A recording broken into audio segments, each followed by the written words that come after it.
Okay, we're back. Totally the first time we're hitting record here. I'm not going to say the whole list of names, but I do want to say something really quickly. Um, you notice the thank you page has changed. So the original intent was for us to just play X1 through 3. That was mostly for hardware issues. That was mostly just because that was going to be the easiest and quickest things to do, and, you know, whatever. But it was suggested, and then we threw up the Mega Man continuation thing, and like 5 or 6 people were like, yes, let's do it, and threw money at it. And I threw about a month's worth of dealer's choice onto it, and that's what all these people are right here. And I just wanted to say a special thank you to everyone who donates towards dealer's choice, because there's something kind of awesome about being able to select the games I stream and review. I know that sounds petty and selfish, and I apologize. It's just, it's one of the first time, actually, I think this is literally the first time I have ever thrown money for dealer's choice at something I wanted to actually stream. So, make of that what you will. Anyways, so, Mega Man X4. Now, I'm going to cover some very basic things that I've actually technically already covered before we did our audio stuff. This game sold very well. It's the second best-selling X game ever, and also is the most expensive X game ever. Now, in many ways, that shows. They did clearly do a lot of time and effort and polish on this game, and it's going to be... We'll showcase as we go with it. But it's also got two complete... well, let me walk that back. It has 2 different characters you can play as, which may not sound like a big deal. Hang on, that music's driving me insane. It may not sound like a big deal, but considering the fact that the 2 have literally different movement tech and combat tech, every stage, enemy, and boss had to be designed designed so that the 2 different characters could both be able to progress without any real issues, right? That takes a lot of time and work. You are effectively designing each stage twice, because you do your initial pass of, okay, this works for this character, then you have to play on the other character too. And you have to presume, thanks to how Mega Man games work, that they don't have any of those power-ups either, because X gets like a floating thing, and there's a double jump that Zero gets, and so forth, and so on. So yeah, lots of money, time, and effort put into this game, and that's why we're going to be playing through it twice, by the way. The biggest money sink by far, though, and I already said this, is the anime cutscenes. As we've talked about before, in many other games, doing these kind of separate cutscene things, pre-rendered cutscenes is what this boils down to, is actually pretty expensive, especially in this era. It's one of the reasons FF7 had such a big budget, and other games of similar like. So a lot of money was dumped onto the anime. It did work well. It sold very well. But the funny thing is, it sold not as well as Capcom wanted it to. And that's going to directly affect X5 when we get there. But for now, let's just jump into X4. Often considered one of the best X games alongside X1. Yeah, projected sales, exactly. That's exactly what the issue was, as usual.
And Sigma in the background, sorry.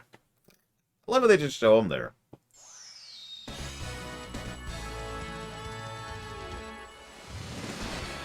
Mega Man X4. They're just having fun, Jesse Ward. They're just having... So we're going to pause that for just a second.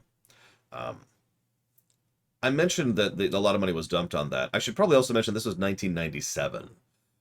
Make of that what you will, but I mention this because according to my research, they did bring in talented people with talented directors and basically they brought in a whole staff to do this. They didn't just in-house try to make this anime. They actually spent some proper money on it. So yeah, they really did dump money on it. Oh, by the way, there's also going to be more voice acting in this than any other game until X7.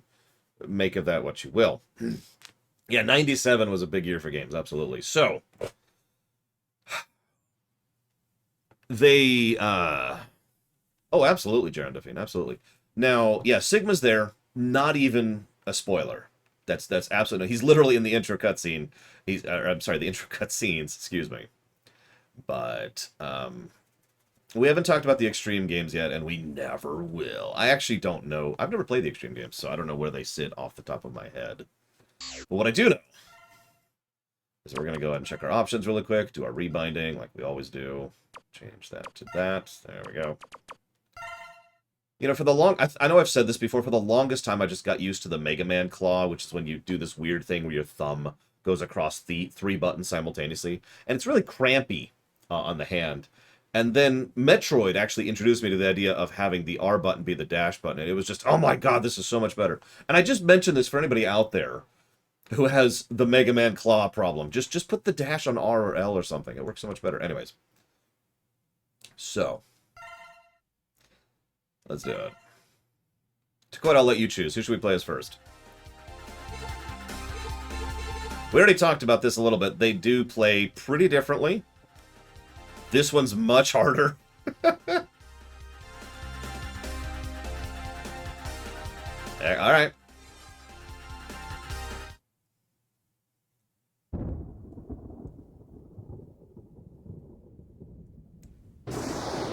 By the way, this game's going to get a lot of story negatives. So there's Sigma.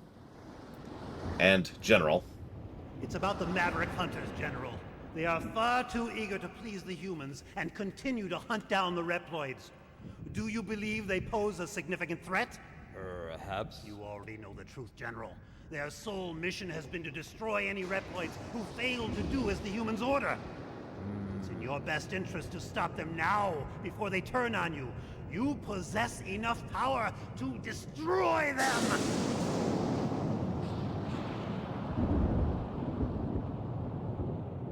You are dismissed. What? I will not betray the humans. Remove yourself from my sight. My business with you has concluded. Very well. But you will change your mind soon, I assure you.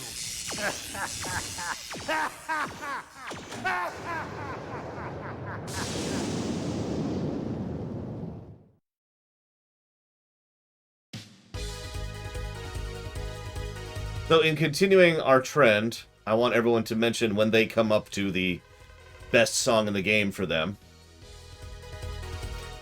This is my favorite song in the game. I can't even properly explain why. There's just something incredibly uplifting and hopeful about this song that has always resonated with me. I don't even know how to explain it. I love this song so damn much. And that's been true ever since I first heard it. At one point in time, I was... I hate to mention this, but I was homeless. And, you know, I was finally reaching a point where I was coming back home. There's a whole thing, I'm not going to bore you with it. But the song that happened to play next on my CD player, which I had, when I was heading back home, is this song, which was interesting timing. And I want to mention that it was already a hopeful, uplifting song before that moment. So that was just kind of a wow, kind of a thing for me. And I just wanted to share that because that was just kind of cool. I love this song so much. I can listen to this forever. Anyways, so... let me pause actually really quick here. Let's talk about the voice acting. It sucks. Whether it's so good or it's bad, we'll have to decide. A lot of people tend to love the voice acting in this game. What am I fighting for, etc. But I want to mention something because I was looking this up and I was just verifying it just now. You're probably thinking, who voiced Sigma? Some dude who's never voiced anything else ever. Oh, well, who voices General? Some dude who has never voiced anything else ever. Oh, okay. Well, who voices Iris? Someone who... You kind of get where I'm going with this. The overwhelming majority of these voice actors have no other credits at all. Now, hang on. There's an exception to that, and I wanted to share this because this is hysterical. The woman who voices X is the same woman who voices Mega Man in Mega Man 8. She also voices Clown Man in Mega Man 8. Those are her only credits, those 3 characters. But here's the really funny part. And this is one of the biggest reasons why I can point to the voice direction as being the issue here more than the voice actors, even though these are random people off the street, effectively, or people in the office or whatever. Because the voice director never told her that she was voicing 2 different characters. To explain that a little bit, usually when you do voice acting, you bring them in and you do all of the voice acting they're going to do in one big bundle, and then the editors distribute it to the places they need. So she was brought in and they had all the lines for X and all the lines for Mega Man, and they never told her they were different characters. So she voiced, if you ever wonder why X sounds kind of off in X4, it's because she voiced him exactly the same as Rock, because that's what she was told to do. just anyways, moving on. Mavericks have been found at point 5567. The Mavericks occupied the Sky Lagoon using the most advanced weapons available. The army appears to be the Repliforce. Alright, hold on. Pause. Let's discuss why the Repliforce is awesome and stupid. So, I mentioned how Dr. Kane gets referenced one more time. That's in the manual for X4, where it mentions the fact that Dr. Kane converted a portion of the Maverick Hunters into the Repliforce. That makes no sense, because there is still the Maverick Hunters, and the Maverick Hunters are apparently a very small organization, but as we find out in the future, they actually are fairly large at this point. It's just we haven't been introduced to the characters who are canonically here right now. Like Cygnus is here, Alia is here. All those characters are part of Maverick Hunter HQ as of this point in time. It's just they're not on the screen yet. So that's problem number 1. Problem number 2 is the Repliforce is gargantuan. It is this massive Reploid and Mechanoid army. It is this huge thing. So either the Maverick Hunters were this huge army back in X3, or they managed to experience absolutely outrageous growth because, and here's the biggest thing that makes this make no sense, the Repliforce canonically is only about a month old.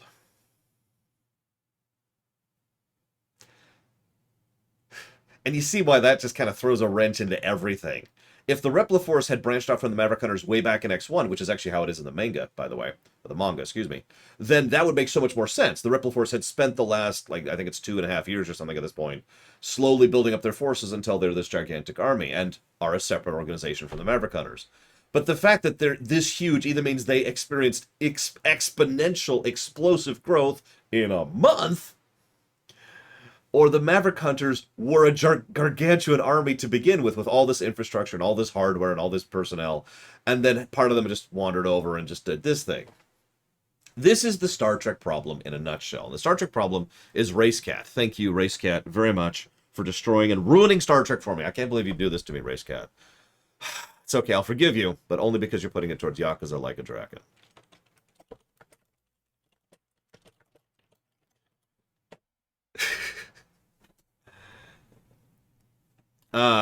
I actually have not been able to find out information about that MLP vermin, but near as I can tell, asterisk, yes. So, yeah, alright, so, in the manga, it's also made much more clear that the Repliforce are the violent and dangerous Maverick Hunters. These are the ones who are, let's call it what it is, they're psychopaths, but they happen to be working for the good guys, right? That's a fairly common thing in real life, but also in fiction. Right? You employ the person who likes killing in killing bad guys, and that's how you do that, you know?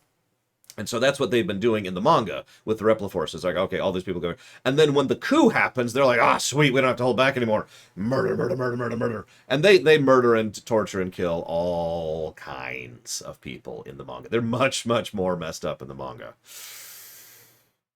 Yeah. Anyways, the the thing I wanted to mention too about it's Star Trek, the Star Trek problem. This is what Star Trek does constantly. Here's a cool idea. We're not going to think about it at all. And because they don't think about it all, it is effectively bad writing, for lack of a better way to put it. It's this cool concept that they don't bother to explain or make sense or make it fit within the universe they've established. It's just a cool idea. Because let's be honest, the Repliforce are a really cool idea.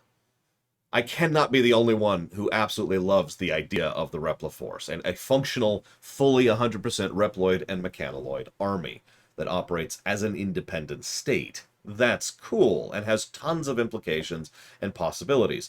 Inafune himself has actually gone on record as saying that one of the things he wanted to do with this was he wanted to show enemies who weren't purely evil. He wanted to have non-Maverick enemies, which is kind of cool, actually.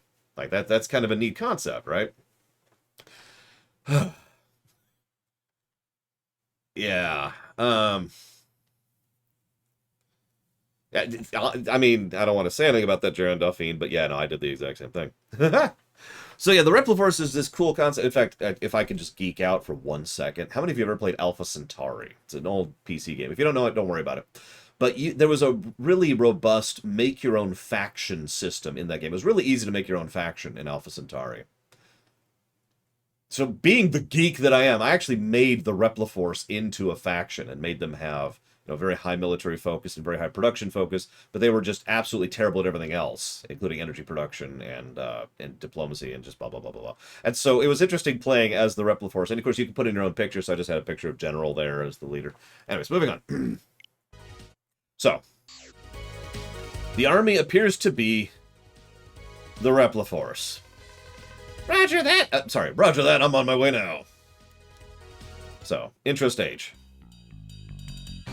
Ready. Some bopping music. Get used to that sound you're going to hear for the next 2 games? 3 if you count this one. So, bunch of changes immediately. If you're paying attention here. First and foremost is the fact that the graphical style in general has completely changed. It's still sprites. This is effectively the last Mega Man game that is actually still sprites. How many of you have even seen this attack, by the way? We've got Capcom in the background there. Lovely city. It's a little bit less detailed than it has been before, but that's partially because of a deliberate shading effect. We've still got our great animations. The health bar, this is actually one of my biggest complaints about X4 right here, is its health bar. I like actually seeing the health bits. Something about that just makes it easier for me to figure out what health I'm at a glance. As is, I just look up there and I'm like, I have no idea how much health I have. I have some health. It does color code, if I'm not mistaken. It goes down to yellow and then down to red. And that kind of sucks. But the rest of the HUD, they did some good stuff with it. We have the 32-bit effects going on in the background. The stage is beautifully detailed, as usual. The music is awesome. Let's go ahead and say goodbye to Jesse Ward. See you around. Let's give our first plus to music, and our second plus to music, and our third plus to music. Let's just get that out of the way. This game has bopping music. We're just going to front load that. Obviously, we're going to go with visual storytelling, as we're already seeing that. But what you're seeing here, and this is important because this kind of hallmarks back to X1, and is actually a narrative point, this is a civilian city that is currently being attacked by Mavericks under the control of the Kaiser Dragon, which is that giant dude we were just fighting. So we're back to civilian territories for right now, and I just want you to remember that for a minute from now. Voice acting. Now, there is one issue with the music, and it's part of why I'm just standing here. This is a good time to show it off.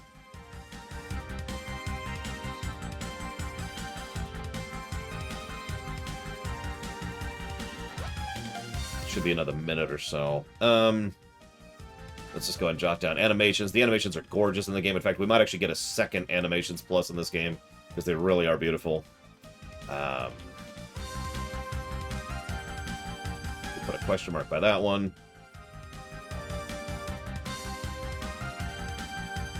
Yeah, well, X isn't a pacifist yet, so... Listen, that Capcom building is fine. They've got Resident Evil 2, I think, at this point. They've got, you know, I don't remember what else, actually, at this point. I think they're on the Alpha series and the Street Fighters. Okay, so that's interesting. The music didn't stop. So on the PS1 version, the songs were all MP3s. Now, if you don't, hang on, if you don't understand why that's significant, music files in video games aren't sound files. They're how it happens depends on the console. But the common thing is it has a sound font which it grabs the specific instruments from, and then it has an actual a sheet. I don't know what else to call it for the music, and it's like, here, play this note at this point in time, and then it had a loop point which loops, and a loop outro and a loop intro, so the songs would loop infinitely. That's how video game music has functioned since the NES era, right? In this game, on the PS1 version, the songs were just MP3s, and if you don't understand what I mean by that, that means it would play the song, and then the song would stop, because the MP3 is done, and then it would restart the MP3 at the beginning. So it wouldn't loop properly at all. It looks like they fixed that, which is actually kind of cool. That always bothered me a little bit. The one cool thing, though, is you could just put the game disc in your CD player and just have the music. And it also made it very easy to rip the music. Ripping old music with SFCs and SBCs was always kind of a pain, but ripping Mega Man X4 music, that was a joke. It took like 5 minutes. No, no. Everything's exploding. Everything's exploding. What do we do? It's a good question. I don't know. You're Dragoon from the 14th unit. This isn't good, X. That Maverick just destroyed the power reactor. What? Then the Sky Lagoon will come crashing into the ground. It's too late, X. It's time I made my escape. I suggest you do the same. Don't do anything reckless on the way out, okay? Sure thing. Definitely not, evil man. The city below will soon become a sea of flames. Many people will perish. I have no choice but to escape from here and head to the city below. Notice the casual world building.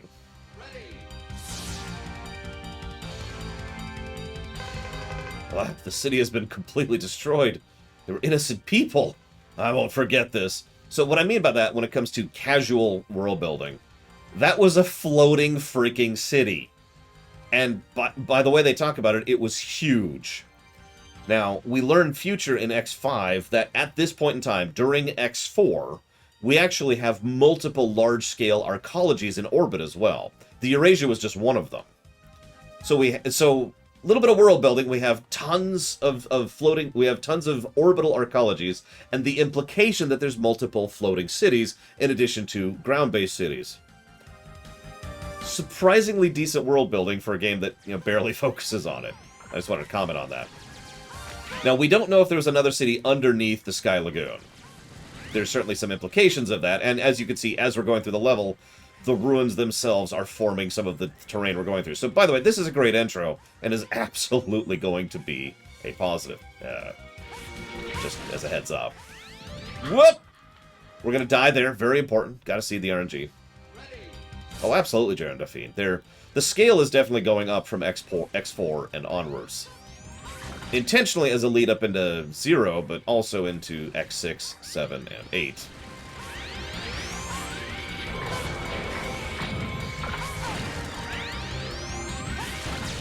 Now, Takoida also brought up the other wonderful question. Good world building, in my opinion, is when you prompt a question that's not stupid. Let me explain that a little bit. I mentioned the Star Trek problem. That's bad world building, when you introduce an idea and don't do anything to think about how it fits. Good world building is when you think about how it fits, but only introduce one sliver of it, so the viewer or the player is prompted with the question, why? Why do they need floating cities? Why do they need so many arcologies in orbit? Is this a population thing? Is this because of preference or choice? Is there some kind of Elysium thing going on? Now, we don't actually know the answer to that, although the implication is actually population. But even that's just speculation. Now, this game does introduce okay. The backgrounds are still sprites, still drawn. So I'm saying that wrong. Still pixel generated. As of X5 and X6, these will be the clay backgrounds. You know what I'm talking about, right? Early CGI, early 3D rendered stuff, which just looks like clay. I just want to mention that because while I do enjoy X5 and I have had fun with X6, X4 does a lot better job with its backwards, in my opinion. Probably because they spend so much more time and effort with them. But anyways. So, boss time. Oh, wait, no. Maybe not. Yep, no. Kaiser Dragon. It's like, isn't Iris supposed to be here? Oh, right, no. Yeah, we don't even hear about Iris in this playthrough.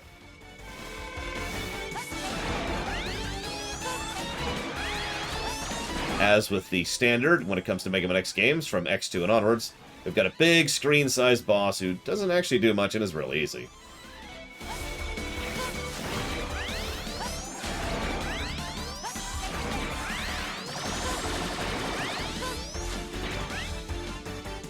I do like the song, though.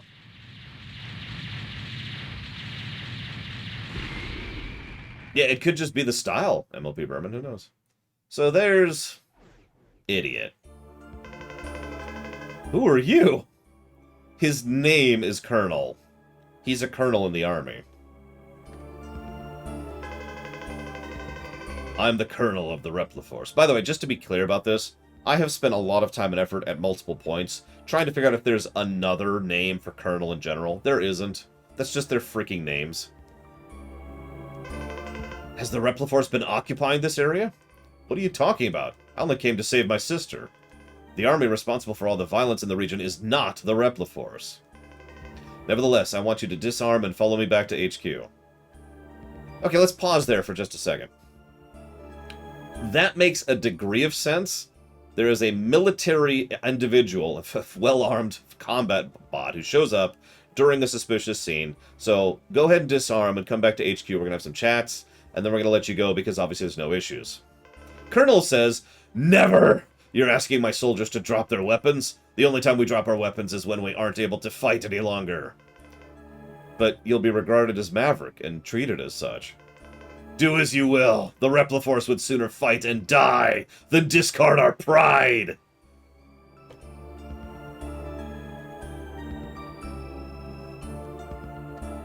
So this is incredibly stupid. The problem here is this is the crux of the entire game. Nothing else in this game would have happened if not for the fact that Colonel refused to disarm.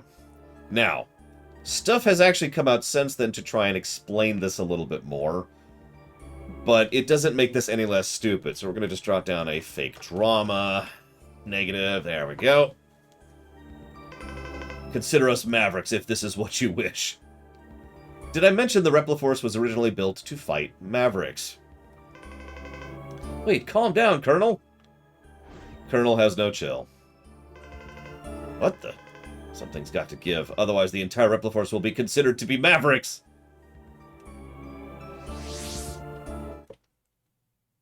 One second. So, in the manga, the Repliforce are basically Mavericks. Like I said, the equivalent is, we talked about this earlier, the equivalent is, you know, hey, we've got a criminal and you need, it's Suicide Squad, there we go. I'll use a modern example. It's Suicide Squad. You're bad guys, but we're going to use you to do good. So, they are, in every way that matters, Mavericks. They just weren't infected with the virus. So that's a good time to mention something. Sigma is actually really weak at this point in time on purpose. This is a narrative point that is never addressed, but is nevertheless surprisingly well written. In X3, Sigma was brought down by Doppler's antivirus. He was very weak and incapable of operating at the level he wanted to, so he has to spend a fairly large period of time recovering. While recovering, he instigates the events of X4 to try and keep things moving forwards. But you'll notice how Sigma is almost entirely hands-off, and all of the impetus is on the Repliforce for doing all this crap. He spends all this time recovering so that when he gets to X5, he can then initiate his plan there. But anyways, save. Yes. So, now, this. Brave soldiers of Repliforce, we have all been wrongfully judged as Mavericks by the humans. We cannot suffer this indignity and live in disgrace. We will build our own nation of Reploids. But remember, this is neither about insurrection nor rebellion against our human creators. This is about our liberty and security. We must battle for our own individual rights and our own survival. Together we will build our nation, a sanctuary for all Reploids, our own utopia. Let us forge onward towards a new golden era for the Repliforce. I too share the general sentiment. Take heed, we have no other choice. Let us fight valiantly, with courage and pride, without fear, for we are the Repliforce. The most powerful army in history!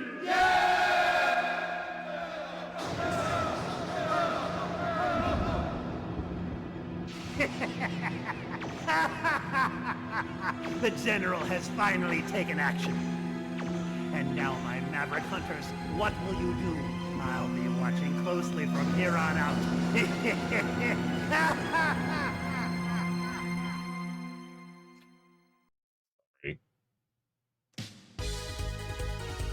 So, I hope you paid attention to that, because the Repliforce has declared that they want to go out and form their own Reploid nation, completely separate from the rest of the humans.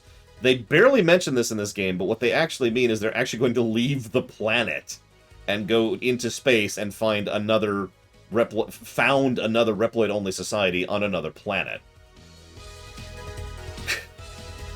Naturally, this means we need to murder them all before they can leave the planet, because they're Mavericks. Now, before you think that's too harsh, I should probably mention that, in addition to us being psychotic about killing them, they're psychotic back, as we'll see during several of these missions, where they're going to start doing a whole bunch of stuff that doesn't have anything to do with peacefully leaving to another planet. Oh yeah, let's not even talk about the threat of the Sigma virus being on the ship they plan to leave on. So, who are you? It's Jello Man! Points if you get it. Call me Double, the Rookie Hunter. My liege. Oh my god. The Repliforce has begun its coup.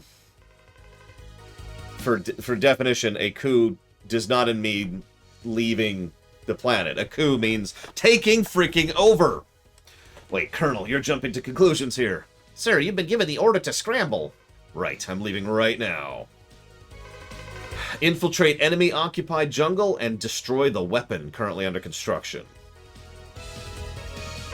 A bug has been corrupting the network. Dive into cyberspace and exterminate it. That's actually not Repliforce. The Repliforce ship has taken off. Pursue and blast it out of the air. That is Repliforce, obviously. Dragoon of the 14th Unit is a traitor. Where'd that come from? Locate and bring him back to Hunter HQ. Also not Repliforce. Repliforce decimated the city and left. Pursue them and aboard a land chaser. Yeah, that's my favorite one, by the way. They actually attacked and destroyed a city as a distraction because they're trying to leave the planet. Because... Carry the one. Whatever. The abandoned lab is now operational. Investigate and destroy the lab. Not Repliforce. A military train is moving supplies. Cut off the Repliforce supply unit. Repliforce. And we've discovered a hidden snow base. Halt production of their new weapon. Repliforce. Now, if you were paying attention to all of that, 1, 2, 3. 3 of these bosses are not Repliforce. I only point that out because it actually took me a bit to notice that. I think it was like the 3rd or 4th time I was replaying this before I actually recognized and cognated that. I kind of like that idea, and I kind of wish we had more Mega Man games that branched out like that, rather than having 8 bosses who are working for Sigma, or 8 bosses who are working for Wily. Mix and match a little bit, you know? Just kind of a neat concept. So! Yeah, exactly, Takoida. Yeah, we're not Mavericks! Let's go kill a bunch of people! Okay, so... You know the drill. We're gonna do these in a weird order, and that order is gonna be determined by you. They are Cyclops. That was the first thing that gave it away. So, who hasn't played this game before?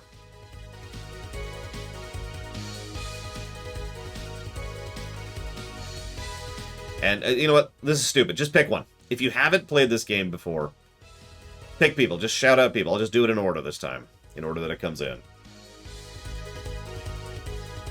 Okay, so Magma Dragoon. That's actually a very good starting area. And then we're going to have Slash Beast. And then Cyber Peacock. Ooh, okay, then Storm Owl. And then Frost Walrus. So we've still got the Stingray, the Spider, the Mushroom.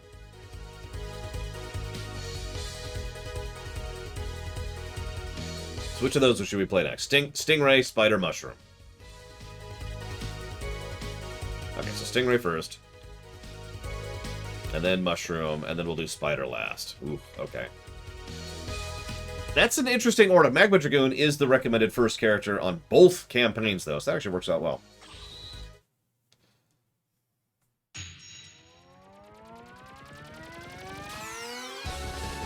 He betrayed the irregular hunters and hid himself in a volcano. Notice they forgot to change that to Maverick Hunters. I remember the first time I saw it, I was like, what the hell's an irregular hunter? By the way, this song is bopping. Oh god, not doing Magma first as Zero, that might really suck. We'll talk about Zero when we get there, though. I have something to share about that when we get there.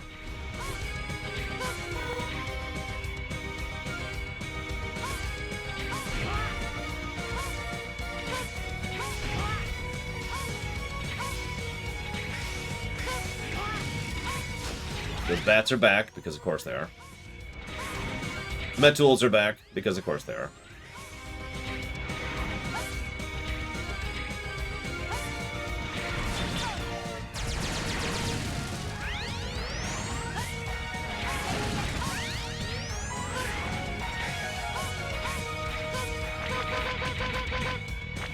Whoops. Okay, fine.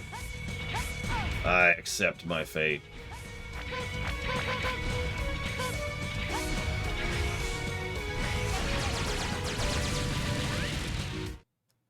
Loading.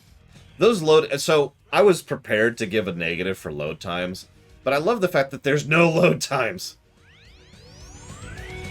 No, there is not, Ventures. It is PSP locked. Oh, absolutely, Delbach. X is so much easier to play as than Zero. It's kind of silly, actually.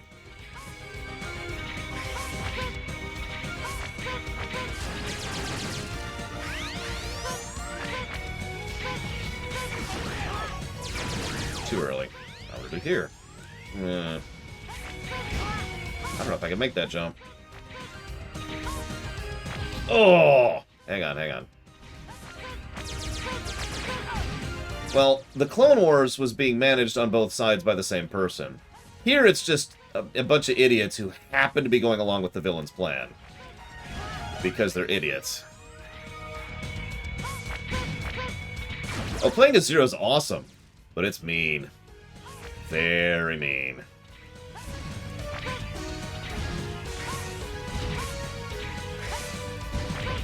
There we go.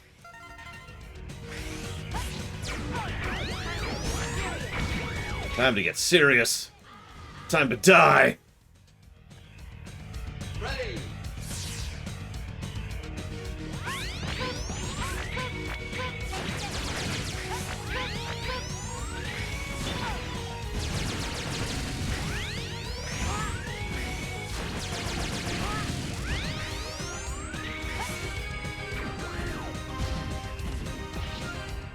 So we're gonna have to be a little careful here. I don't want to screw this up.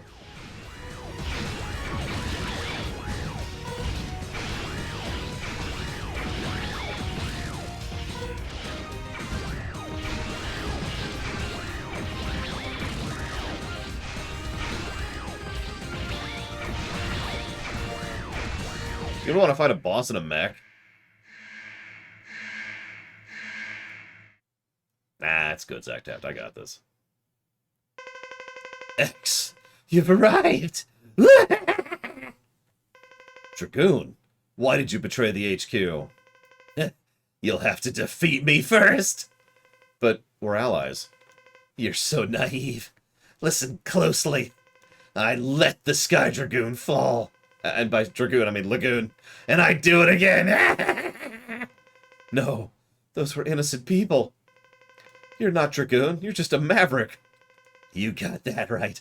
Power up, X. I hope you like fighting Ryu from Street Fighter. It's time you show me what you can do.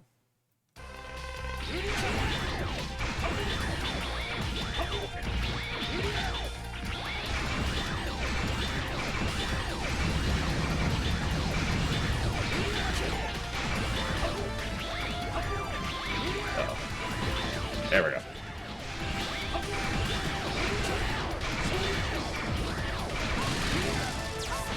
Well, we got his health a little bit lower.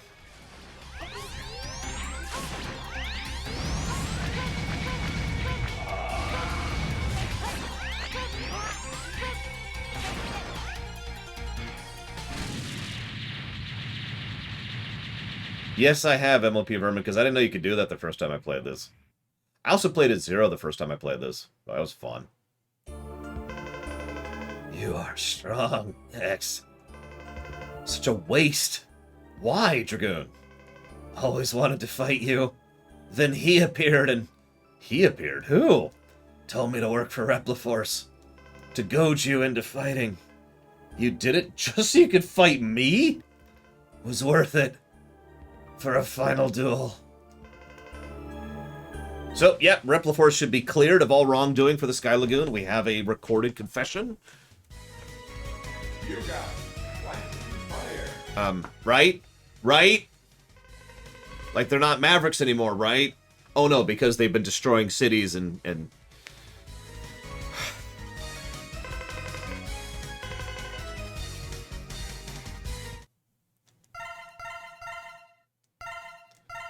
Idiots.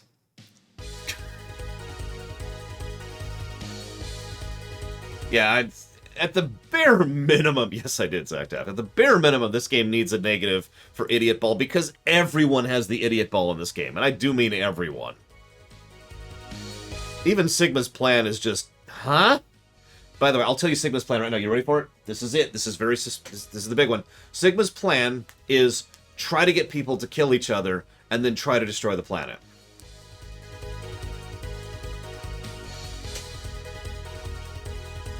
What? Yeah, this is probably going to be among our worst. Like, we talked about this. Every X game up until 7 is going to have a progressively worse story. And... Or, I don't know if that's actually linear, but you get my point. It's... Sure. Anyways, so I am going to give a plus for that stage. It's a good stage.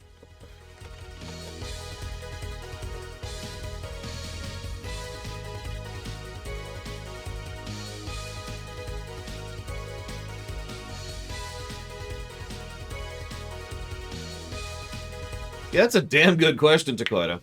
Oh yeah, the game itself never actually exposits this, but Colonel and Iris were originally one Reploid. That's why they're brother and sister. Now, what this was an attempt to directly recreate X. Now, we actually talked about this during the Zero series, because they try to recreate X there as well, with Copy X and Copy X.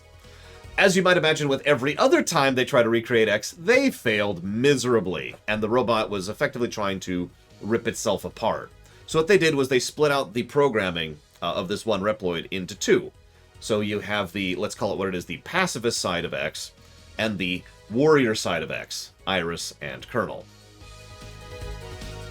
Also in the manga, they're directly connected to each other, but let's ignore that for a second. Who are we fighting next?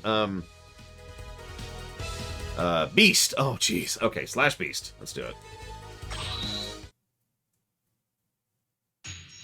I do like these intros. He defends the military terrain to protect the supply of goods. Also, in my opinion, the coolest looking of these bundle. So, in the manga, Von Falkenstein, if you hurt one, the other is hurt.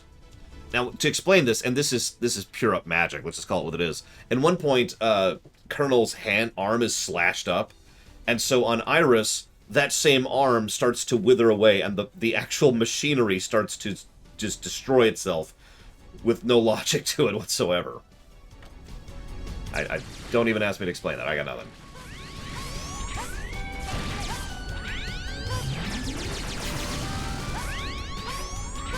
I also like the Repliforce logo. Off topic, it's just cool. Oh, by the way, one thing I will say that's interesting about the Repliforce, every game after X4 arguably uses the Repliforce as a narrative tool better than X4 does. The Repliforce is directly responsible for many of the events that happen in X5, or maybe directly is the wrong word, but a lot of X5 happens because of what the Repliforce did, let's put it that way. And some of the events in X6 are as a consequence of that, and it shows up in the Zero series, and yada yada yada.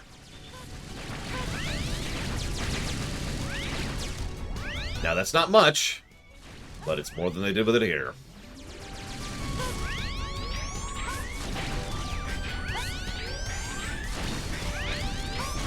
Notice that unlike the Dragoon stage, which is almost entirely an environmental stage we just did, this is far more of an enemy swarm. But notice how actual thought and effort is put into the placement of said enemies and who is where. Slightly higher placement for the vertically attacking enemies, which gives you cover. This is PlayStation 1 and I think Saturn. We'll find out, Venters, when we play as Zero. We've got these little sections to kind of serve as invisible load screens. We have a whole lot of smaller enemies, which attack at certain angles. We lose our charge accidentally because we're a moron.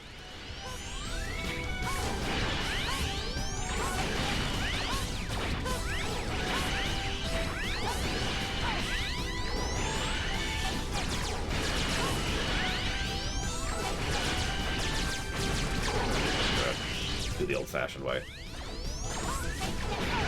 Well, I mean, that's literally true, Zalok, as I discussed. It wasn't even a core Capcom team that worked on X3, whereas it was Production Studio 1 who worked on X4 and X5.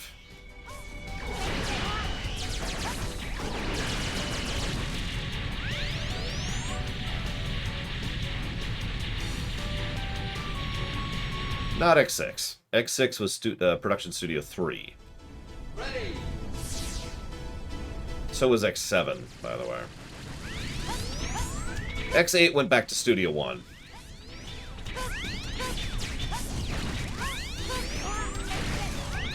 X6 also had other issues we'll get to later. You see what I mean about the weapon placement and the enemy placement and how there's actual thought put into the design, as opposed to just kind of long swaths of whatever, or uneven pacing. Speaking of which, the pacing is so much better than X3 already. Oh, hey, look. Hi! Pro tip, don't leave your giant warrior mechas just lying around for me to take, okay? Just pro tip. I'm trying to remember if it's left or right, so we'll find out in a second. I know there's a thing here. I don't remember where it is. We're going to try and find it.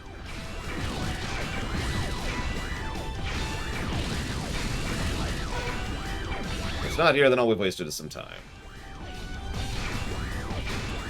Yep, okay, it wasn't here. My bad.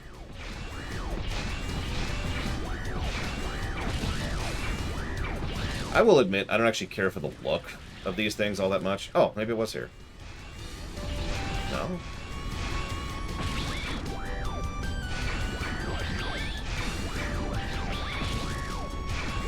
Yeah, hey, no, X6 was fine. Beautiful, beautiful work. I swear there's a heart here, or a sub-tank, or something somewhere around here. I'm kind of going off of vague memories, so forgive me. Oh yeah, 1-up. I'll take that.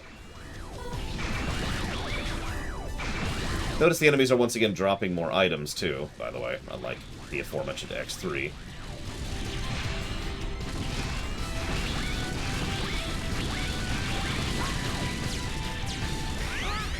There it was. We got it. Just in time, too, because we just lost our frickin' mech. Now we gotta get out of here. Because we don't have a mech, and we're fighting a mech! That's actually not a good thing. Oh, God. Run, run, run, run, run! Okay, we're okay. No, but epilepsy warning. Actually, I think it does have an epilepsy warning. Whoa, hello. Excuse me? Rude much? Listen, I know you're trying to kill me and all, but... Well, we have died. Ready. No, Gingaman. Studio 1 made Mega Man X1, and that's it. So hang on. 1, 4, 5, and 8. Although I should probably mention that that's not quite true. Because Studio One didn't exist until X5, I want to say. I actually have referenced this several times before, but Capcom was undergoing a rather significant restructure in its teams, which led to the creations of Studio 1, Studio 2, and Studio 3. That's not just for Mega Man, that's true for all of their works, right?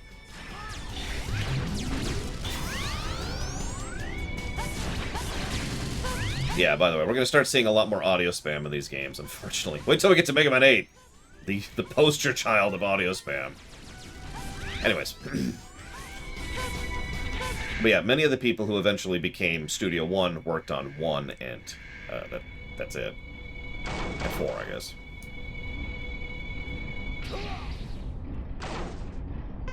Challenging my unit was both foolish and reckless. You are nothing more than my pride, one that is soon to be retired. Jump, jump, jump. Slide, slide, slide.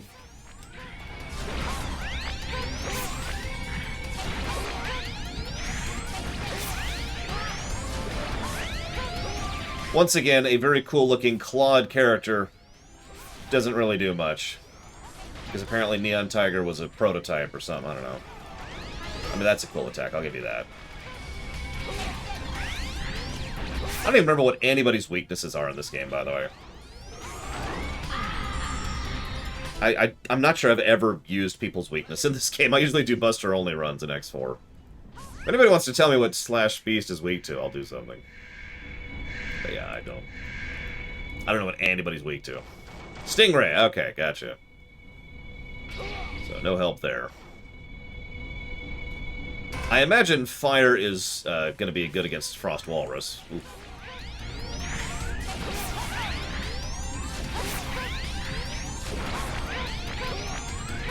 That was strange. That's actually the first input I've lost right there.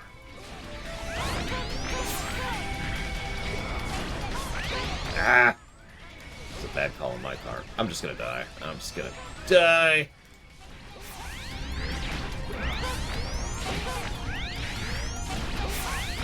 Yep, there we go. Ready!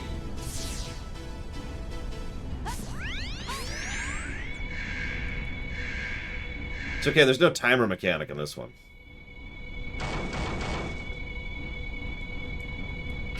So we can just keep trying over and over until we succeed. Whoops. Ah, I let go too early.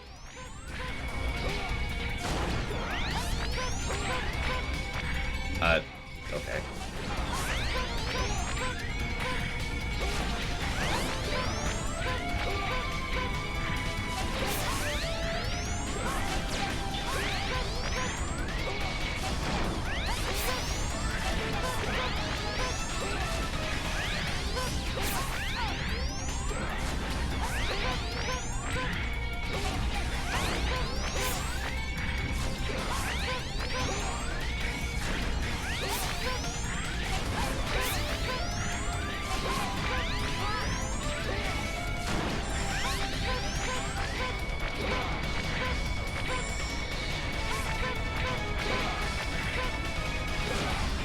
Damn it.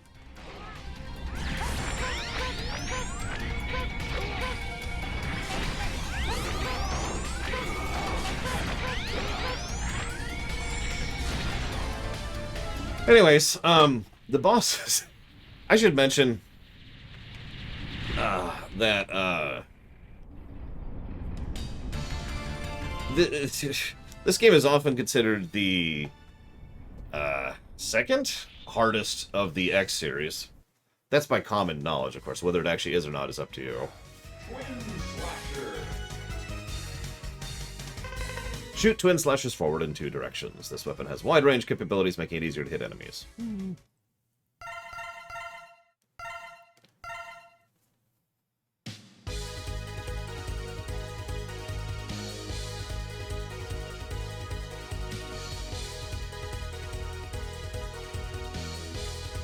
X6 is usually considered the hardest. The general consensus is 6, 4, or 3. 4 or 3, and then whatever after that. By memory, I would say 6 is the hardest, but yeah, 6 is just ridiculous. 6 is either extremely easy or stupidly brain-dead hard.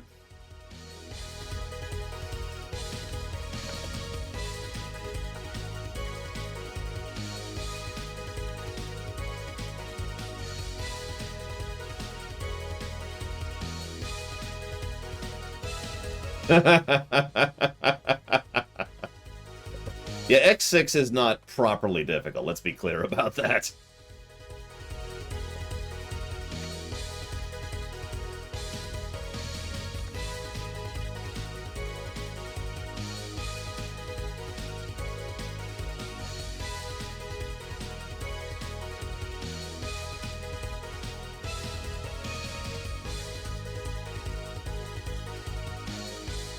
Yeah, we'll get to X7 when we get there. Holy crap. Okay, so one moment. I, as usual, haven't been updating the HUD. So let's update the HUD. So right now, we've got 2 pluses to story. And, well, 3 negatives to story, which might blossom into more. A couple gameplay pluses. 1 or 2. And no gameplay negatives so far. Boop. We're still debating a few, though. So, next we've got Cyber Peacock. Oh, Jesus. Hang on just a second. I need to look up something really quick, because I think this is purely timed, but I don't remember. We have to get S ranking in order to get the stuff in this one. And I think that's pure time-based, but I don't actually remember.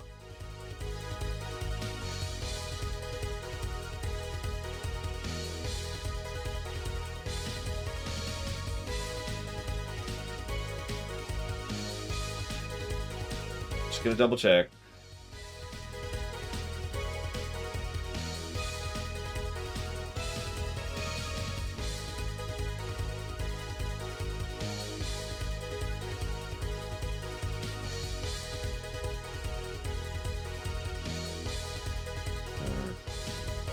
Alright, well, let's see how we do. Gotta go fast! Ugh.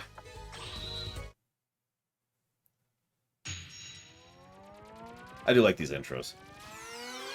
He lives in cyberspace and wants to destroy the network system. Do note that this is not the same cyberspace as we will see in 5, which is when that first actually enters into the narrative, or the one that we will end up interacting with so often in the Zero series. Hello. There we go. No! Damn it! Not me, I'm just sucking here. Like you do. What do we get? Ah! You know what? No. Hang on, restart. Restart. God dang it.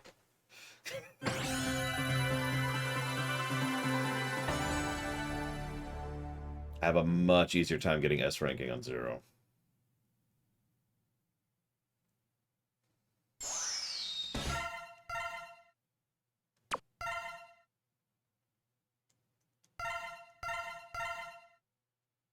Possibly Pixel Pusher. Unfortunately, they don't do a lot of information or exposition on how the cyberspace layer works. As I mentioned, it's inferred to be effectively an afterlife, but it is effectively a parallel dimension, like the astral plane in D&D. So hang on, new plan.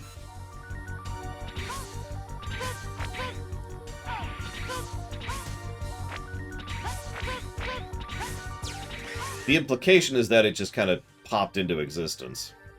There we go, that's what I wanted. Next. So we got a heart. There's actually another item here we want.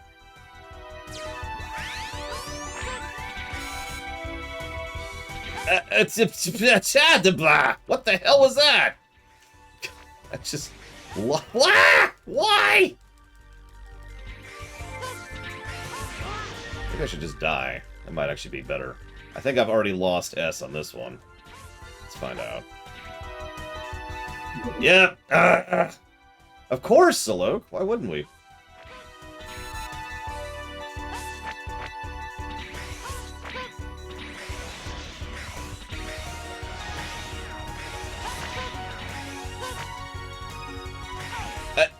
Okay. That's not how the rest of them worked. Yeah, we're just roaming around the internet. Don't mind me.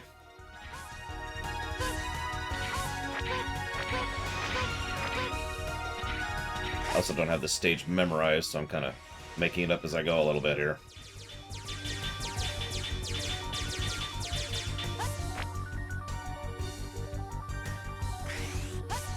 That's probably going to be A. Yep. We're just going to have to redo that stage. I don't want to lose the heart.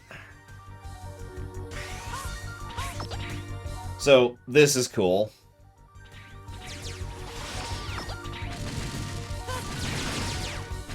They took Gravity Man's idea and was like, what's the next logical thing we could do with that? Well...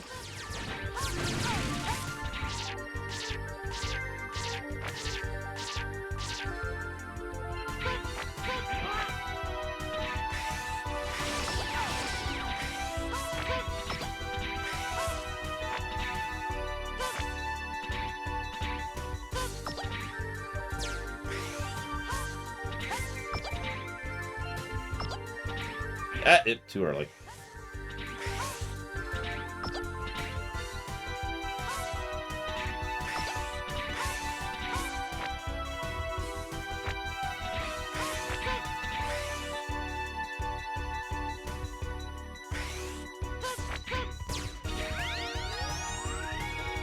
I know Cyber Peacock is weak to the upward flame slash.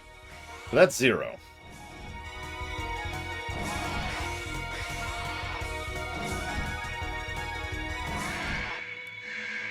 I have no idea what to do with this. I should probably try out the weapons at some point. His potential is limitless? Question mark? Oh, split mushroom. Yeah, okay.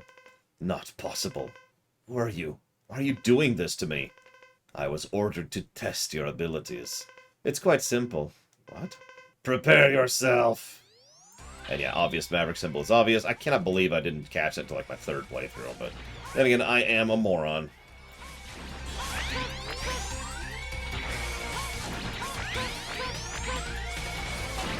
Yeah, Soul Body, which weirded me out when that came up in X5, but let's just ignore that for the moment.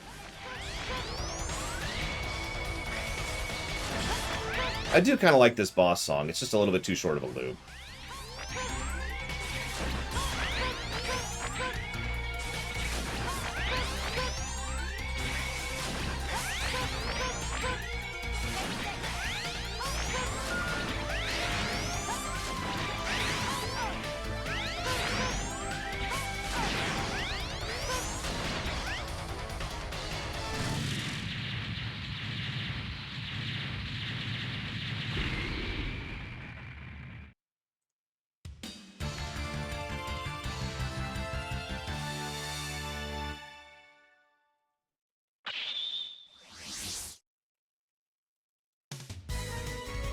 You got aiming laser. Planet Hacked. Move the cursor to lock onto enemies. Attack the enemies with the aiming laser. We'll definitely show that one off. Yeah, we missed 2 items, I think, in there. I'll have to double check that.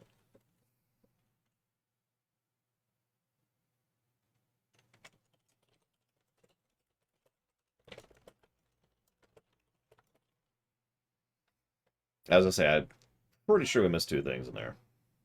So we're just going to do that again.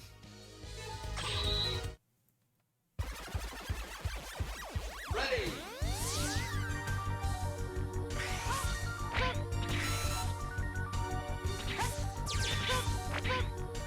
Ah! Oh, whatever.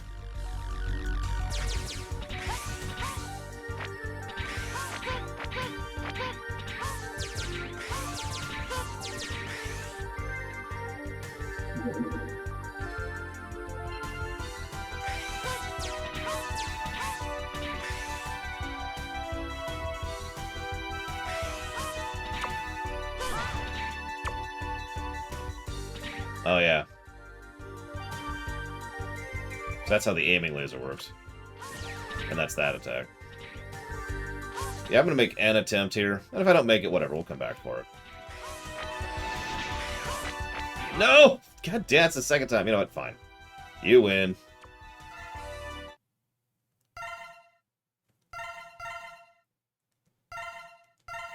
We'll come back. Don't waste any more time here. What do we fight next? Storm Owl. So, I mentioned before how there's this weird tendency for ships in this series to be fish. Or sharks. He left with a space fortress to conquer the air! What? This air is mine! I do love this song, and I actually unironically love those Hammerhead ships. I really do. Make fun if you want. I think they're cool. Also, we've got this gorgeous little city in the background there. And the evolution of the Hawk armor.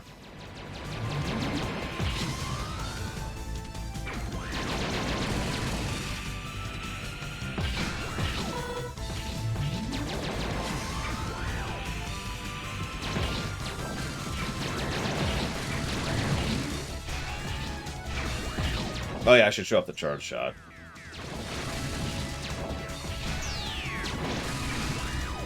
Yeah.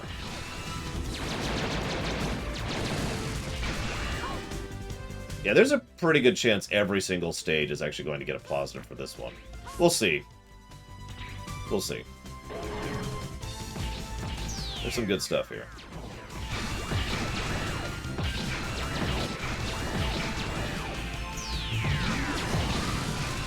Did I not get it? I actually thought I made it in time. Hang on. Hang on.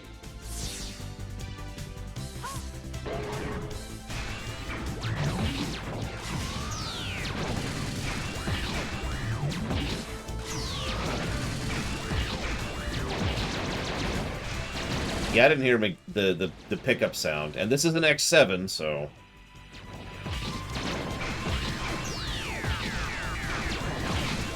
There we go. Okay. Much better.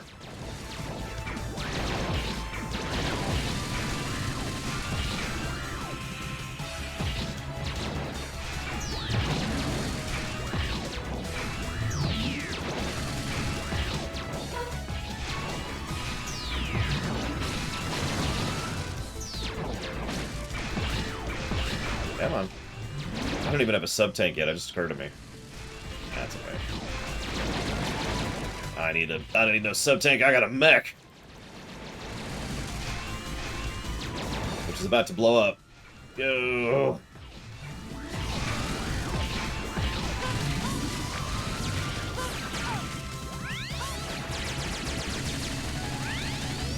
That's right, we got a gun! Ready! I like the carrier. We actually see the fighters that we've been seeing in the background up close here, which is kind of neat. Just some really cool background stuff in this. I mean, that's been true for a lot of the X games, so whatever. It's going to keep being true... I'd say until 6. 6 starts to get a little bit random with their background stuff. There's some randomness in this one. This is actually probably the beginning of the randomness when it comes to background elements. I'll point it out when we get there.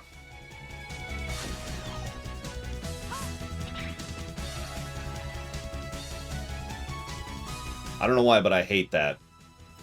I have really bad memories about this screen. How are you even supposed to get that? Whatever. I know, Justin, it's legit, isn't it? Whatever. Time to kill that thing.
Stop screwing around with this.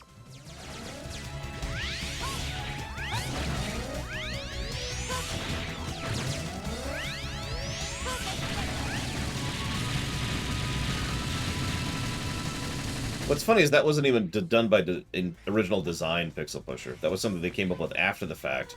Because nobody liked how Zero was designed.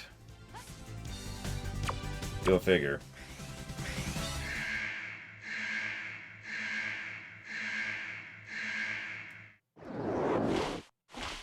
Oh, absolutely, Cyclops. How dare you destroy my unit? We didn't really destroy much, dude. You can see a giant airship in the background. Whatever. You'll pay for this with your life.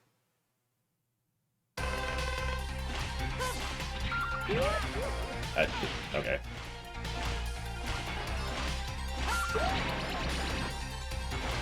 I always thought he was weird for having that unique damage animation. Like, I kind of get it, but at the same time, what is that? It's always weirded me out.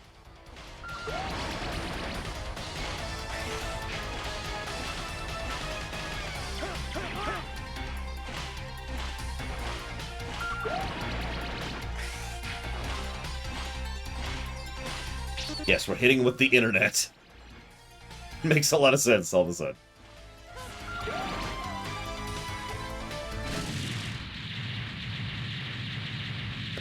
Lol, Zach Deft.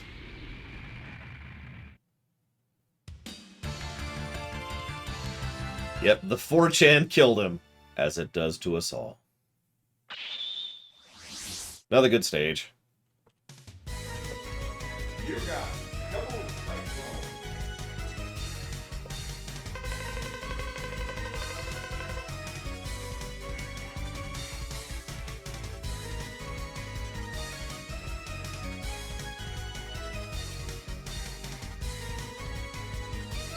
Fires vacuum cyclones left and right, most effective when surrounded by the enemies and against skyborne enemies. Was that our fourth? That was our fourth. So who's ready for a mini boss, a mini stage?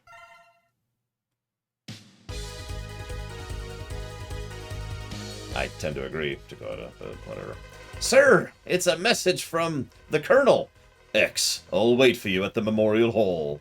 Make sure you show up on time. Sir, this must be a trap. Perhaps, but I won't run this time, even though I never actually ran from Colonel, but whatever. Stupidity. I remember this fight is sucking so hard. So we'll see what we do with it. Now, granted, all of my memories of this game are a 0, so...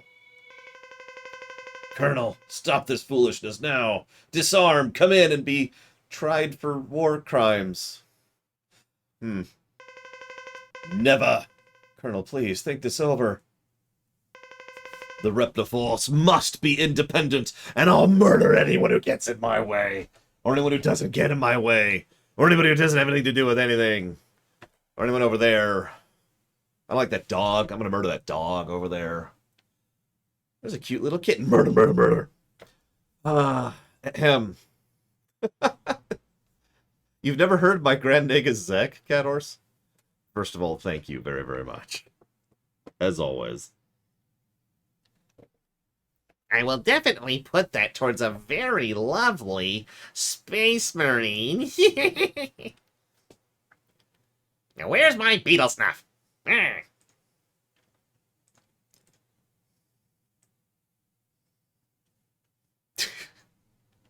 What's really sad is that's so easy for me to do.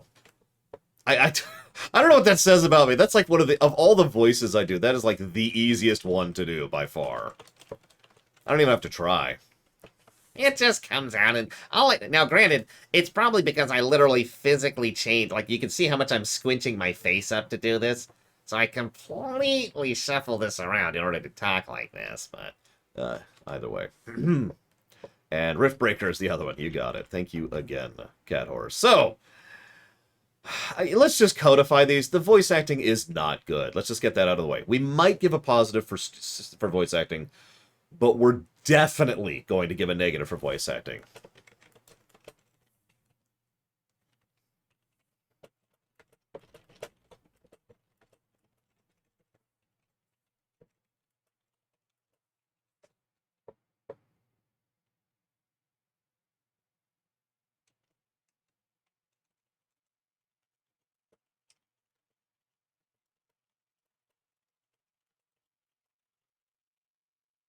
I mean, for God's sakes, the Idiot Ball is just, it's everywhere. We will probably end up giving a second negative to Idiot Ball, because every character in both campaigns is just like, gotta hold on to the Idiot Ball. My life depends on it. Our battle will determine this. Okay. I'll show you no mercy. Now get ready. No walls to jump on. We've actually already talked about that as a concept.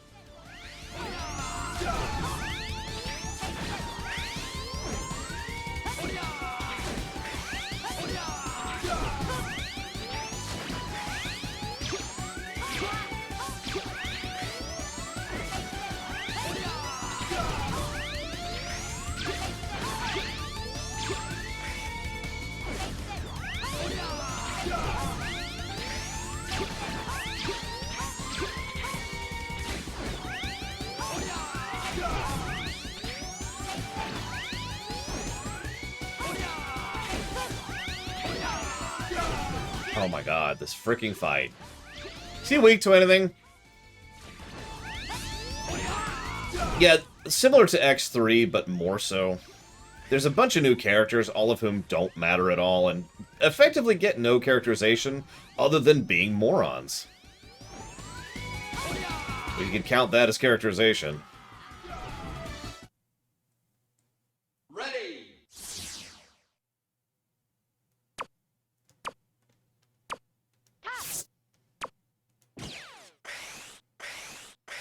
Let me try it.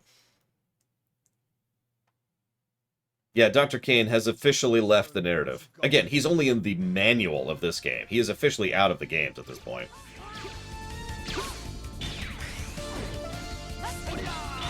Okay, so that literally does nothing. Good to know.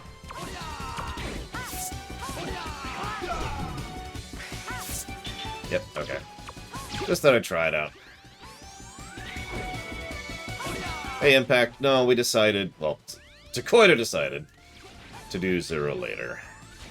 By the way, this fight is much worse on Zero.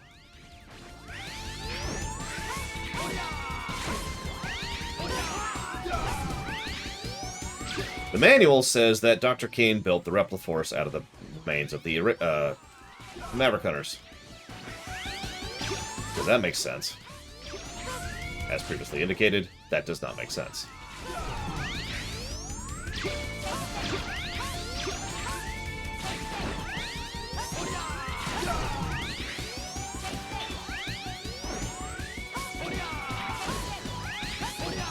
Get used to this, by the way. The Colonel and General fights are both actually pretty boring, and probably the worst fights in the game. Especially since both of them are so easy to die to. And we're dead. Speaking of which... Ready! Yeah, Dr. Kane is just out there mass-producing Reploids by the truckload. I've been waiting to fight with you. Why does everyone want to fight X? God. I thought everyone was thirsty for Zero, but Jesus. Everyone wants to fight X.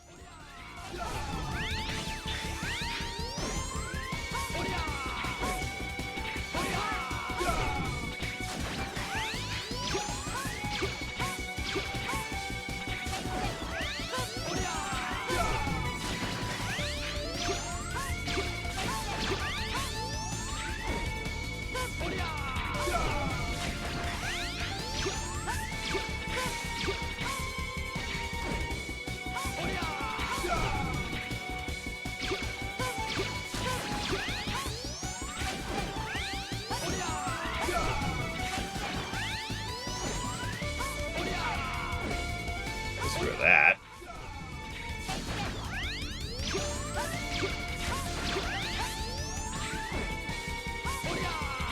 Whoops.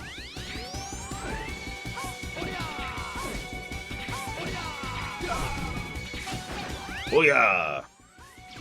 Also, yeah. Hang on, Gussie. Give me a minute. Got me about to die, and we still have no sub-tanks, so... You say that, I think Iris is thirsty for a little bit Reploid domination. Based on her dialogue.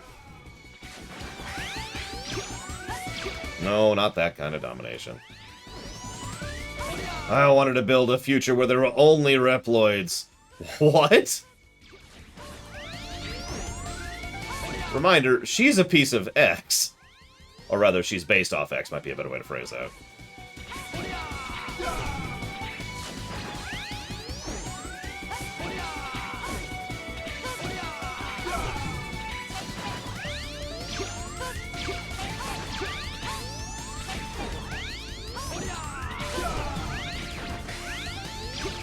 Oh, God. Okay. Impressive, but the results won't be the same the next time. Until then. Colonel, wait! We must stop fighting! It's too boring!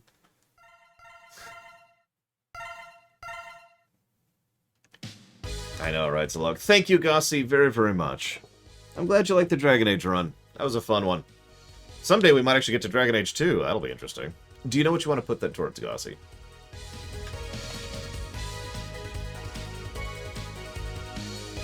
Yeah, that boss sucks. That's arguably an actually bad boss. Ignoring the obvious fact that it's very easy to not have his weakness at that point in time, or he doesn't really have a weakness if you're playing a 0. There's the fact that it's surprisingly hard to dodge his attacks. He only has 3 of them, and he could dodge you effortlessly. Dragon Age 2, hey, what do you know? You got it, Gossi.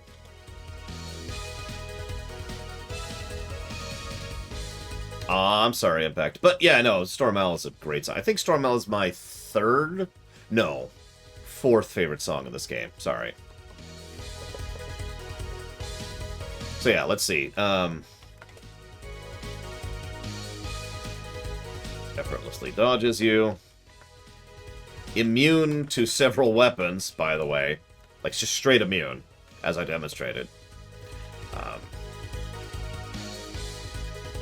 Has large reflective shielding. Has way too much health. Forced into the fight, just like the bonus fights in X3. Oh yeah, the music has already gotten 3 positives, because of course it did. He also smells bad, very important. And yeah, he only has 1 pattern.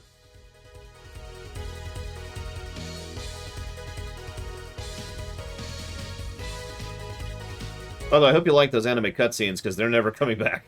That's not quite true. They actually have cutscenes in X7, and I think X8, but... yeah.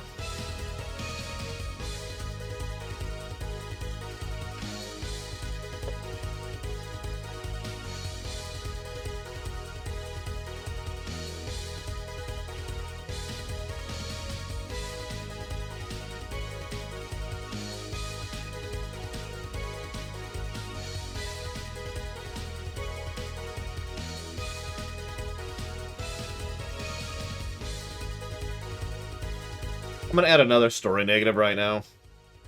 This is kind of preloading that negative a little bit, but it's for the characters. Or the lack thereof. Because just... the fact that everyone's an idiot, everyone is an idiot in this game. The fact that they're not characters other than the fact that they're idiots. The fact that they get a lot of screen time but do nothing other than constantly repeat the same nonsense of being stupid.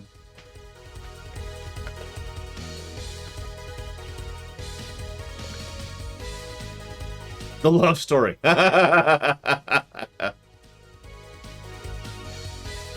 mean, it's better than Twilight. But, okay, so next we're fighting... who are we fighting next? Frost Walrus. Let's do it.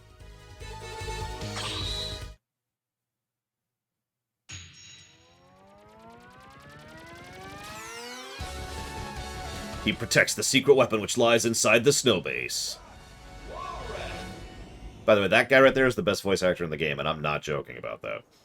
Blizzard Buffalo, no! You were my brother. I loved you, Blizzard Buffalo. I loved how I could manipulate your AI so effortlessly without even trying to. I love the snowman. I love the fact that I can't reach that because I don't have the part for it right now. Does anyone have a character arc in this game? No. Once again, if I hate to rehash this point, but one of the biggest sins of Mega Man X4's story is that it comes so close to being awesome. This could have easily been the best story of any Mega Man game.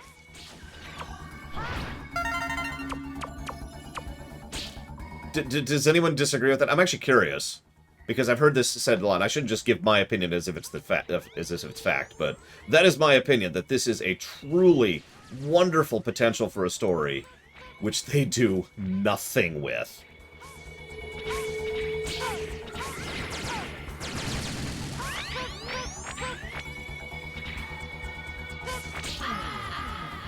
What? Yeah, I suppose that is certainly debatable, since we could turn several Mega Man games into excellent stories. It wouldn't even be that hard. But X4, I don't know, just to me, X4 has always had the most interesting ideas of the series.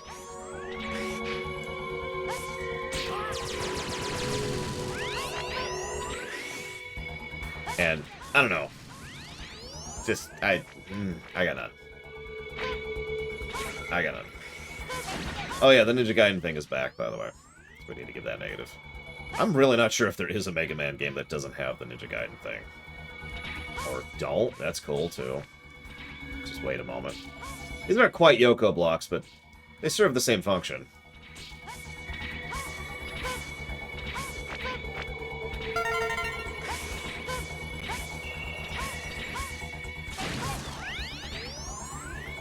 Oh yeah, we need to officially give the audio spam negative. You know why? Here, let me demonstrate.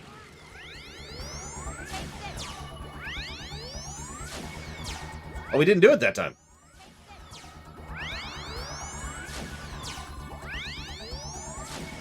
Okay, so earlier he was doing it every single shot. Whatever. I'm willing to be wrong. I don't want to give negatives.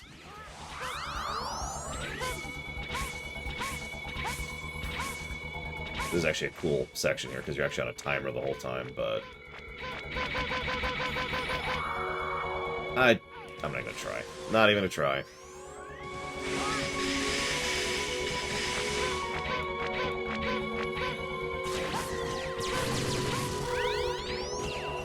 Gonna pause for a moment. I think I am gonna give the negative thing, though. So let's give a negative, and then give another negative. Sigh. We definitely have to give a third negative.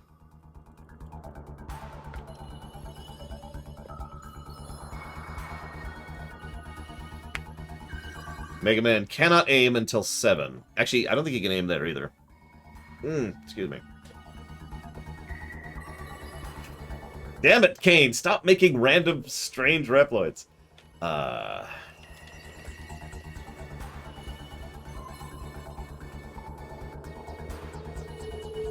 I will admit, of all of the things I would love to do a rewrite project on, Trek would be first.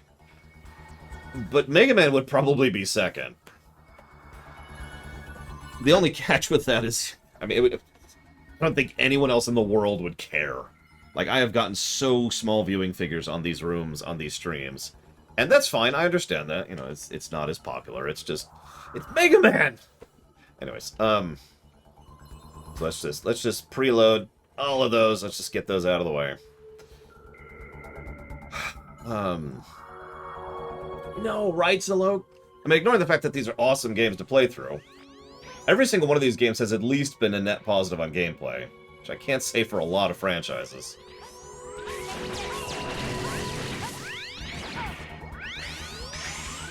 Oh yeah, this section's fun. How many of you have died a lot on this room?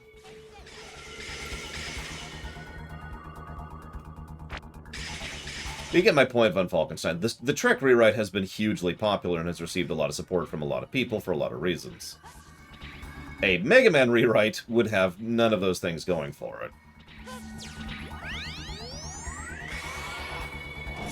And I do sort of have to manage my time usage, because I only have so much time in the day, based on how much people care about things, and yada yada. I only have a little bit of time to do things just for myself, or for the community, like, say, the theater. By the way, here's Chill Penguin. frozen back there.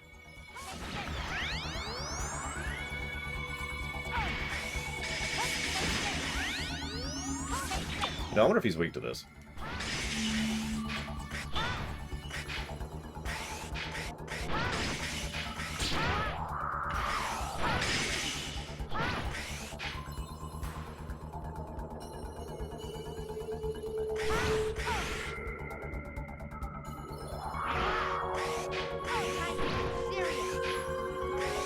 I mean, it's an okay game, I guess. You know, I think some people like X4.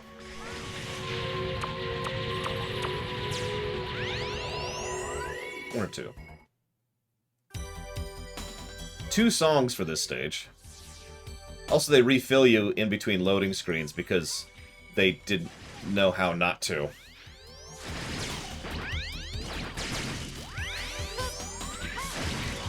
I'm serious, that's the reason. They couldn't figure out how to save things like your stats and your current HP and all that in between stages. So they didn't, and you just refill each time. Correct, okay. Alright, so I gotta remember, there's something I want here, I think.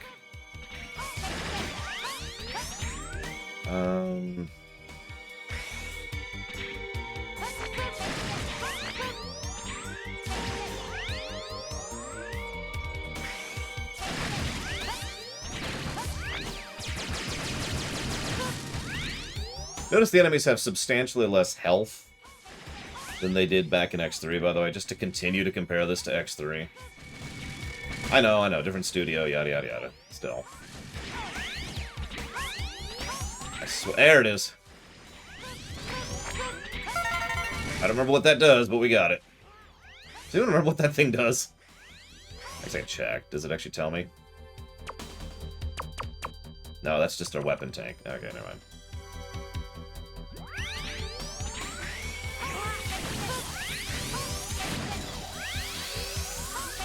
Love that attack, by the way. Legit. You can even see the edges of it. See right here? You can see how far the frost spread. You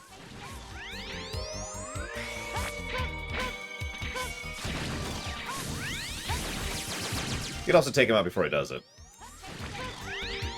I was going to say, the idea of a weapon tank is actually kind of cool. I don't think it is really all that useful. I have effectively... I shouldn't say that. I don't think I've ever used it. If I have no memory of doing so.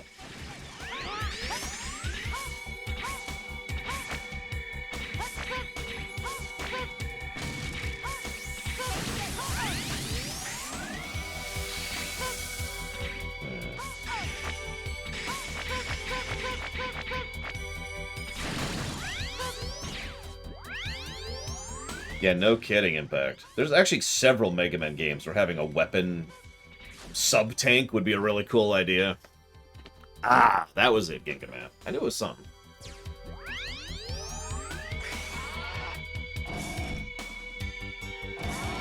Don't worry, X6. We'll get to X6. I enjoyed X6 unironically, but I'll never defend it as a good game. Because it's not. Anyways. Time to be evil and stupid. Alright. Yeah, I love being evil and stupid. Why are the ice guys always big and hulking in these games? They sent a kid like you after me? I wouldn't recognize the fact that you're freaking X, the very Reploid that I myself was based off of, and since I'm apparently from the Maverick Hunters, I would never recognize the legendary X, so I'm just gonna call you a kid. I promise to end this quickly.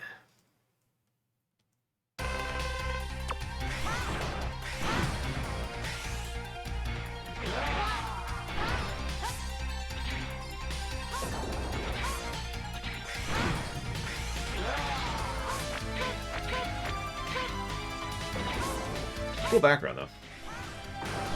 It's actually kind of hard to use that because of the fact that you can only shoot up. I don't even know what's happening with his attack there. Like, what happens to his lower torso when he slides around the ground? Where is it? Is he... Oh, never mind. I see his feet behind him. I've never seen that before. His feet are behind him. I don't think I've ever seen that. I was just assumed his bottom half just vanished when he does this thing.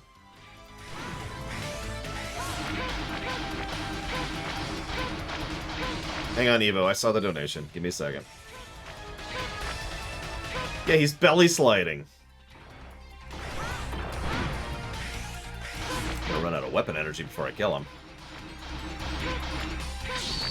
Frost attack. Rah. You gonna fight me? Nope.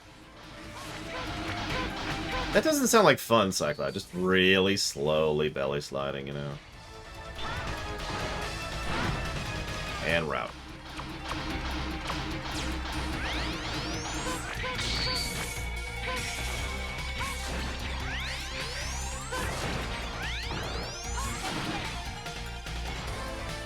Thank you, Evo, very much. As always.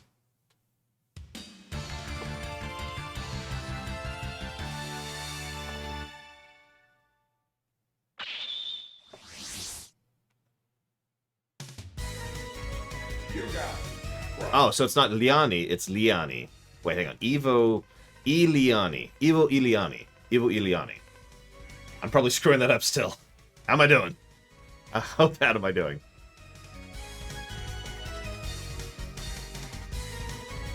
Towards Dragon Age 2. Oh yeah, there's just some great tunes in this game.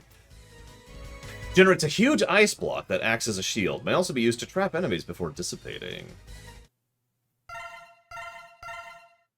We're getting all the hearts so far. We're doing good on that, but we're missing like everything else. We still don't even have double jump. We need to get several of these things. Where are the boots? I don't actually remember. Again, I have so little memories of the X playthrough. I remember Zero way more when it comes to X4 because that's what I replay it all the time. Where's our order? Who's next? Who's next? Stingray next. Ah, boots or spider. Aren't we doing spider last? We are doing spider dead last. Anyways. Just have to do that a bit later. He destroyed the city and escaped to the sea.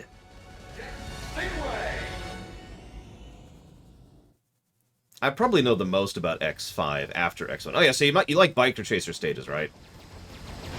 Because if you do, we're going to talk about this when we get to X5 or 6, whichever it is. I think it's 5. It's Volt, Squids stage, whatever it is. Yeah, so by the way, if you dash, you're locked into the dash. I didn't actually mean to do that.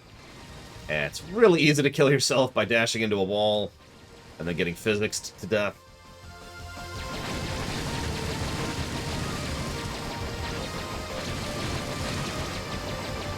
Jump, jump, jump. Slide, slide, slide. Yeah, Volt Kraken, or Squid Adler if you prefer.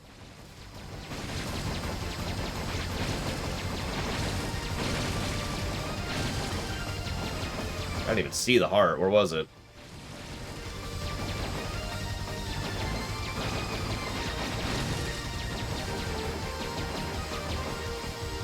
Never mind.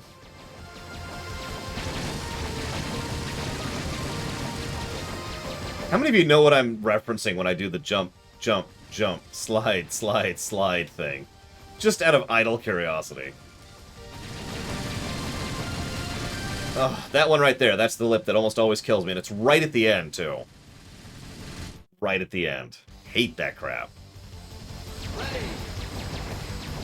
I still think this stage is kind of fun, though. And probably deserves a positive. I've always mentally headcanoned that this actually is the same seaport from Dr. Doppler's area, because we're just going all over the place in this game, as opposed to, you know, the previous games, 1 through 3, where we're all focused on one city or one area. In 4, 5, and 6, we just go all over the place. In 5, they make it far more explicit that we're going worldwide, too. Which I'll show off when we get there. They did that in Mega Man 8 as well, now that I think about it. Go away, Stingray. I got stuff to do. Damn it! That was it. I'm gonna die. I'm gonna accept death so I can get it. Can you charge? Sure, watch.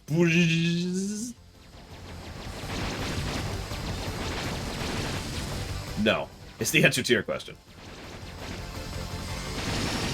You can do that, though. You can also shoot up only when you're dashing, because I don't know.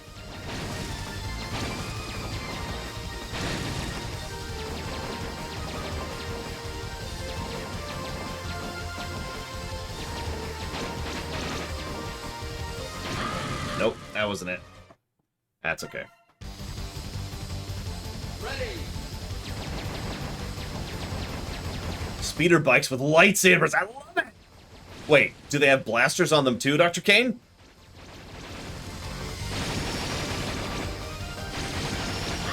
Whoops. Ready.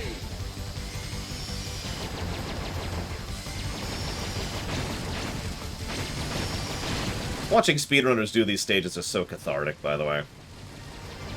Excellent, Dr. Kane. Hi, Savicom.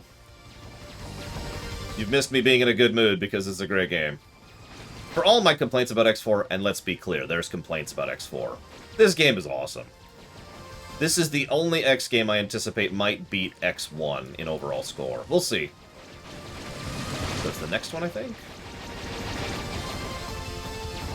No? It was... Ah, damn it, that was it. That was it. Ready. We here at Puzzle Co. want to hire Dr. Kane. That would explain everything, because Puzzle Co., if you remember, that's from Resident Evil, which is a Capcom title. It all makes sense! Hey, let's continue. Hey, 'cause we're dead. Ready.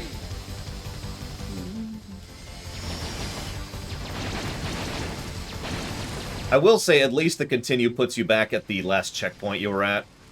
In fact, honestly, I could see an argument for good mid-mission checkpointing in this game. Because, you know, it is. It would be so easy for this game to be awful about that.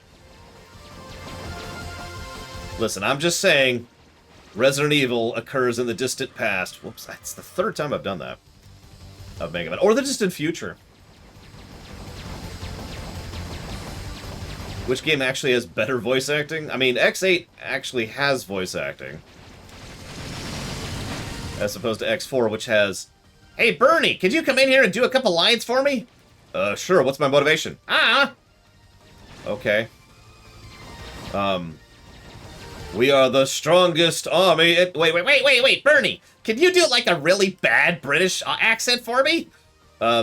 We are the strongest army in history. There we go. Perfect, Bernie, perfect! I love you, baby!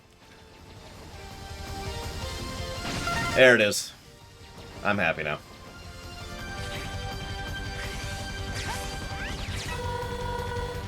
The most powerful... Oh, sorry, wrong person. I would love it if one of these characters would just... Hey, we have the most powerful army in history. We must withhold the enemy immediately. Mega Man. What was my line? We must release the... Line? No, okay, so...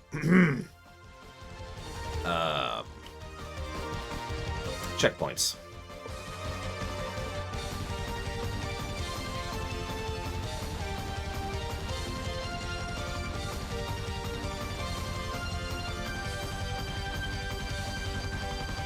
Slide, slide, slide, jump, jump, jump. Anyone know what this guy's weak to? Other than the Star Destroyers, Zactaf? I don't know. Oh, ice. We actually have ice. I'm impressed that you found me. I killed so many innocent people, all because we want to peacefully... Jesus Christ. Your search is over. Get ready, X. Hey, where's ice? Where's I don't even know what ice does. God. Hello? Yeah! Oh, there's that audio spam. Yeah! Yeah! Everyone say it with me. Yeah! It's hurting my throat. Yeah!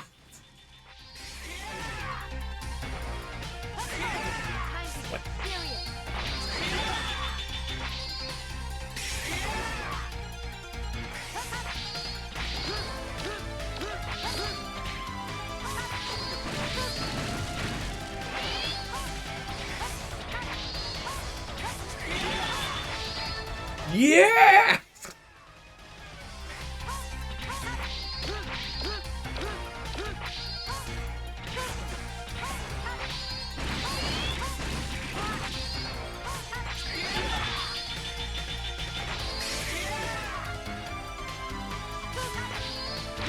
Damn it. He's giving me really rent. By the way, you notice he shoots his drones out of his leg? Did you catch that? I might actually skip that. I think it's easier to just use the Buster on him. Jeez. It's no use, G. Cormos. Yeah, that's always bothered me. He shoots his weapon out of his leg. What? I know we're supposed to accept a lot in this series, but what? Yeah! Okay, we're done. Maybe. We might not be done.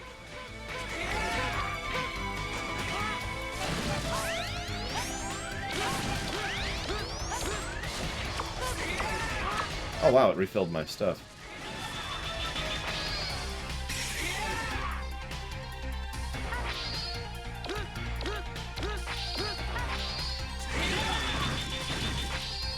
Ah!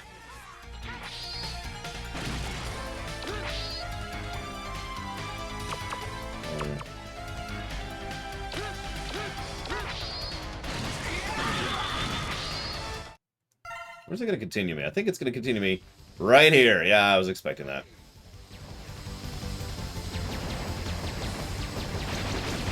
Kool-Aid. Yeah, what would Kool-Aid Man be? Because Kool-Aid Man would be the classic one. What would be the X version of Kool-Aid Man? Kool-Aid Walrus, maybe? Hang on, I'm going to deliberately die. No, trust me, I need my lives refilled, so... Come on, game. Give it to me. Give me my death! Give me my death! There we go. He could be a Red Devil, yeah. Kool-Aid Man Bestorino. That's the 0 one.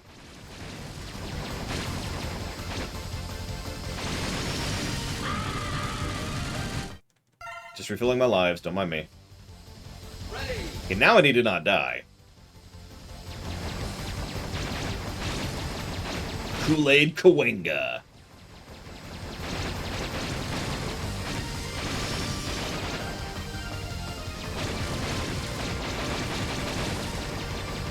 Oh, wow. Pay attention, Laura. That was a good time to get some water.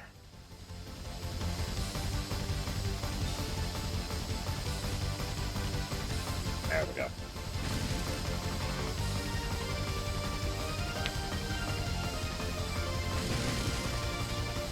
Well, this takes a minute to die, doesn't it? Kool-Aid Hippo. There we go. And his main attack is actually giving Kool-Aid to you. It actually powers you up. Juice Springsteen. I like it. Oh, I missed it. No. Wall Crasher. New Mega Man concept. Destructible terrain in a Mega Man game. Okay, here we go. Ready. Time to not die. I got this. Definitely have this, and definitely not about to die. Didn't die yet. Doing good. Need to continue not dying.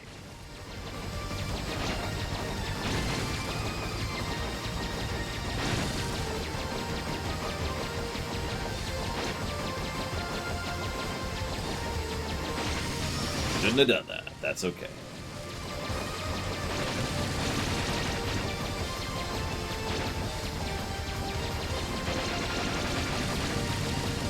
Okay, we're good.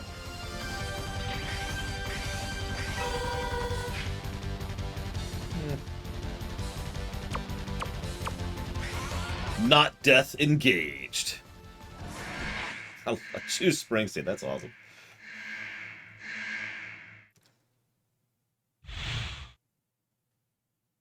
God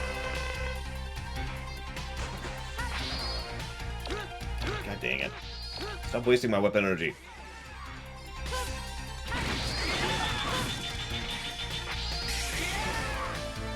I love how he yas twice when he does that.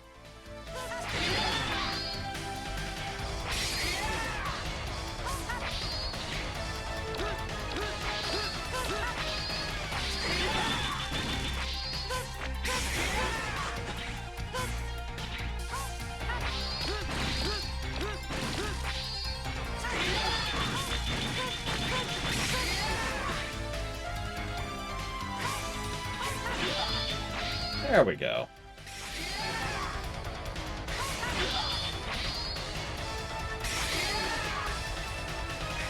Whoops, too early.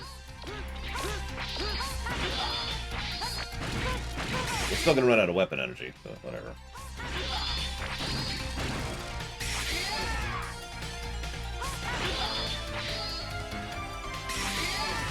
Actually, we do have a tiny bit of weapon energy. Hello? Use thing. There we go.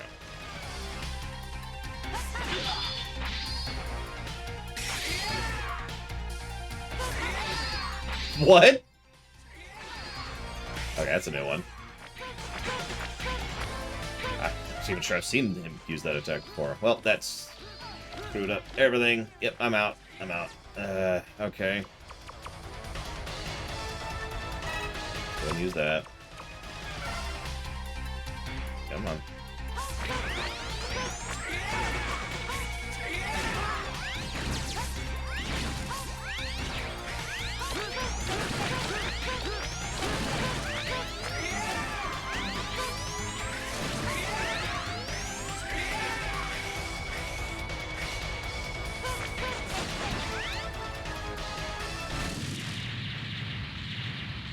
Yeah.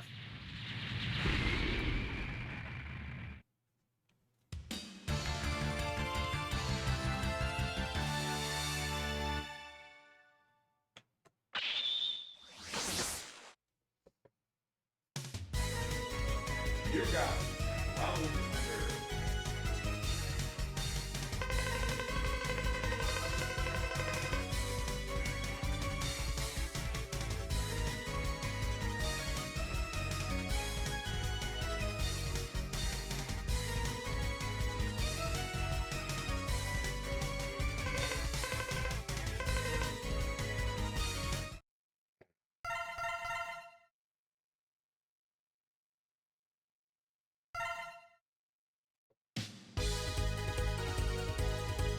Okay, next we're supposed to do Mushroom. This should be fun. Without anything. We still haven't gotten any power-ups. See you around Impact. We're actually going through this a little faster than I thought we would, but it's X4. It's okay, we'll die a lot when we get to the final stage. He occupies the laboratory and will attack anyone who visits there. Yeah, this stage can be problematic. We do get to try out some new things with regards to what the PlayStation can do.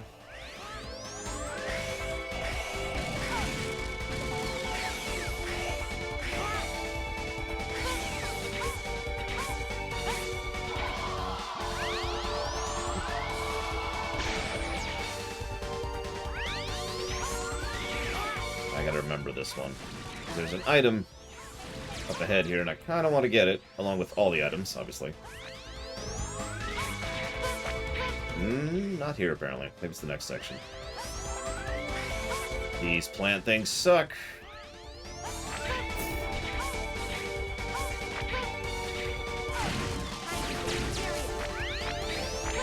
We still don't have the armor, so we still don't have the boots. I'm almost tempted to be like, we're gonna go ahead and do things out of order and get some freaking upgrades. But no, we're gonna keep doing this.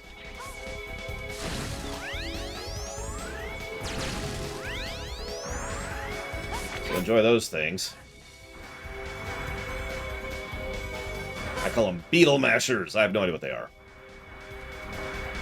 They're beetles and they mash things. What do you want from me?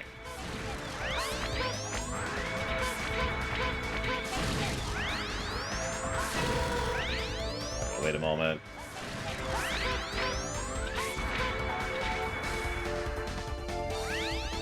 I actually do MLP Vermin. Of all the things I like about the visual upgrades of the PlayStation 1 series, I don't like what they did with the light capsules.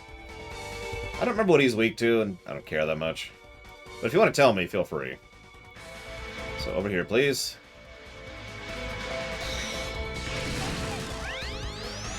Over here.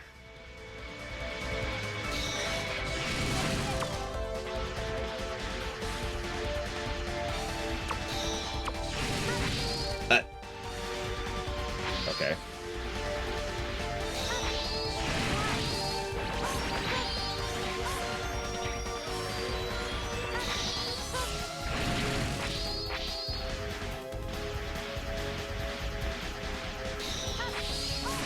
Well, the manga, as mangas usually are, is incredibly dark, Canada Bangs. But whether it's good or not is something I don't really have the ability to judge properly.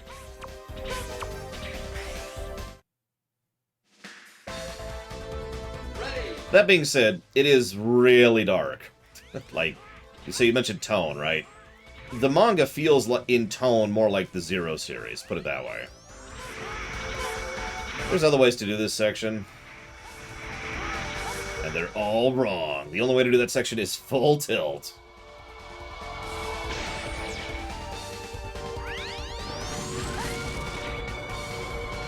I can't get that, can I? Because I don't have the double jump.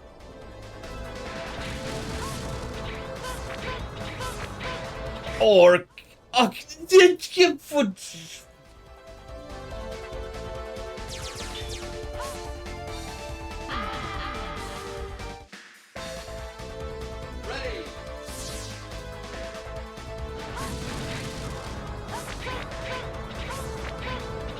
Screw you, game. I can't make that jump.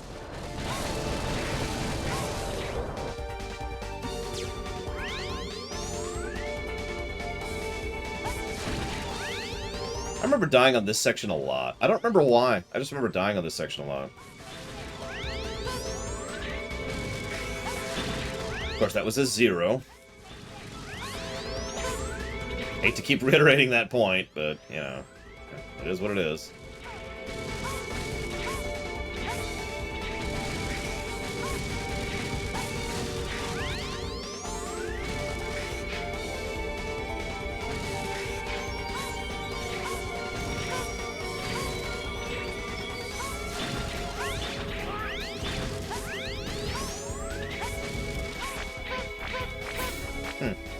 Oh, whatever. Boss time. What's he weak to? Effectively, yes, Avacom, but also much harder in gameplay. So, Maverick. You X? Wait. Hey, hang on. Are you X? I'm under orders to terminate you. What? Whose orders? Take a wild guess.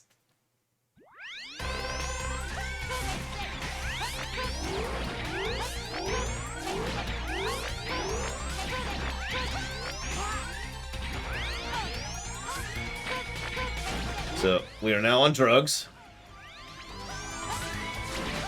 Like you do.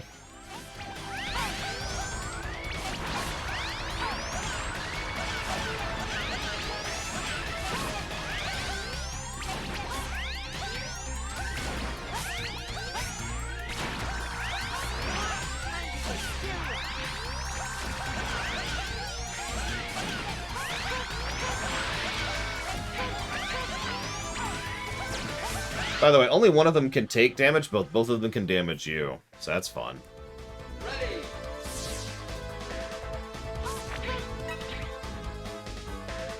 God, that added no energy to the E-Tank.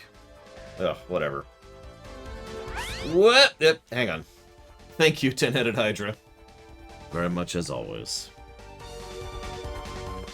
I'll put that towards Overlord.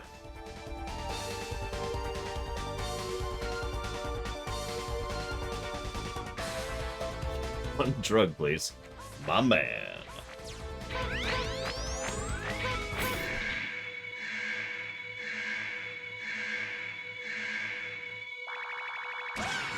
Or Toad is the evil cousin, Jaluto. Take your pick. Hi, Nerzos.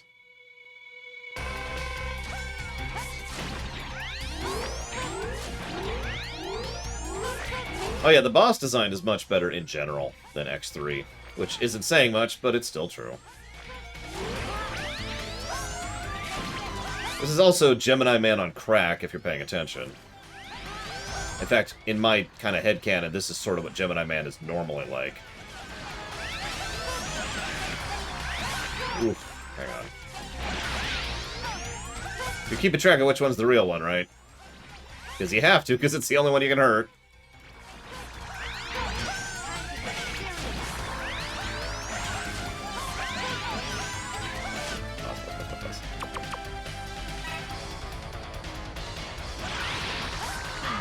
Oh, bull crap! Oh, whatever. Yes, this is Gemini Man on shrooms. Isn't crack made from shrooms? Isn't that how it works?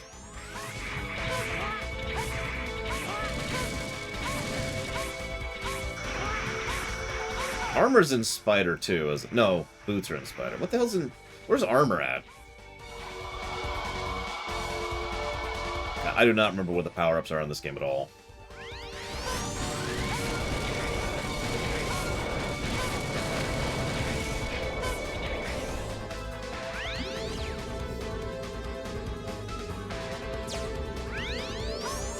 Elevators. Elevators. Elevators.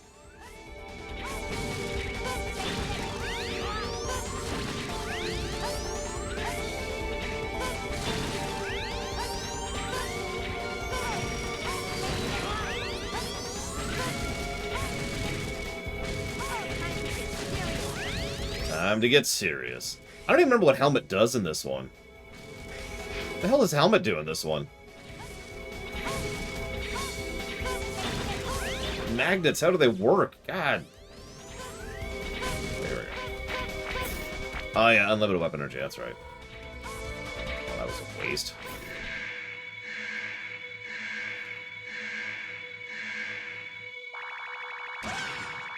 I do love his voice actor. Yeah! Yeah!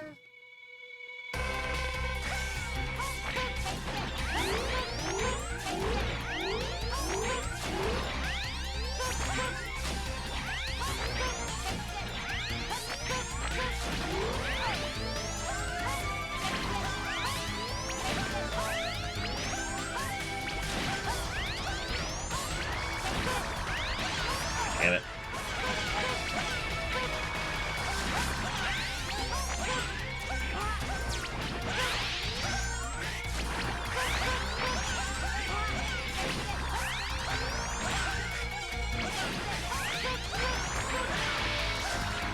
Damn it. Ready.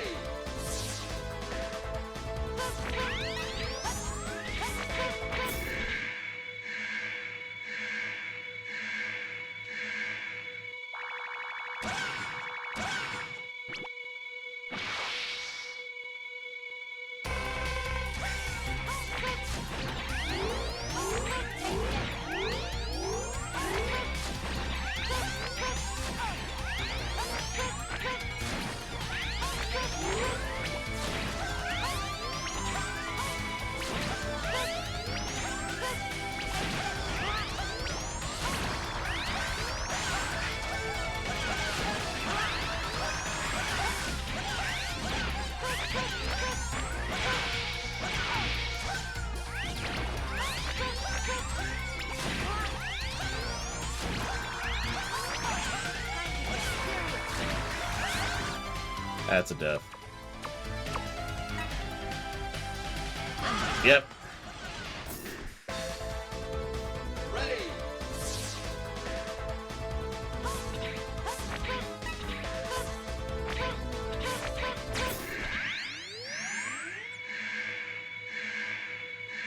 See you around, Devo. Hope the drawing goes well.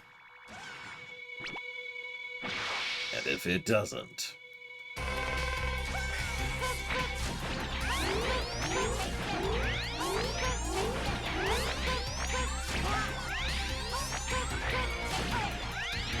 I'm gonna screw up twice in the intro when he's not actually hard yet.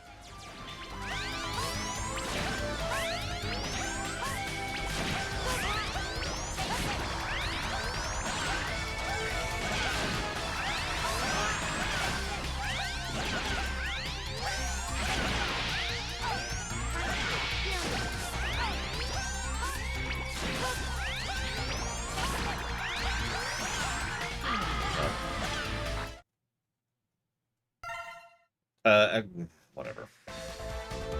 Ready.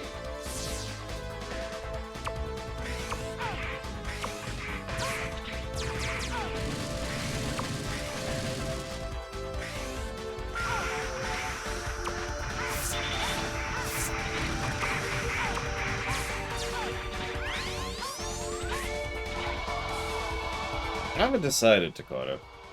I'm leaning towards no, admittedly. Since we did game over. The live system is far more likely to be blamed here, since the actual checkpoint is right before the boss, as it should be. And this checkpoint isn't actually all that far back, it's just we keep having to do it over and over because we have 3 lives. Until we get that power-up in the Snow Walrus stage, which we don't have the boots to get! I think after this death and failure to kill him, we're gonna just go and move on to Spider so we can get some frickin' power-ups. I don't feel bad about doing things slightly out of order on one of the harder Mega Man games. Speaking of which, I can't wait for you to decide what order we're going to do X6 in, because that's going to suck. There's definitely an optimal order for doing X6, my god.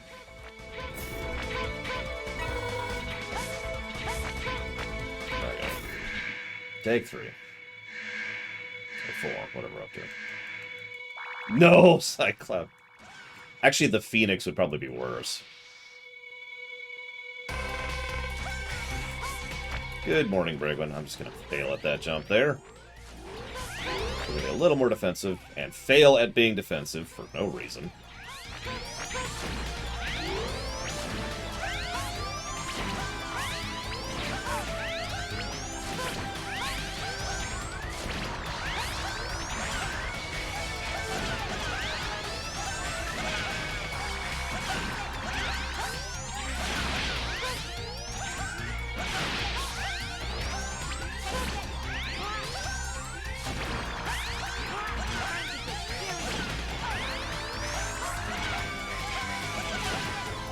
Anyway, so.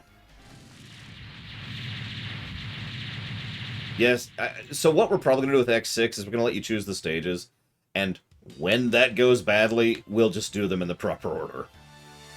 No, we got a good pattern. I'd like to take credit for that, but we actually got a pretty good pattern there. You got Soul Body. Remember this, it's going to come up in the next 2 games. Accumulates energy and generates an illusion. Enemies will sustain damage if struck by the soul energy. Requires higher energy expenditure, however, and will eventually dissipate in time if it sustains heavy damage.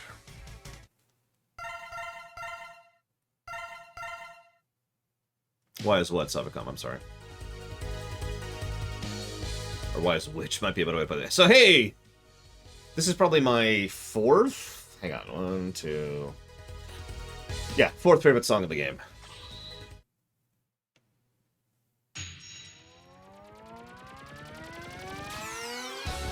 He protects the secret weapon of the jungle. Parasites.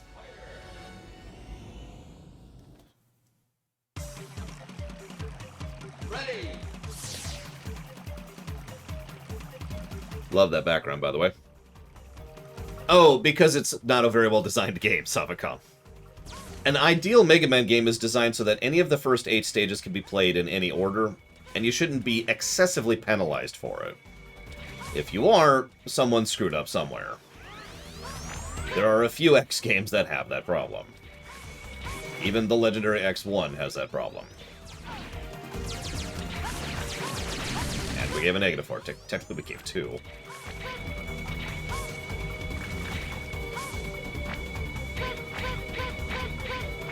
Just for you, Savicom. Kinda, yeah, Savicom. Like, to use the Ocarina of Time example, if you do... Well, that's not a great example, but...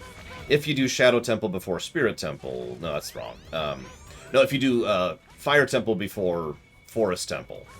Like, that's not exactly an optimal setup. Here we go. Hey, look! It's right here! This battle should never have happened, X. Why must Reploids fight each other? Why do these peacekeepers persist in fighting each other? This must be some sort of mistake. X, enter the capsule. So yeah, this is the official time he stopped being recording and started being a cyber elf.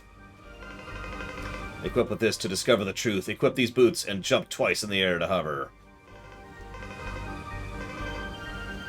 Cool. Stop this tragic war as soon as possible.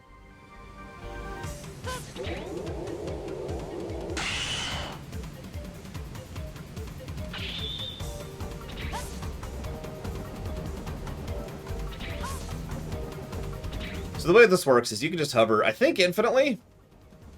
But you have... Oh, okay, no. So it lasts a while.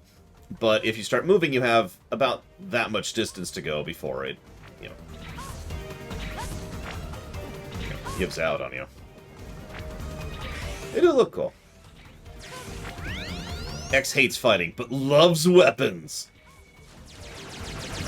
Weapons manufacturers hate him. Learn how X gets his weapons with these 3 quick tips.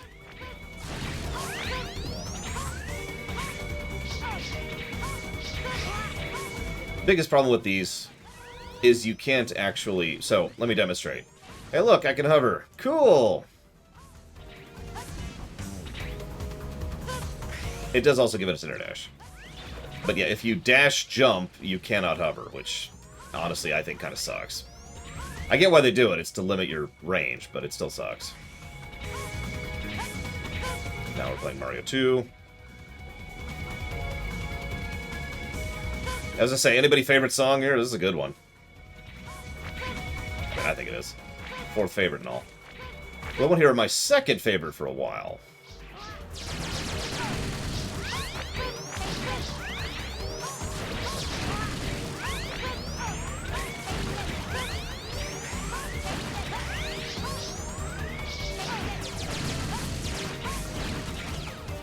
I just love the beat of it.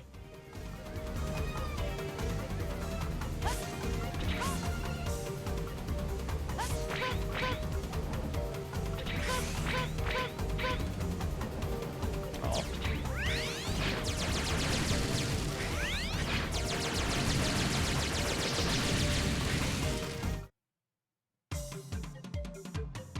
Ready.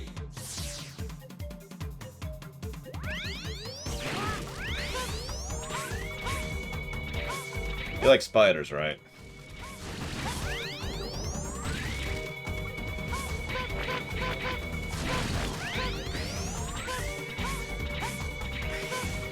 If you don't like spiders, I hope you like snakes. I mean, we're in the jungle. It's okay, they're all robotic, so they don't actually bother me.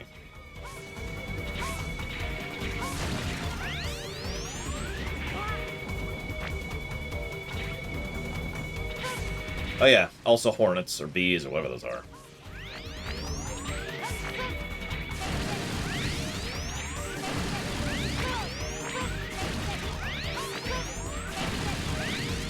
So, I don't know if you knew this, they retroactively named the armors in 1, 2, and 3 first, second, and third armor, but in canon, and as the games were coming out, they actually started naming the armors from this point onwards. So the armor we're going to get in this game is called the 4th armor, and then they'll start having the unique armors from 5 and onwards. Falcon armor, Gaia armor, whoops. There we go. Falcon armor, Gaia armor, ninja armor, and I don't remember the rest, but you get the point.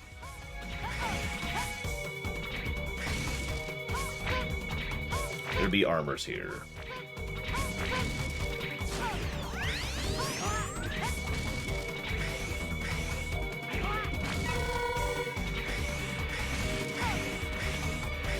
Last time. What's he weak to?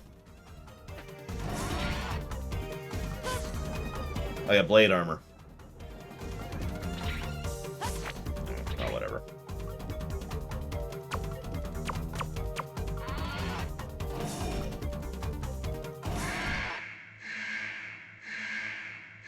Giant gun in the middle of the jungle.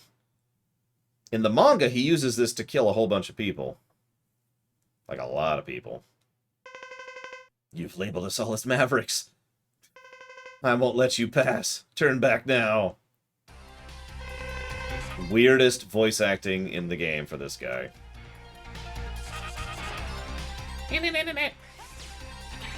That's hello?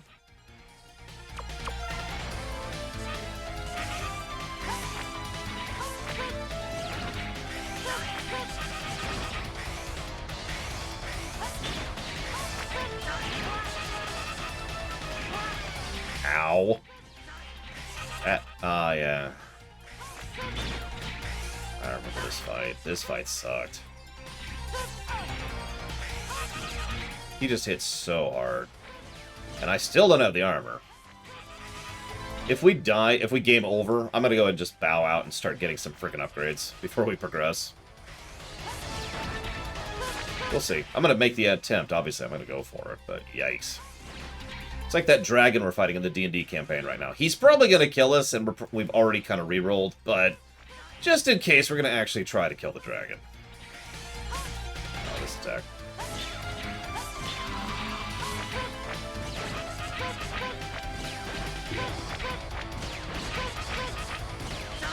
Ah! What? What? That was very strange, but I'm not going to argue it.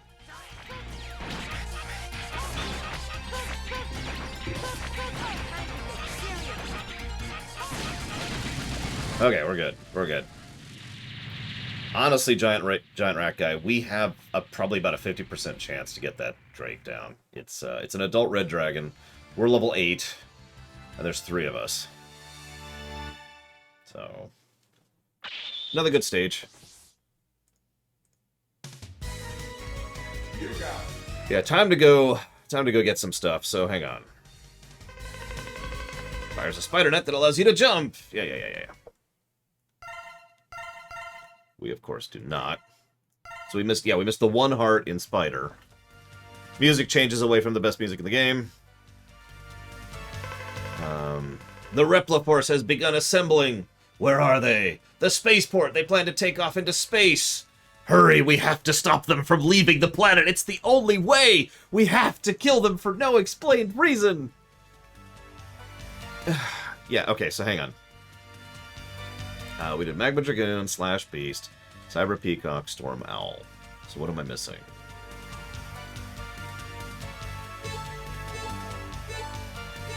Frost Walrus, yep.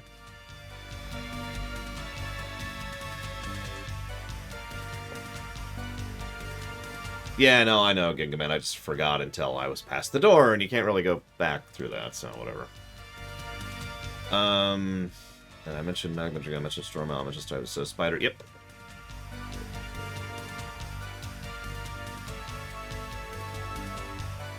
I mean, I guess that's true, Takoida, and in fairness, they are Mavericks. They may not have the Sigma virus, that's debatable, who knows.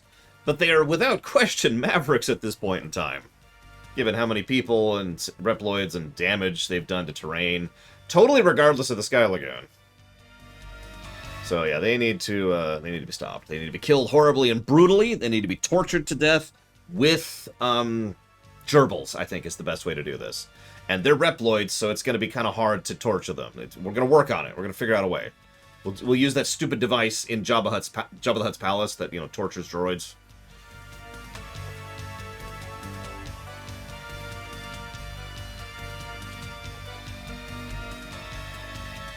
Why are you calling us Mavericks? Blah, blah, blah, blah, blah, blah.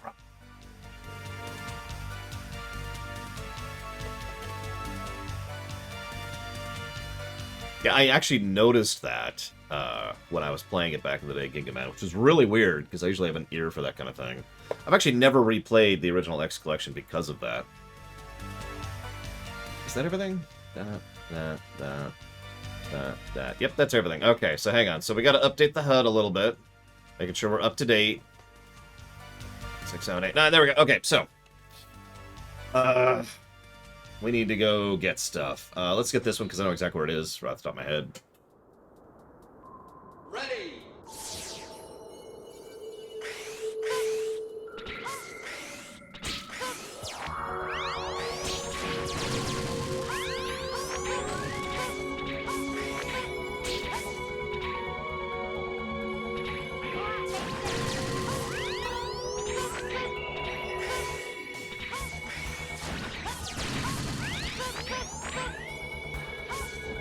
I didn't mean to hit that, but it worked. Up, please. Grab that. Here.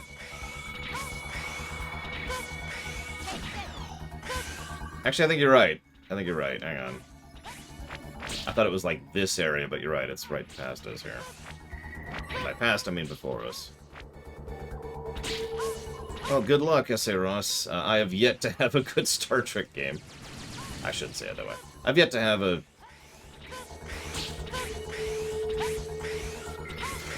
good Star Trek game, so I hope you have a good one.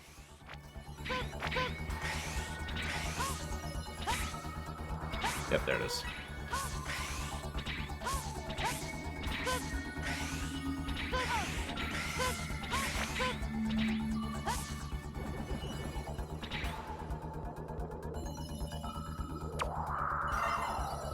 See if I remember how to do this.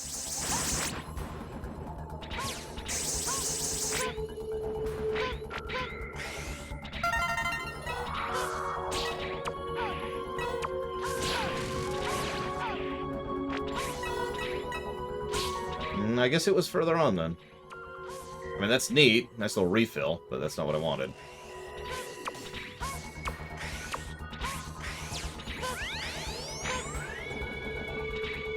No, I'm with you, Ginga Man. I mean, that can be asterisks. There are other Star Trek games that are at least acceptable. But the only Star Trek game I've ever really been like, yes, is Star Trek Online. Of course, I have the same general problem with the Star Wars series. There we go, that's where I wanted. So yeah, I'm gonna need web for that. But that's okay. Because we got that. Okay. Okay, so I think that's it here. I think.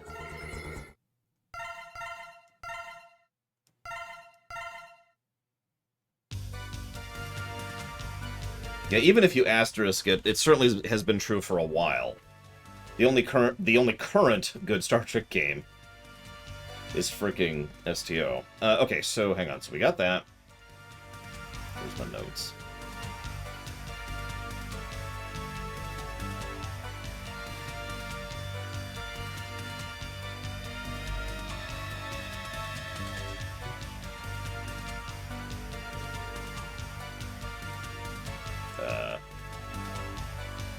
Where's the... Here we go. Okay. I guess we could just go get that one. Were we missing anything else there?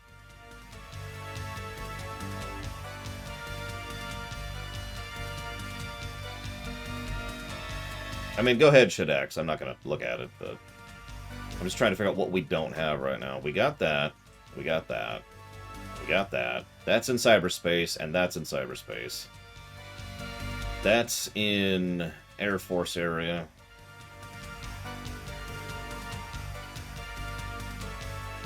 Oh yeah, we've got 2 weapons in this one. I forgot about that. We do want the armor. But we need the thing for that.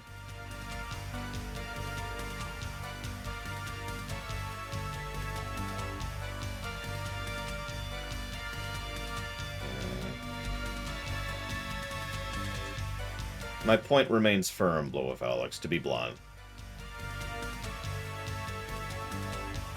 We have... You're right, we do have several awesome Star Wars games. I actually agree with that. We have like 10 maybe across 40 years. Where the hell are our awesome Star Wars games? You know? Looks like there's just one there. Let's just do that really quick. Let's just get that out of the way. Ready. So I think there's just the only thing we're missing here is the heart tank. Shame we don't have Nova armor. I would just be quick. Can I activate Nova armor just for the replay-throughs? Oh yeah, the Romulan Republic was awesome. Pretty much everything about the Romulans is awesome. Pretty much everything about the Iconians was awesome. STO nailed it in several ways, despite its flaws. I look forward to reviewing it someday. And finding out that it's a terrible game. Yeah, that's kind of my point, Blow Felix. And I've always theorized that this is due to the licensing problem that I've talked about a few times. Like, there's so much you could do with a Star Wars game. But that costs money. So, oh, okay, let's smash out something really quick. And cheaply. Frankly, I think we got lucky with several of the great Star Wars games we got. Like KOTOR.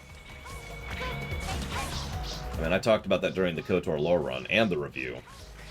There was a decent chance KOTOR was going to suck, and we just kind of lucked out on that one.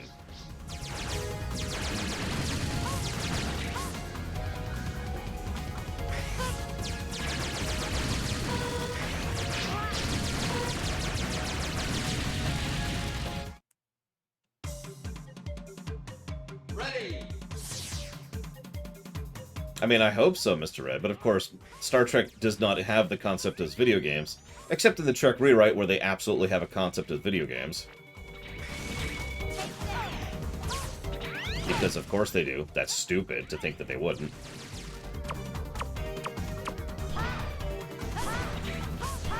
Alright, whatever.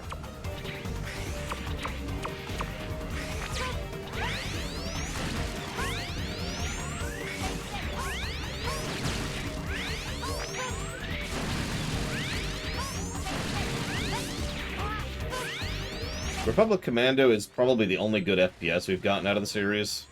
Make of that what you will. I've never reviewed it, though, so I don't know.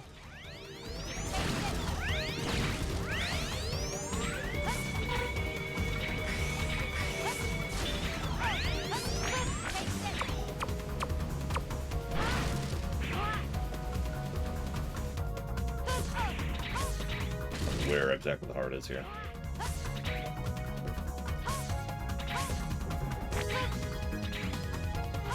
See, I like to think that Data would start off playing something that would really, force him to be super... I've got to be constantly paying attention to 50 things at once, and it's the kind of thing only an android could do. And then he would get bored of it. Isn't it a Titan-class ship, Ross? I mean, I could be wrong. I would agree that some of the... one of the Battlefront games was good. I think it's 2. Of the old ones, not the new ones, obviously. I didn't like it personally, but that's purely because it wasn't my thing. I'm not into that. Still a good game, though. Okay, so I guess... Let's do this.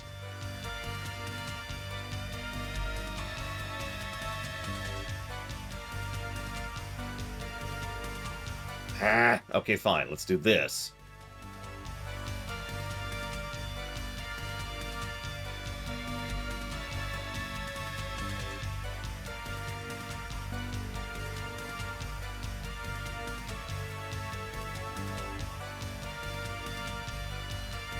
I think we want plasma. I guess we need both anyways, so whatever.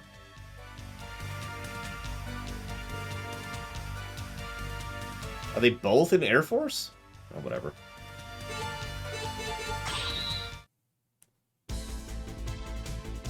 Ready. I think Data would try to get into games that are either really heavy on story focus or really heavy on gameplay focus in an attempt to understand both and why people like both. My opinion.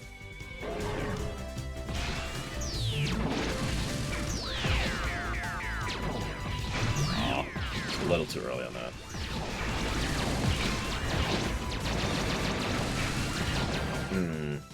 I can think of a lot of awful Star Wars games, but it's the stuff most people's never even heard of, so that's just shovelware at that point. Where is this?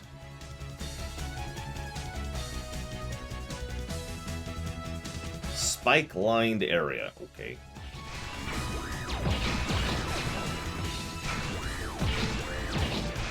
What? Just gonna chill here a minute. Don't mind me. Oh, wow, okay. Ready.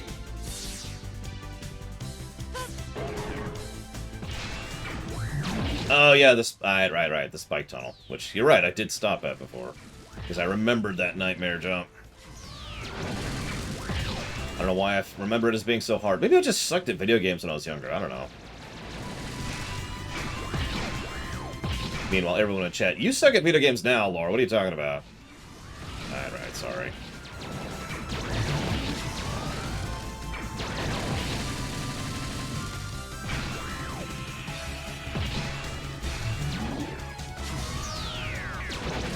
I suppose I shouldn't be greedy when it comes to things like Star Wars games and Star Trek games. The attitude could be, thank goodness we got what we got, you know? I just don't think that way. Make of that what you will. I look at that and think, God, there's so much we could have had, and we don't. And never will, probably.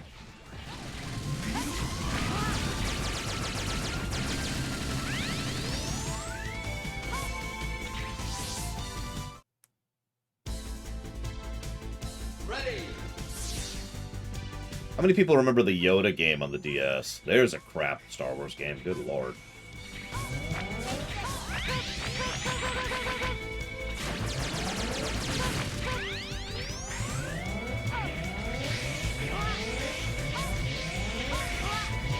Okay, fine, fine game. You win, you win.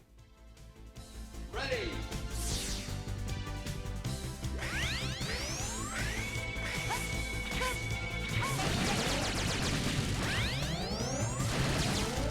I think you're right, Jaron Duffy, and that's probably why I remember that room so terribly. Because I think it's one of those extremely tight jumps you have to do. I swear there's a way to get up there without using the web spider, but we're going to use the web spider, because we're not stupid. Ugh, we're going to die immediately after using the web spider. Very important. RNG manipulation.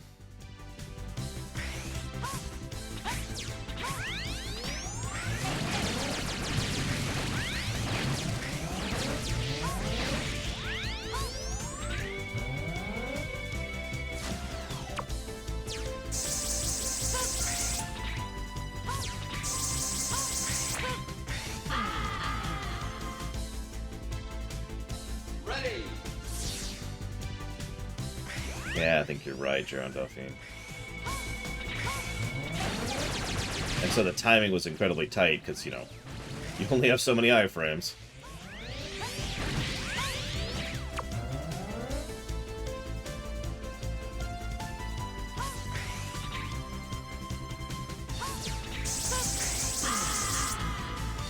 Okay.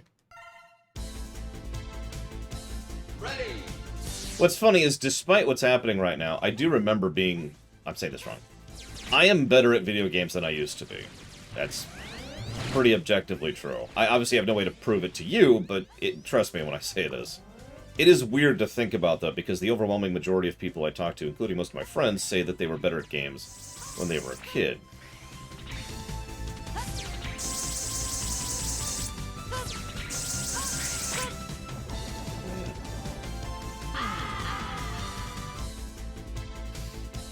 Ready.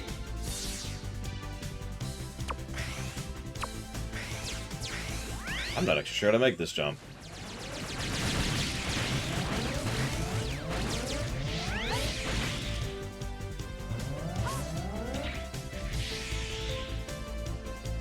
Yeah, sometimes I wonder if I just focused on one type of game if I'd be better at it or not. True, Dakota. Very true. Alright, hang on.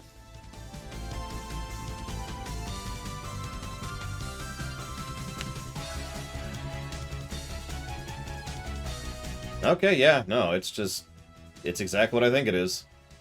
That's just a really tight shot. Alright, okay. Okay, that didn't work out. Ready.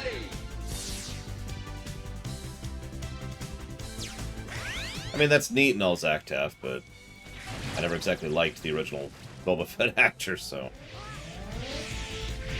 Listen, Smash Bros. Is the greatest, okay? I've absolutely no practice at that series.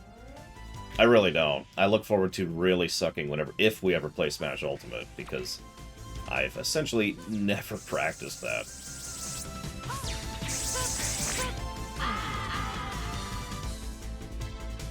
Oh my god, this is stupid. What was that we were talking about? That one jump in X1 stage? In the Flame Mammoth stage? I think someone heard us and was like, oh, you want more jumps like that? We got your back.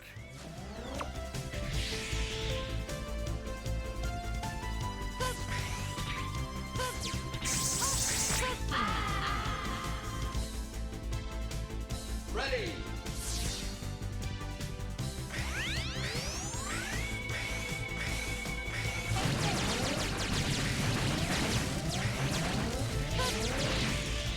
Yeah, this is a little crazy. I don't know who that is off the top of my head, Zactap, but I'm gonna go with no. Nope. That was only a few pixels off that time. I'm gonna try a different angle next time. Probably Loner. I also think, if I could just talk for a second here, I really have a strong feeling that a lot of the reason people think they were better at games as kids was because people have a weird understanding of what difficulty is. There we go. No, I cannot shoot a second web. One of the things that people tend to have an assumption of difficulty is time investment. You know what I mean? You know, this took me 15 tries, therefore it's difficult. I tend to disagree with that. I have found enemies that I have killed in one attempt far more difficult than enemies that took me 15. But let's not get into that thing again. Anyways, you can charge up your blast at a time with the module. It takes a while to charge, but you can fire a charge shot anytime you wish to with it. This module is also manageable.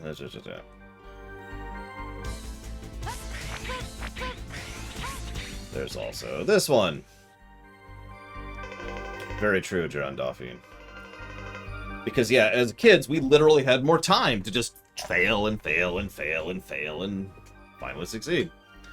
With this arm part, you can fire the plasma shot, which is effective against stronger enemies. If the shot hits the opponent, plasma is generated, which will cause additional damage to the enemy.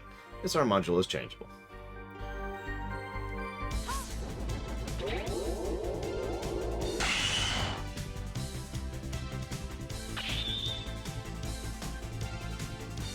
Then yes, I don't care for exact out.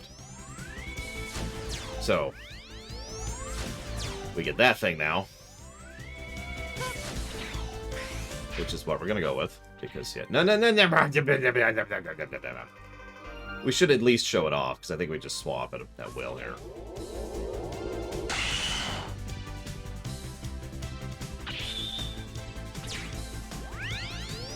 Slower charge time, but...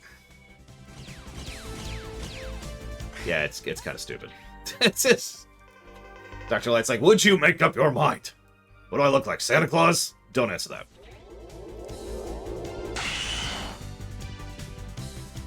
I like how it shows off the graphic of our armor that we don't have. Alright, anyways. So we got that nonsense. Now let's go get our armor, speaking of which. That's Magma, I do believe.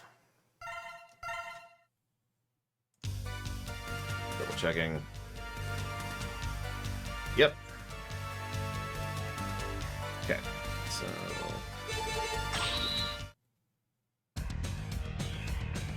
Ready!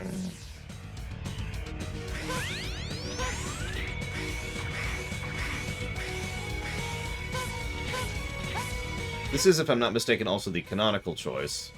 I'll demonstrate if I ever find an enemy. Oh my god, there's so much lava! Jeez, Dragoon. Here we go. Yep, you see that attack right there?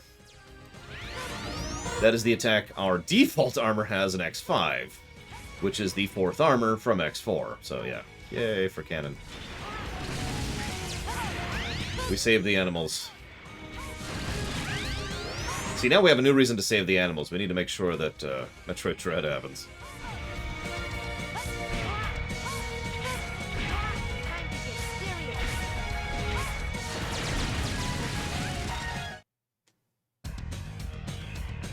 Ready! Lol, Savacom. Okay. That's true, Ultimate Armor also has the orb thing.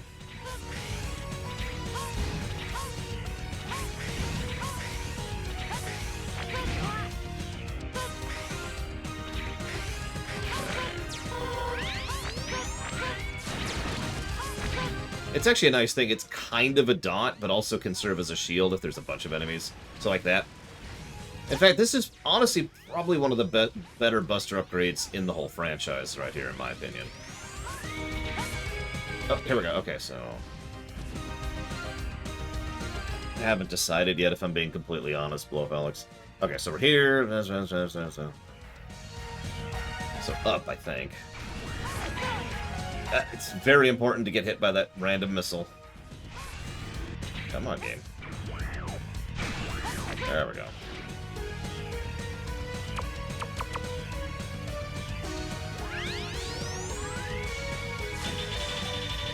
What? Oh, god damn it!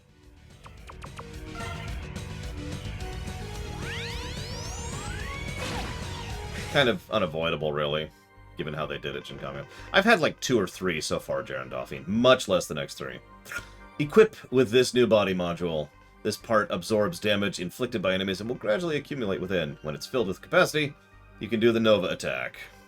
However, a single use will consume all your energy, so use it only to pull through tight situations. Or get the ultimate armor and have infinite of that. Oh, that's not what you meant, Blue Felix. Sorry. My bad. Yeah, no. We'll be starting as X, because duh.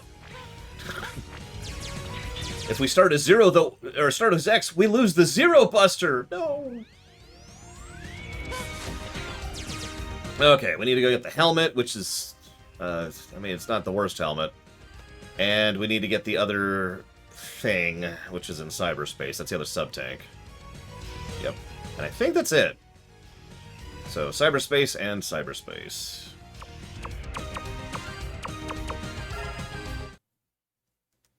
I mean, it's not super terrible. It's just the worst thing in the known universe. So, no, I'm kidding. It's not great. Cyberspace. Gotta go fast. Ready.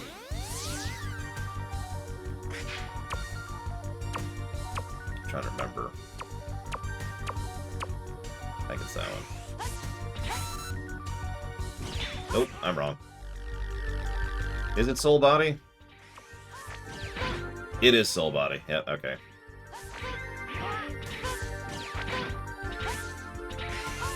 Hurry up! Yeah, so we just lost S, but that's okay, because I don't think we have to get all S's, we just need to get the second and third S. Unless it changes, in which case I'm stupid and never mind.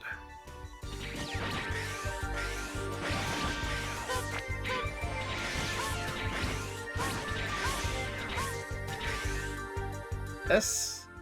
There we go. Much better. Just see the helmet or E-Tank. So now we just need the helmet.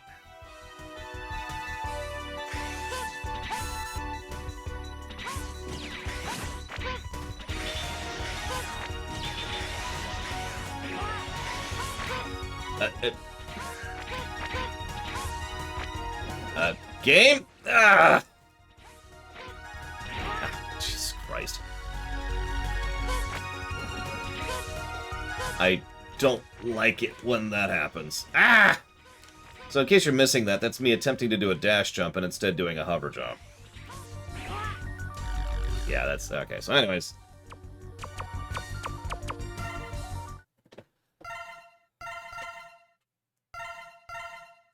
Not that I actually need the helmet. I could just skip the helmet. There's no real benefit to getting it. But we'll make one more attempt, and then we'll move on. Ready. We still haven't reached my second favorite song. We won't for a bit. God damn it, stop doing the freaking hover! God damn! This is why I didn't like the hover, if you remember me mentioning that, Blue Alex. The hover itself is fine, it's just... Yeah. It activates when I don't want it to.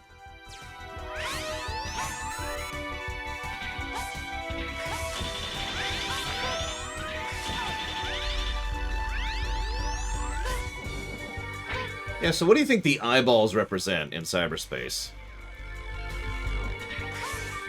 Now, there's actually another Boots hover, which I dislike a lot more. But that's X7. How is that an S? And all of X7's power-ups kind of suck, so... I mean... You know... Okay,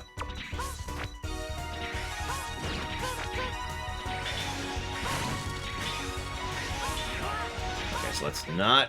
However... No! Oh!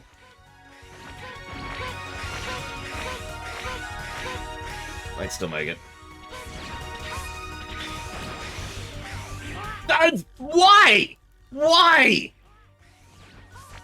You just hate me? Is that what it is? You might make it. Oh, Jesus. That was like less than a second. Give me my freaking helmet. Why are you in cyberspace?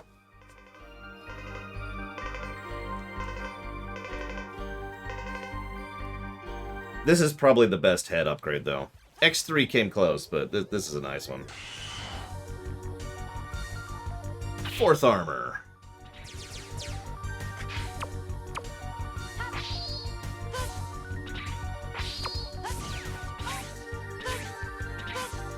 So, yeah, let's show off all the weapons now that we can do that.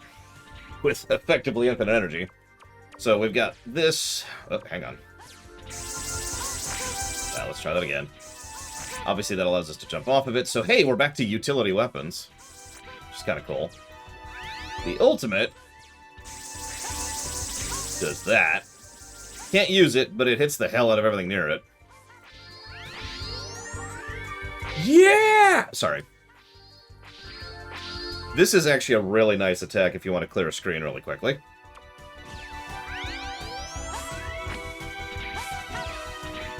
So this is funny.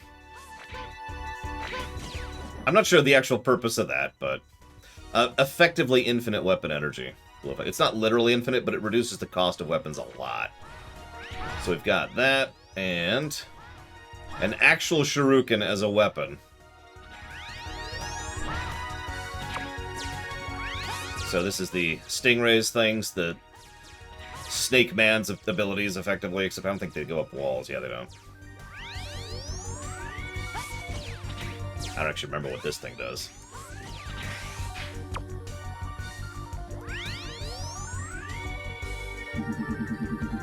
Oh yeah, so this is just kill that thing that you happen to be looking at in particular. There's Storm Eagles, and by Storm Eagles I mean Storm Owls, sorry.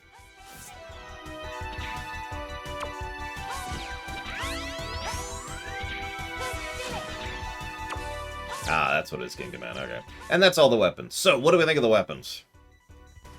I admit I have little experience with the weapons, because, you know, I don't really remember X all that much, as we've discussed several times. But I do think they have decent utility. Yeah, this is good for the jumps. This is good for just preventing stuff from happening for a while. This is good for just noping out of certain situations. That's not that great. That's not that great. This is great for just killing something that you want to die that's at a weird angle. That's an okay arc. And that's an okay arc. So, you know, some good, some bad. We do still have some utility. Like, I'm willing to give A+ is what I'm thinking. Just 1+ for weapons. And a plus for having a smudge on my glasses. My favorite thing. Personally. I mean, Storm Tornado is Storm Tornado.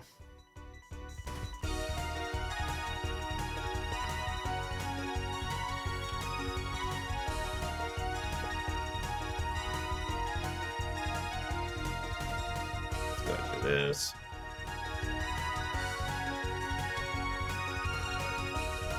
Go ahead and do that one.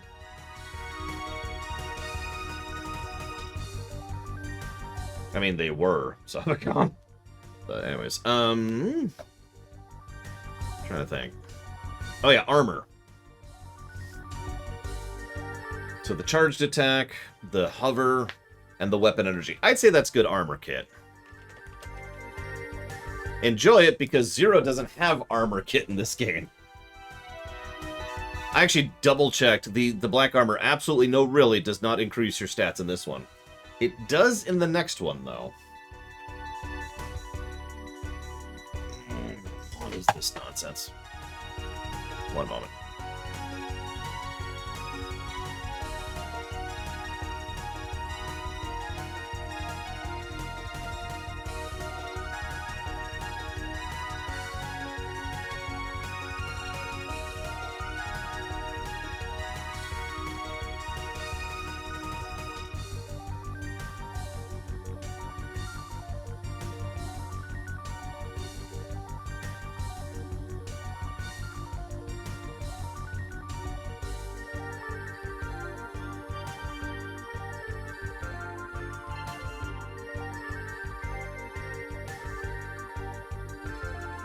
Sorry, everyone. Federal agents are after me, and I need to speak to a caller right now and pay them money, or else they will be forced to take federal legal action against me.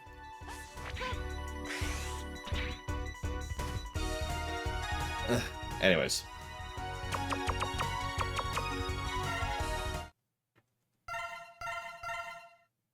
Okay, we have all the stuff. 100%. Let's beat the game. First time we beat the game. Spaceport, you liked the Colonel fight, right? Ready. Guess there's gonna be a dance-off. It's gonna be terrifying. I do like this song. I like a lot of the songs in this game. In fact, I'm not sure there's a song in this game I don't like. I'd have to think about that. Like, if you just put on the X4 soundtrack, I'd be like, yeah, okay. I'm down.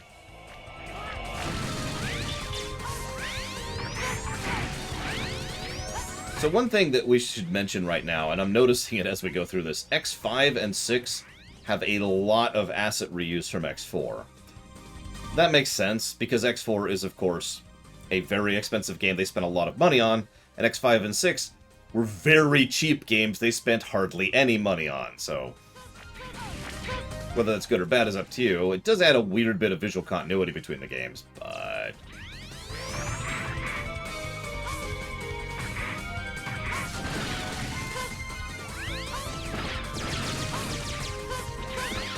I like how small our health bar is, even with full hearts. Yeah, I remember being about it. I don't know if it's full negative worthy, but it's certainly kind of at several times. It's okay, in X6 we get the nonsense sprites too, which I'll be pointing out when we get there.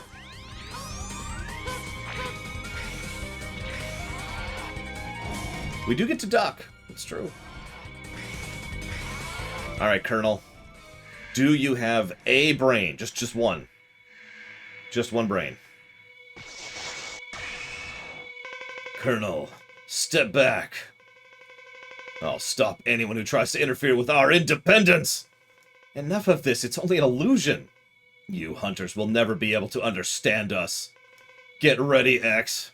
I'll show you no mercy. Now get ready!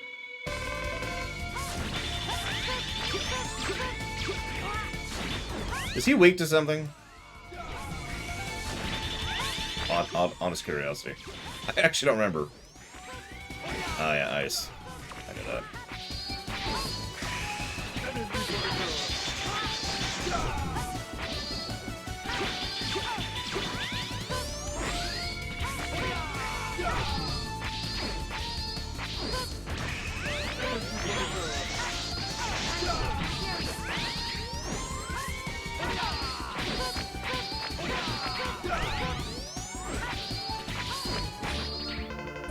Impressive, but it's too late. What? The Repliforce already left for space! I'm beaten, but the Repliforce will never perish. The Reploid's nation will be born in the vastness of space. Colonel. And he dies.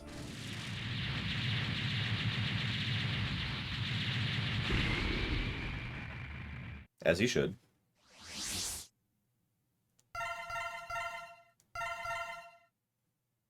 They've gone to the one place unaffected by capitalism. Repliforce has flown off into space! Double, watch the ship for me. I'll go after them. Sir, reconsider what you're doing. It's far too dangerous. We don't have any other option. I'm leaving you in charge here, Double. Final weapon. Totally not Ragnarok.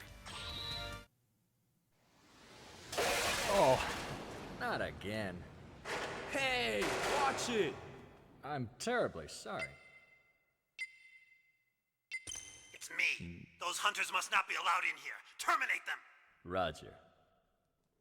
What a freak. Hey, Double, what's the matter?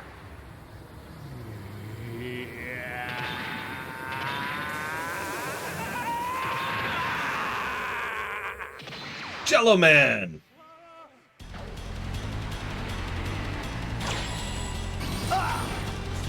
Gotta have a lot of blood. For no reason. This is another current. 17th unit. Commander X, please respond. What happened? Report! Nothing to worry about. No further transmissions unless necessary to carry out the operation. Understood. I'm breaking contact. And now, X will be my next target.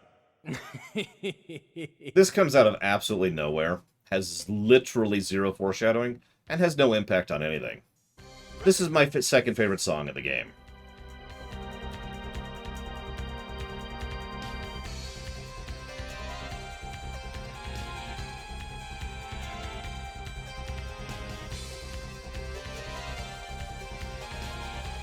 I've literally danced to this music with my girlfriend.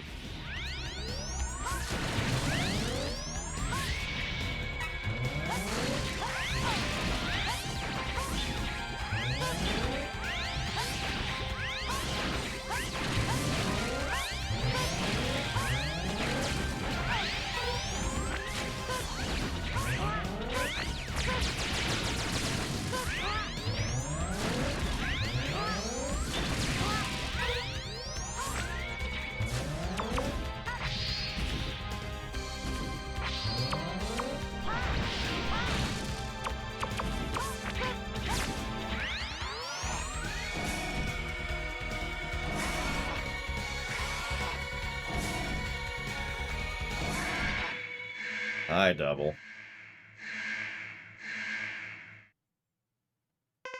Double, why are you here? And how did you get here ahead of me?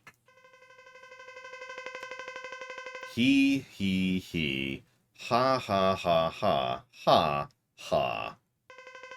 The Mavericks, Hunters, and Repliforce. Idiots, all of them. I do agree with that sentence. They're making my job too easy. What are you talking about?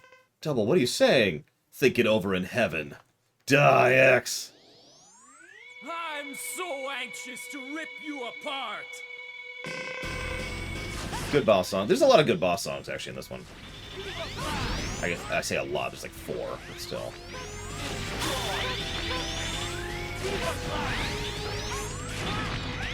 He also hits like a truck, despite the armor we have.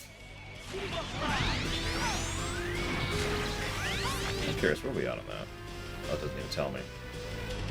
Oh, it does.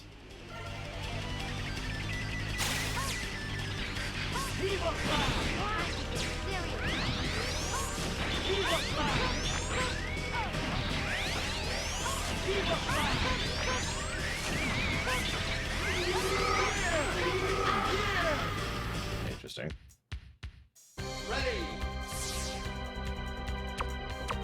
Sure, we'll try wind. Why not?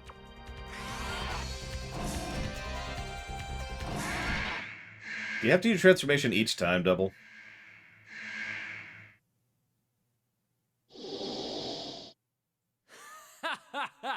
You're gonna get hurt, X. Notice, by the way, he has the Dr. Vile boots. Or no, sorry, the not Dr. Vile, the Albert boots. There we go.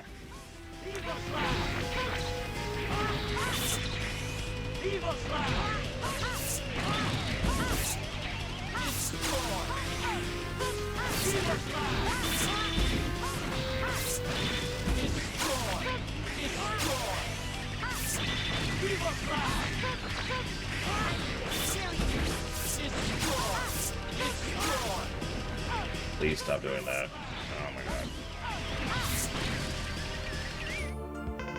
god. Double. Damn. How could I lose to a weakling like you? Double, tell me, why did you do this? You're so naive, X. I was sent as a spy from the very beginning to keep an eye on you. That naiveness may be your fatal flaw. Goodbye, X. See you in the afterlife. Which technically exists for Reploids. That's just kind of weird to think about. But whatever, bye! It's okay, it hasn't penetrated the physical plane yet. That's next game. Ready. Cool-ass background. Much better than a later one. Hey, Tonic. A name I see all the time in Patreon. Not very often in stream. What's going on? It was all for the Jello.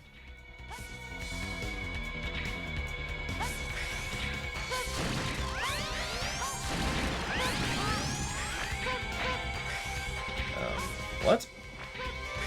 Yeah, I love that background. It's a little disorienting because it literally doesn't move as you move.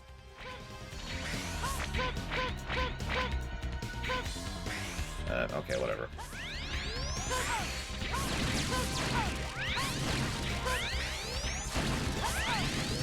It.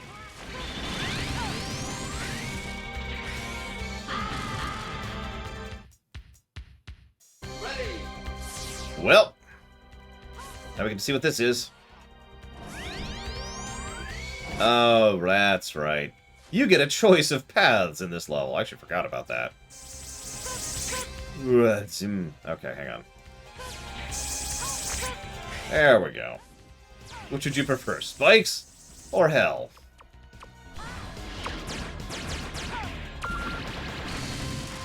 Take your pick.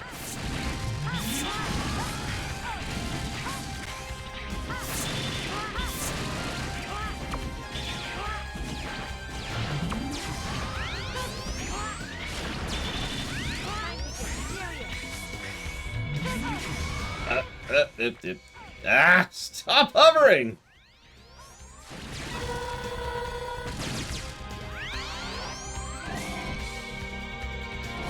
Oh, awesome, Tonic. I do hope it goes very smoothly and well, of course. Congrats. Switch fight. Ah, right. This is the general fight. Hi, General. By the way, he's that big. General, what are you planning to do? We're going to build a nation for the Reploids. That's our ultimate goal. We must build it on the bones of thousands upon thousands of innocent people. We'll fight anyone who tries to interfere with our independence. You keep emphasizing that. There must be alternatives to this mindless fighting. We were called Mavericks without justifiable reason. What other choice did we have than to fight? But it's too late now. Get ready, X. It was our destiny to fight. Listen, Casual, you're thinking about it too much. So this is how you punk General as X.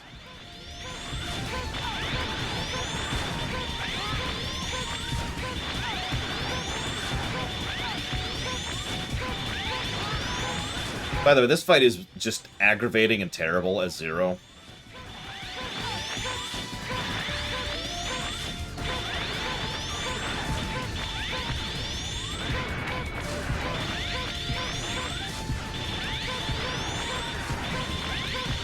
I mentioned that there's good boss fights in this game. There's 3 exceptions, and we've already fought one of them. That's Colonel. General's another one.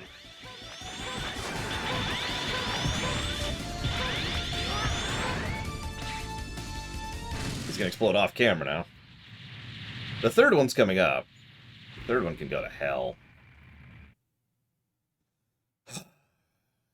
Hey, he's still in some pieces. What? What happened? It can't be. The final weapon is malfunctioning. General, what do you mean? Someone else is controlling it. You must hurry, X. The Earth is in danger. Yeah, I just want to rehash this point. Let's make this extremely clear. The extremely peaceful Repliforce are escaping into their giant orbital laser, which can only shoot at the ground below it. For peaceful independence.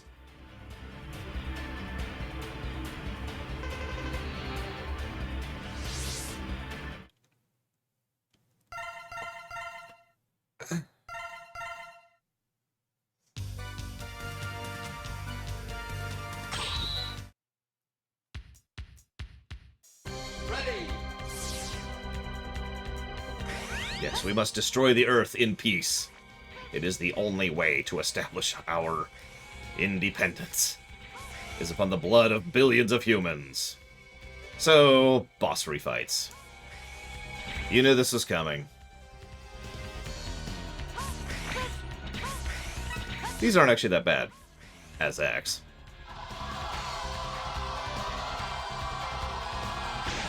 As Zero, this was the section I actually gave up the game on for a while. Just straight up gave up. Just walked away from it. Like, yep, nope, I'm done. What's he weak to? I'm gonna assume air, because that makes a trigger sense. He's totally weak to air, right? Right? He's not weak to air, is he? So there's just lava in the space station. This is yet another example of the boss refights being silly, by the way.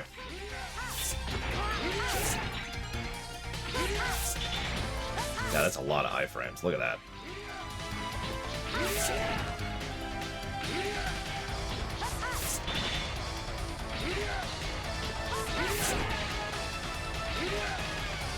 Of course, Shin Kamiya.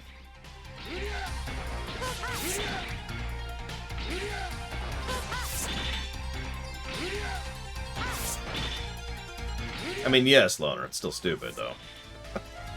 Depending on how it's executed.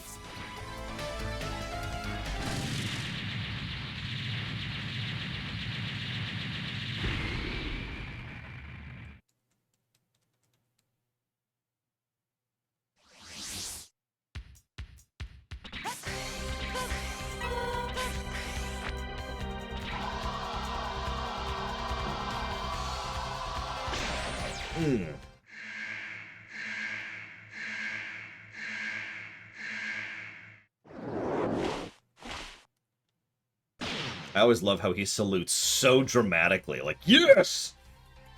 Salute! By the way, there's this. I know the refights never really make sense, but narratively speaking, this is probably the worst refight section of the whole game, because all the Repliforce Reploids and the Mavericks who are following Sigma are just sort of here on the final weapon with no explanation, no dialogue, with the terrain being the same as it was on Earth, even though they're in a space station.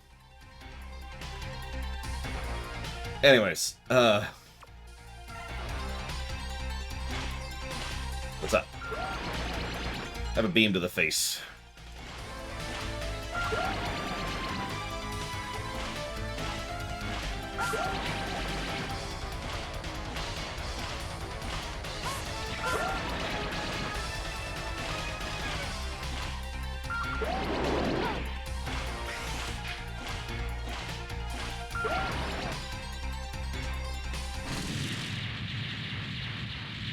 Oh my god, no, it's not the fact that we're beaming the internet into him.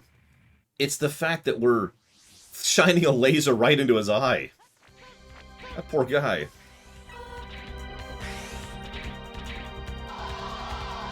Yeah, X5 is pretty bad about it, too.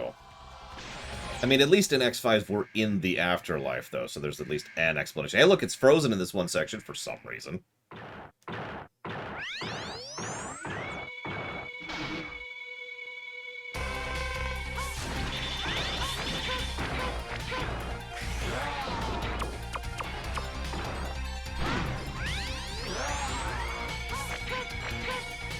Belly slide.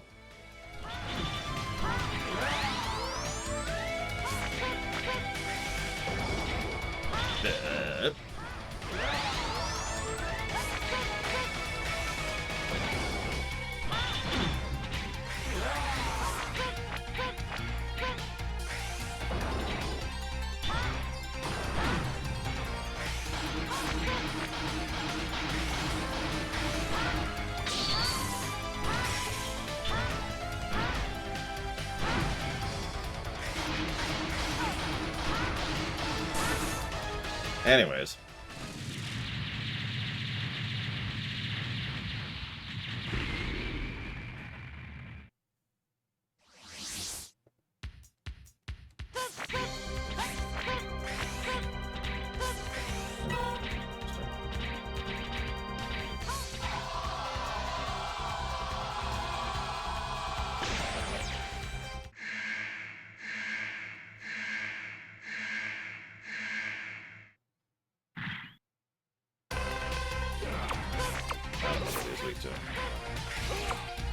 What are you weak to?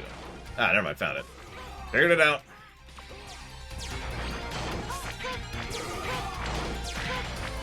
Yeah, this is why boss refights are usually a negative, by the way. Not always. We do still have to analyze it.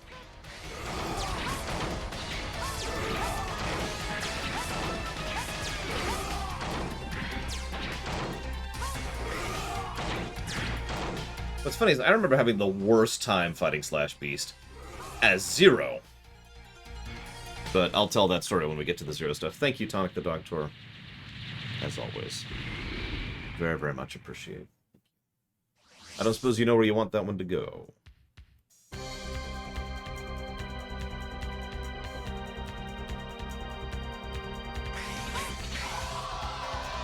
I don't even like Cheez-Its.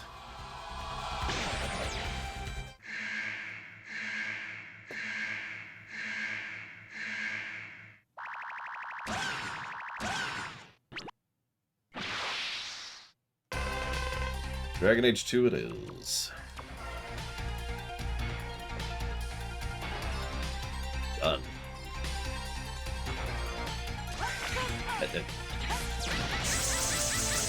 I love his weak animation.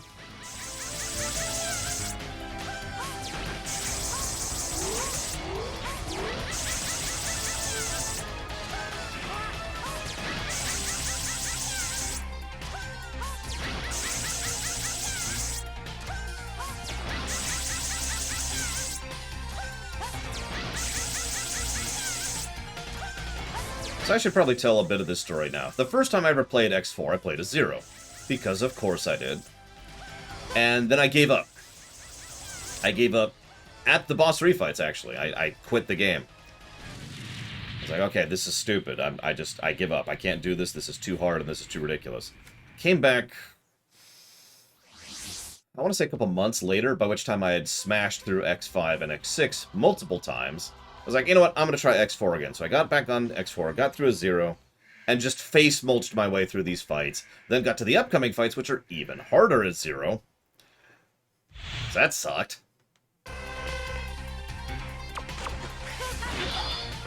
But finally beat it, and I was like, sweet! I did it! I beat the game. And then a friend of mine was like, did you ever play as X? Oh yeah! I forgot you could play as X. So then I played as X. Now let me tell you, after face-mulching through this game as Zero, which is just harder in every way, pretty much across the board, playing as X was just like, am I playing the same game?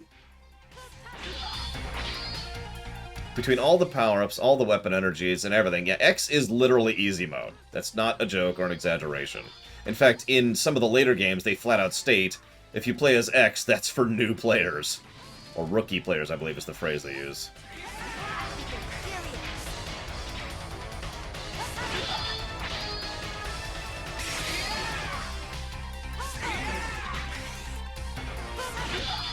Oh, also, yeah!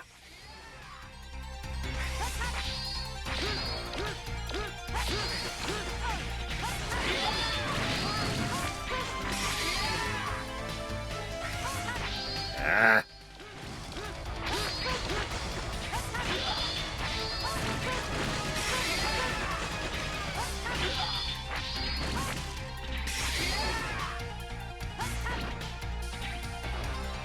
As bad, Mr. Red?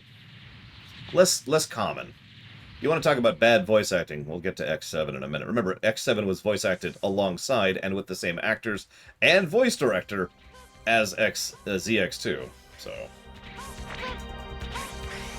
Oh, I have no idea, Baron. Hi.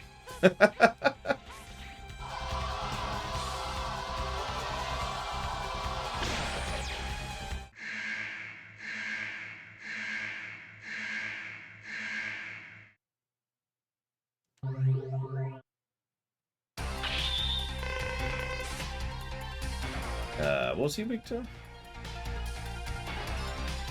I don't remember. Eh.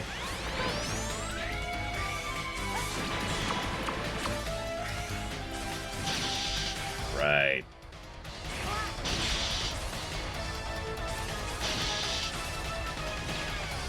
Apparently, if you interact with the internet with your soul, the internet shorts out. Make of that what you will.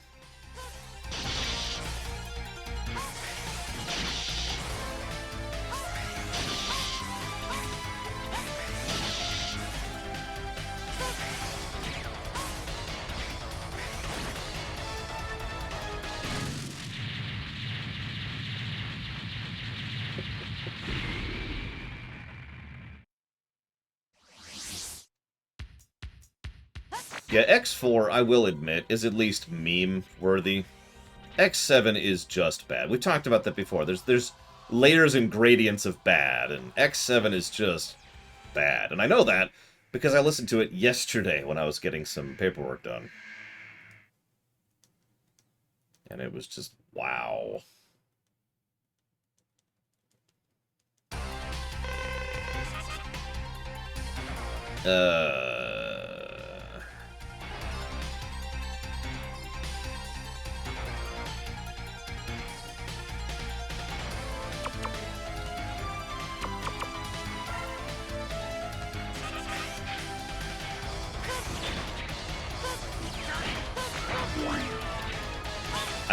Didn't manage that last time.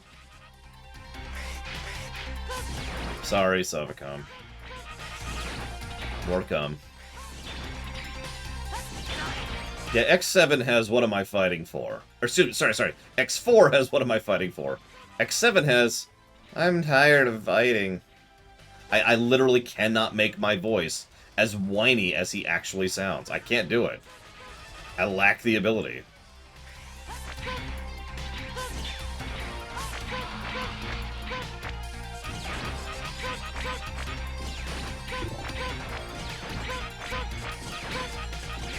Maybe that's my failing as a voice actor. I can't sound incredibly whiny.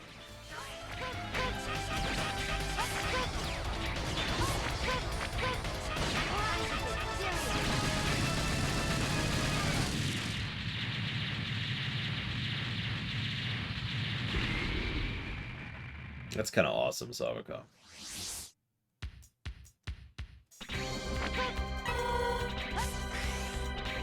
Okay, boss refight's over. Negative already given. Moving on. Oh yeah, the redub. For those of you who haven't heard it, they actually... Oh, hang on. So for those of you who haven't heard it, they did a redub of several lines, and Zero's What Am I Fighting For actually sounds much better in the new redub. Anyways, done with the modern Zero actor. So hey, it's Sigma, Lorshock. This is amusing. It really is, X. You're... Sigma? He. My plan to keep Repliforce and Maverick Cutters at each other's throats worked perfectly. Double did a good job as a spy. Why, you... The Repliforce are the fools this time. I mean, that's absolutely true. Now all that's left is to destroy Earth with the very weapon they made. No, I'll never let you do that. They try hard, X. Your life depends on it. I'm going to go ahead and admit, this is actually my favorite appearance for Sigma in the whole franchise. The Reaper form we're about to see. Fire, I want to say? I know he's weak to fire as Zero.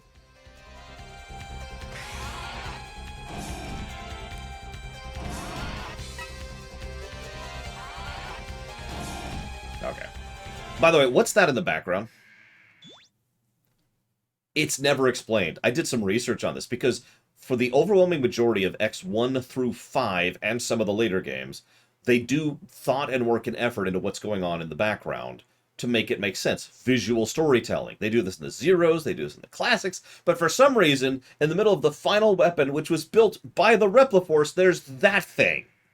For no reason. Tremble with terror. You are finished. That's the beginning of the nonsense backgrounds, by the way. I'm just going to give that away. When we get to X6, we're going to see some very serious nonsense backgrounds.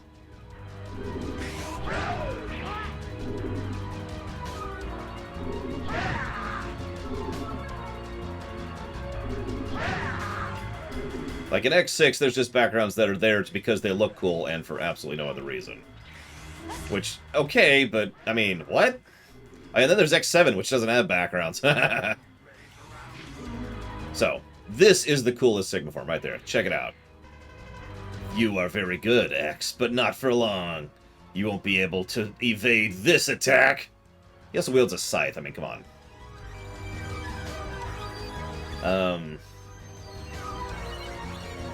I don't actually remember what he's weak to, but whatever.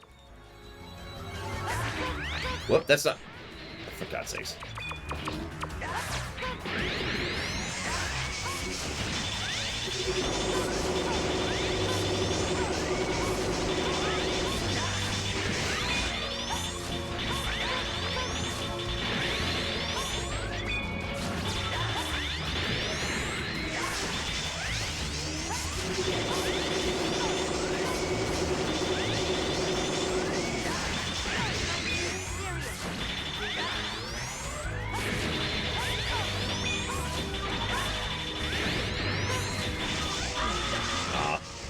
Came kind of close.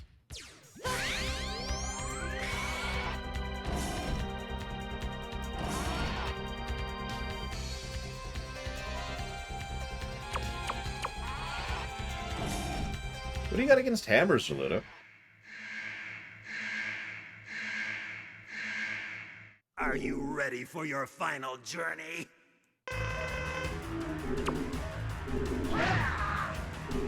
What's funny is his first form is a complete... Excuse me. His first two forms are a complete joke as Zero. Oh, right. Whatever. His final form is controller breaking inducing. There are tricks to it, but of course I didn't know that back in the day.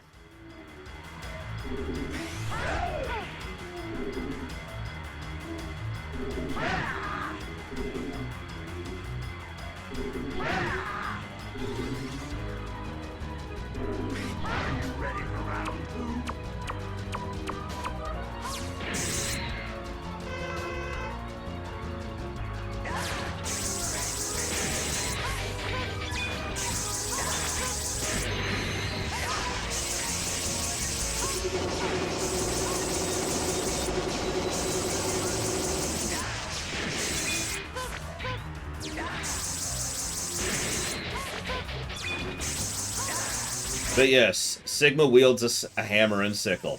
So clearly... I'm kidding, but I've heard that one before. Worse this time. Jesus.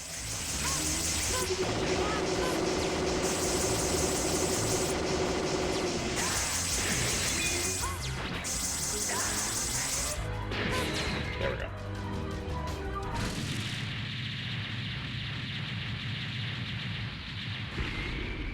So this boss sucks. And the main reason I didn't want to use any E-tanks or sub-tanks before I got to it is because I wanted to hit this fight with as much as I could. By the way, it took me years to realize that his face is plastered on the top of that robot's face. Seriously, there's the robot's face, you can tell because of the green eyes, and then there's Sigma's face just going on top of it. Ha ha ha, feel my incredible power. Drown in the empty vastness of space. Terror, you are finished. Oh god, I don't remember what he's weak to, so we're just gonna... not.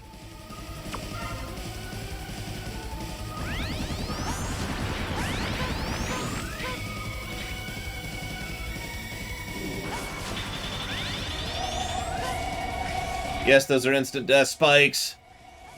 Because of course they are. What do you think this is? Not X6?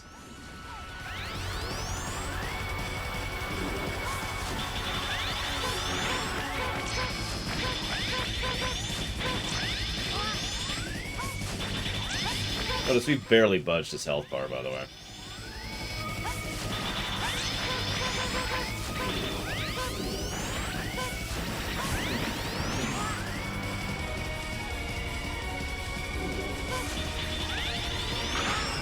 Hang on.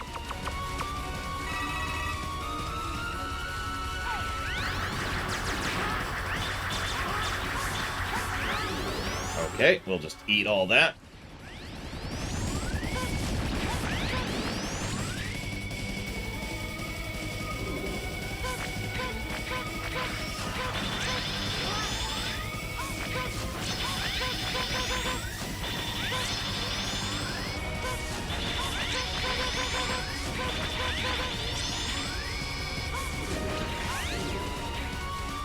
Oh yeah, this form kind of sucks. Like, in terms of just being disturbing and weird and creepy out of nowhere.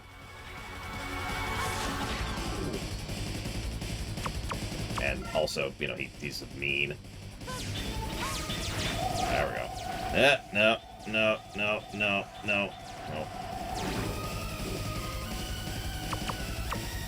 Ah!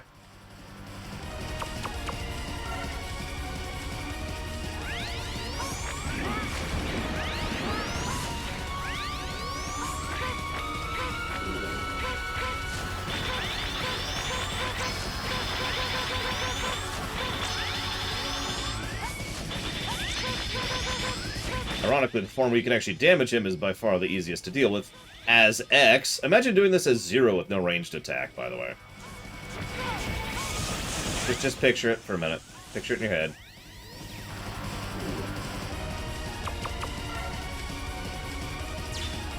Hello? There we go.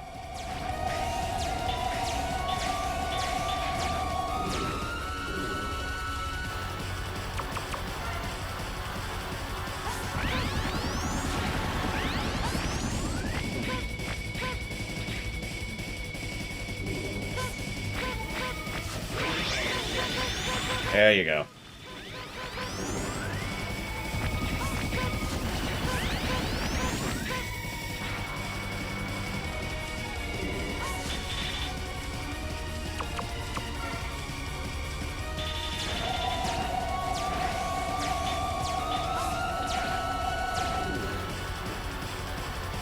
I'm gonna burn this now.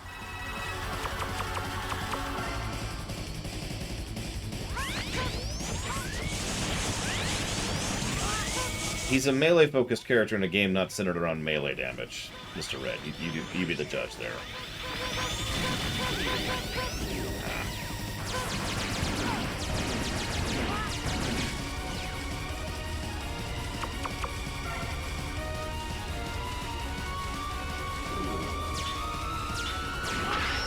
God dang it.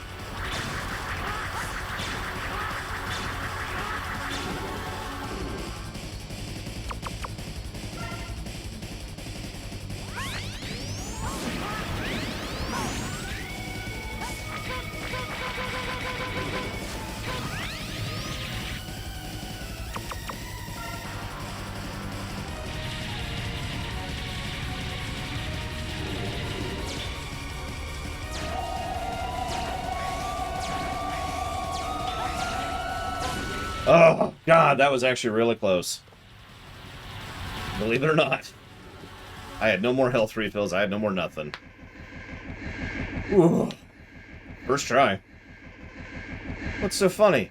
This weapon is aimed straight at Earth. Already. No one can stop it now. Goodbye, X.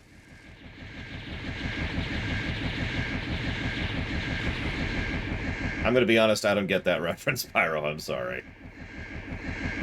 Well, it's definitely over. Sweet! Yeah, wait till we fight that guy on Zero. I might just turn on the cheats for the Zero battle. I gotta be real. Hey, General, what's going on? General, the weapon can be stopped with my body. But then many of my men have died. As their leader, I must leave with them. X, please forgive our foolishness. And somehow he destroys the entire space station, but whatever.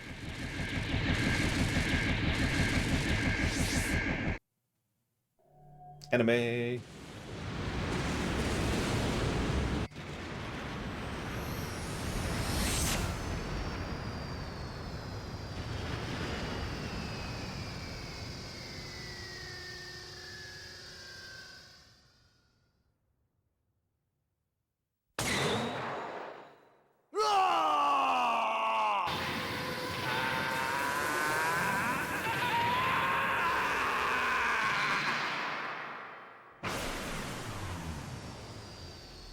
Okay. This is Maverick Hunter Headquarters. Zero. It's good to see you're safe, X. I was really worried about you. Sorry about that. Don't worry. It's all over. Go home and rest. You've earned it. But Zero, what if I become one of the Mavericks? Don't ask such a silly question. I'm breaking contact now. Wait, Zero! I'm serious. Zero, if I become a Maverick, you have to take care of me. Don't be ridiculous. Now hurry on back. Promise me. Zero.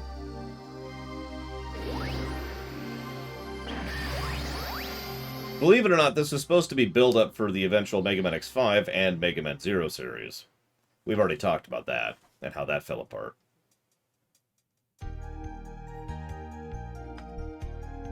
The end, part 1.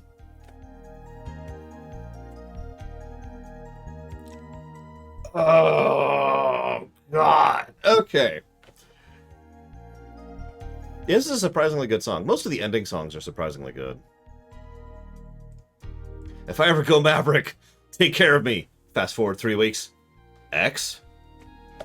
Did you use the last of the milk without refilling it? Yes?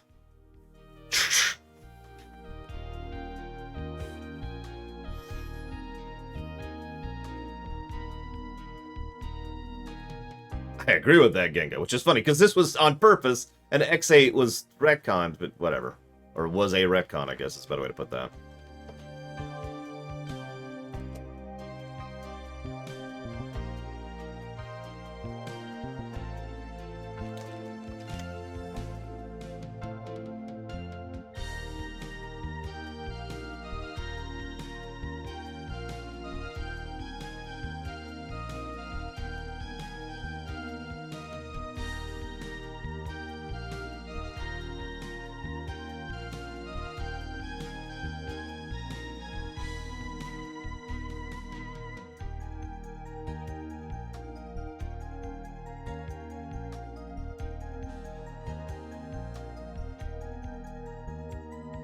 Well, you're welcome, Noel. If you do end up buying it, let me know what you think of it. And thank you very much. I do hope you enjoy it if you pick it up. There's some good stuff in there. Really. Hey, Dream Whisperer. Do you want to put that towards a game, Noel? So I'm going to put 2 italics for bad boss design, but I'm going to leave them in italics for now, because I kind of want to see what they are as Zero. Remember, I have all those bad memories about Zero, and we'll see what we go for that. However, we do have to give yet another story negative for the outro, because that was dumb.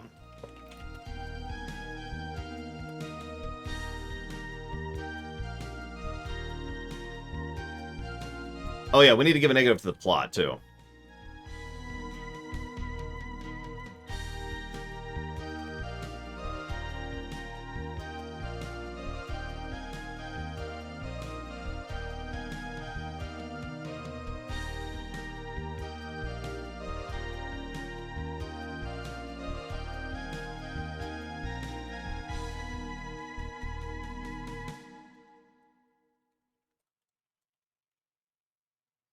The sequence of events are so nonsensical in the plot that it actually kind of forces you to try and sit back and try to make sense of what the hell's going on. Because none of the pieces connect at all. Oh, sorry, the battle has ended, but somehow X doesn't feel quite right. What caused all those robots to turn Mavericks? Will it happen to me someday? You know what the Sigma virus is at this point! Has X just realized his tragic destiny? It appears that X will have to solve this mystery one day. Soon.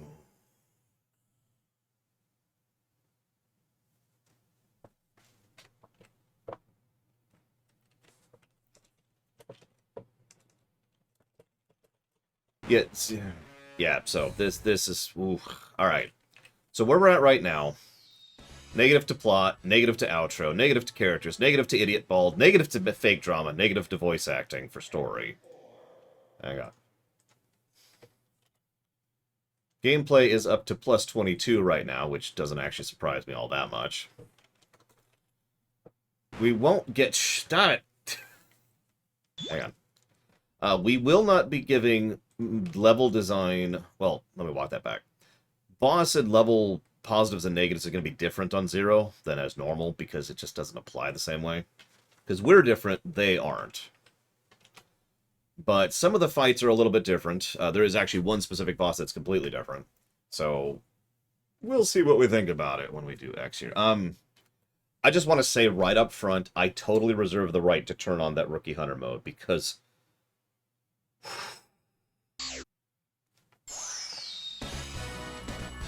You absolutely can, Noel. Done. Let me write that down really quick. Now, before we do Zero, though, there is actually one other thing I want to do just super quick. I gotta look it up really quick. Sorry, give me a second. Because I don't remember the inputs. Sorry, give me just one moment.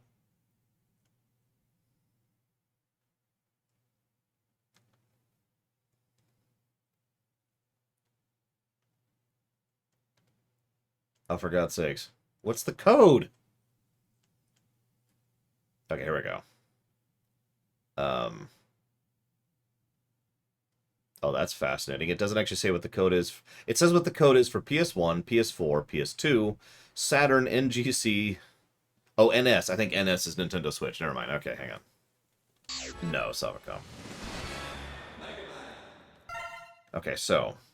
so I do this... Highlight the X and then enter the code. Okay. So we need to do this.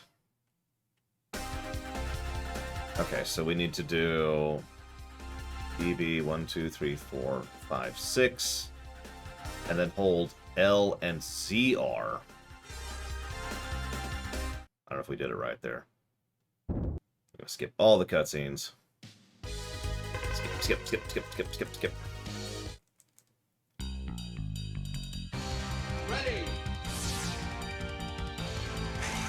As I say, there's no sound clip or indication that we did it right. They added that in X5 and X6. Excuse me.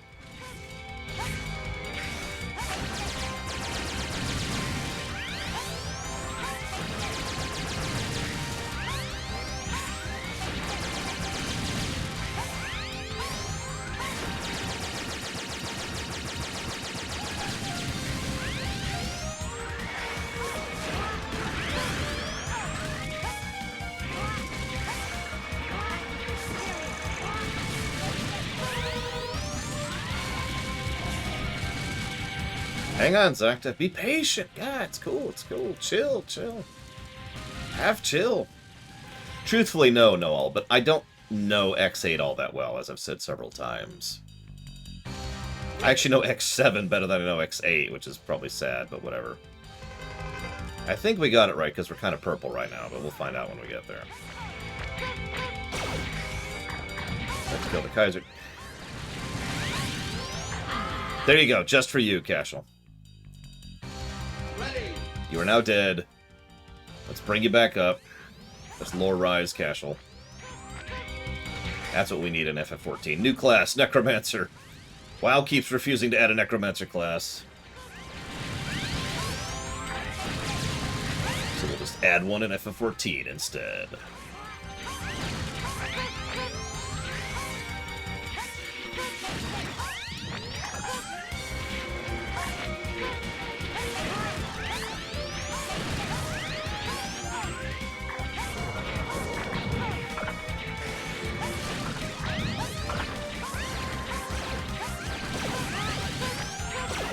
Tried to air jump like 3 times now. Nah, Reaper doesn't count.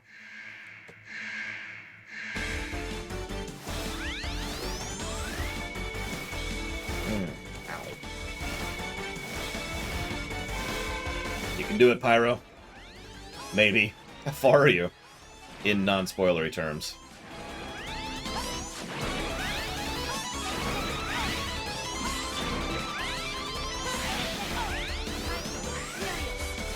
I'm just saying.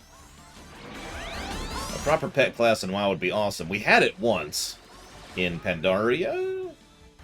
No, that was Legion. In Legion, we had a proper pet class once. With Warlock. Hey, it's Colonel being a dumbass. I am really stupid. I am a really dumb person.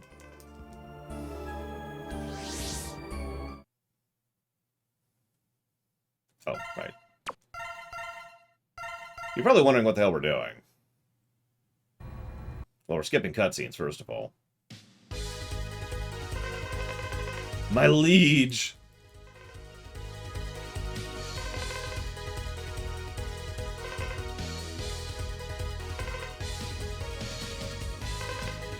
Listen, Iris is just turbo dead in this timeline, Cashel. Yes, I know, Zlog. Those are pretty early on, too.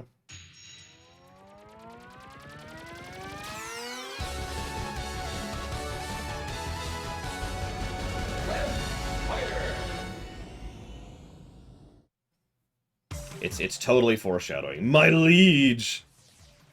And you know it's foreshadowing because Kingdom Hearts 2.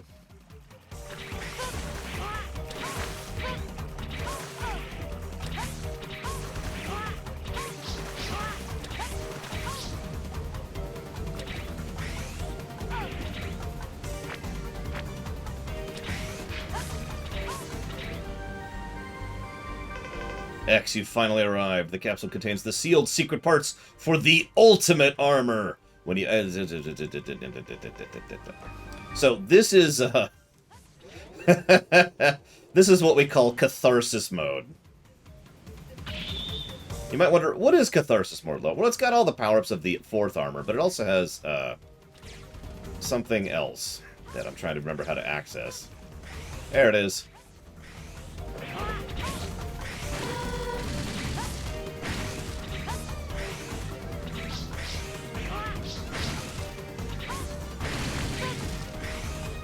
Whoop! Okay, that's funny. Ready. Hey, Preka. Okay, fine. We'll jump across normally, I guess.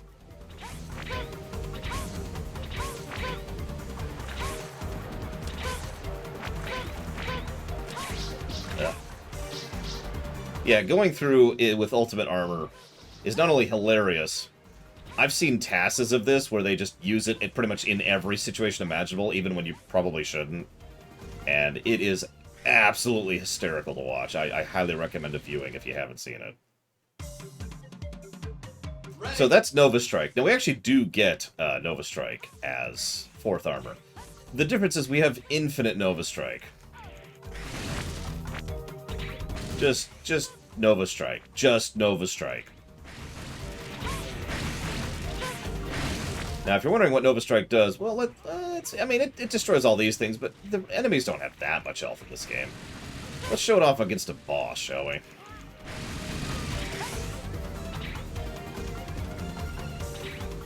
Yeah, I'll go and get this. Wow, interesting, Pyro. I'm one of those people who didn't like Stormblood that much. But I've never reviewed it, so I have no idea how it's going to review. I think it's actually going to review better than I thought, or better than I remember. Since my opinion is very biased by the fact that I literally quit the entire game over Stormblood.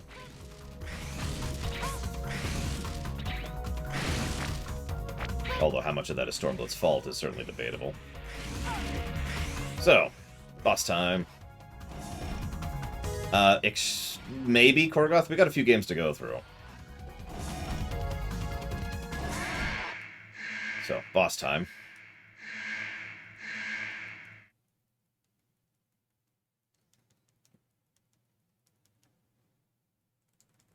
Blah, blah, blah, blah. Watch his health bar.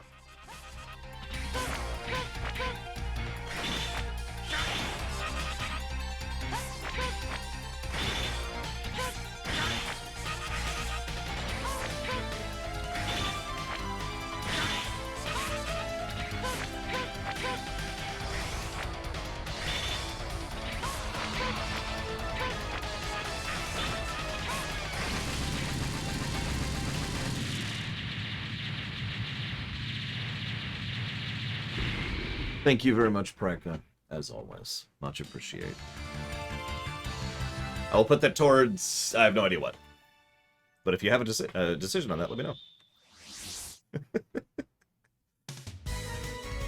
You got Lightning West. Anyways, that's Ultimate Mode. I just wanted to show that off extremely briefly. Before, we'll go ahead and save. Keep a cheat save there. Planescape Torment, you got it.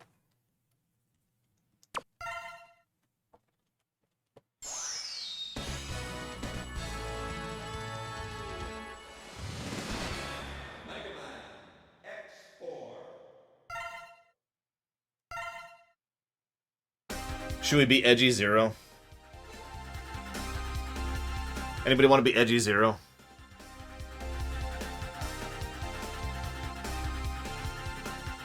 It's purely cosmetic, just to be very clear about that. It's actually literally just a reference to Mega Man X2, as we talked about before. Okay, so this is...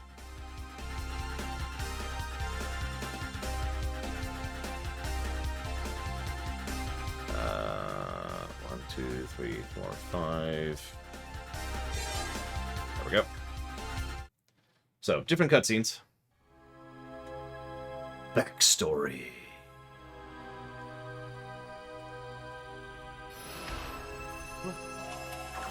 Dr. Wily. Who are you? My masterpiece. But who are you? After him. He is my nemesis. Our rivalry is what gives me motivation in life. Now go. Destroy him. That's an order. But wait!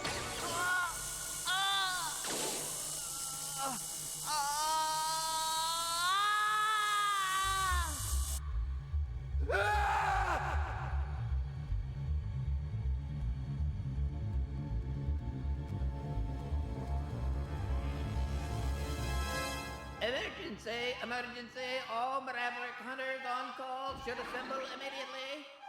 The same dream again. All Maverick hunters on call should assemble. Random comment.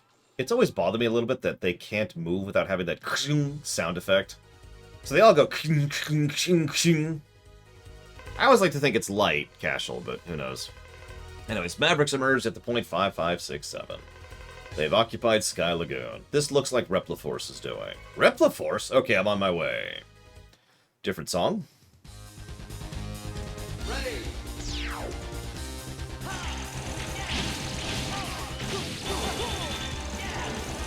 So we have a lightsaber. Again. I know it's been mentioned in 2 and 3, but this is the first time the lightsaber became iconic to Zero.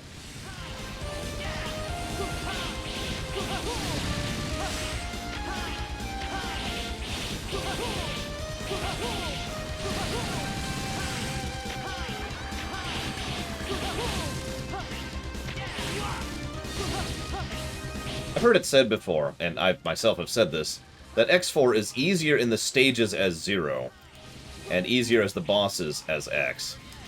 And I stand by that statement. Because you just chip or shred through stages as Zero. Yeah, we apparently are not black, which is weird. Hang on.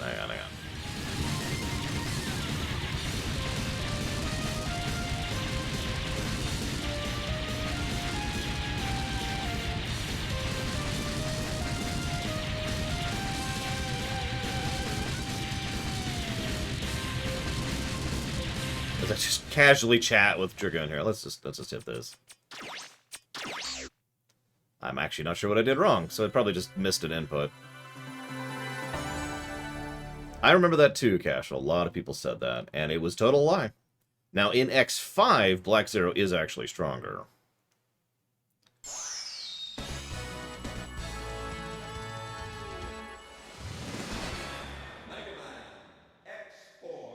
Interesting, Mr. Red.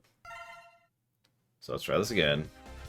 Highlight 0, hold down R, and it's...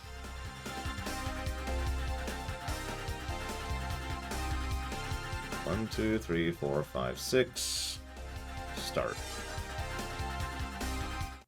Now we can skip cutscenes, so we'll find out very quickly.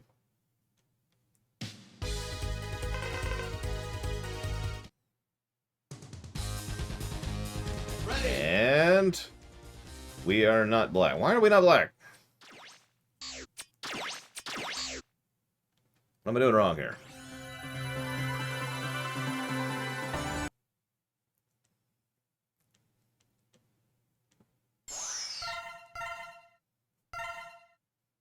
Hang on, there's one more possible interpretation of this, so hold down R. 1, 2, 3, 4, 5, 6. If that doesn't do it, I got nothing. If we have to enter the capsule, then that would explain it. Which is sad, because I've technically done 3 separate types of inputs here, so... Ready. Ah, whatever. Go. What? What? What? Okay. Let's fix that.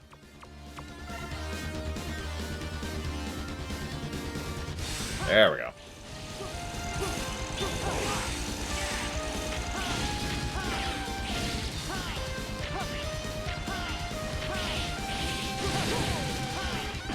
Oh yeah, I should try to show off the trick with Zero, which started with this game and continues in the next 2. And we'll do it here. Let's see if I can do this.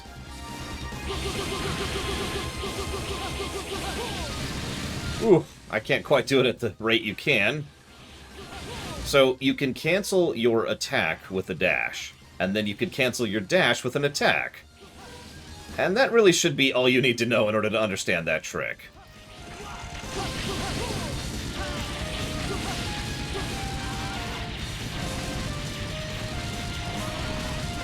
So, Dragoon, you're in the 14th unit. Why?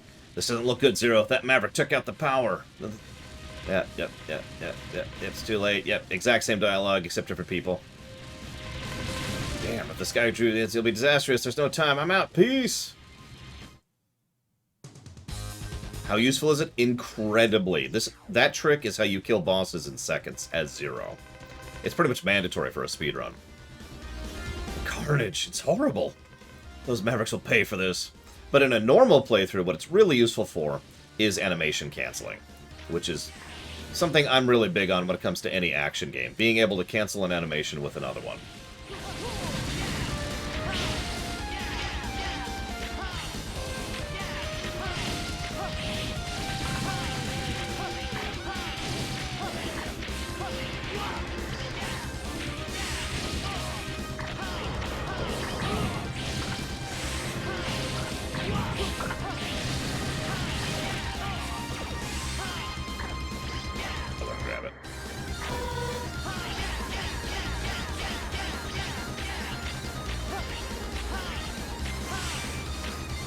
Hey, who's this? Iris, what are you doing here? Are you okay? Zero, did you come to save me? Oh yeah, they're in love, by the way. Yes, hang on, I got you. A huge maverick appeared and... Stay here, Iris, I'll handle it. Why is she here? Is this really one of the Repliforces? I don't have a moment to spare. I have to defeat him. Or else Iris will die horribly. And show up in Mega Man X Dive in a bikini for no reason. Thank you, as always, Hector Anthem. I will put that down for Fallout New Vegas. Yeah, Iris who? She's Zero's one true love, other than X, obviously.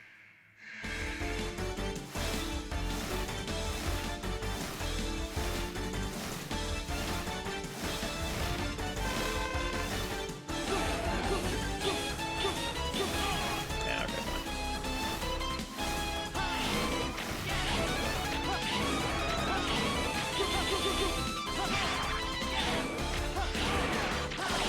Oh god, you're right. Zero is in love with half of X's personality. I didn't even think about that.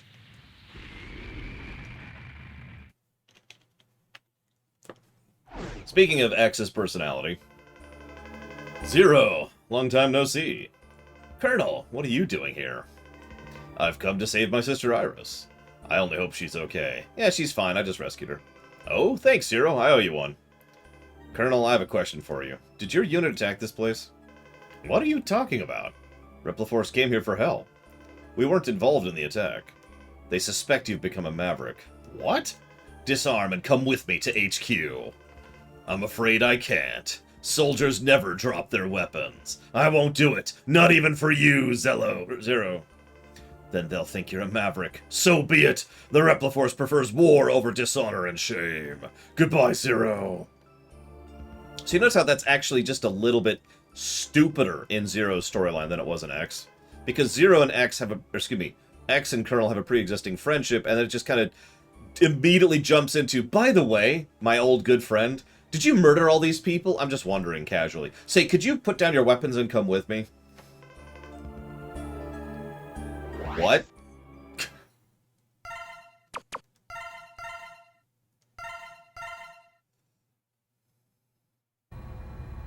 This is unchanged. Yeah, we got a couple games till we get to Zello. Iris, what are you doing here? My brother Colonel started the coup.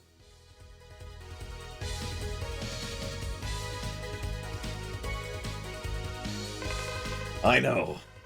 Please don't fight against him. This must be some kind of mistake. They've occupied several cities already. As a hunter, I must stop them. Zero. I must go now. This is the same stuff. Yeah, her sprite looks so sad. In the manga, the first fight with Colonel is interrupted by her threatening to commit suicide if they don't stop fighting.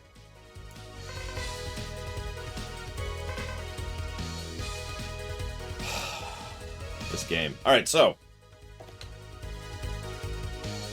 We already have a boss order, but I want to share something with you. And those of you who know this game will find this funny, and those of you who don't, I will explain. So remember, first time I played this game, I played as Zero, which very seriously affected my opinion of this game. But moving on. So the first stage I did, naturally, was Split Mushroom.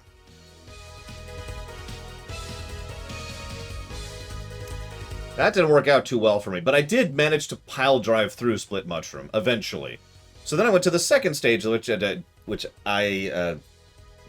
this one. Jet Stingray.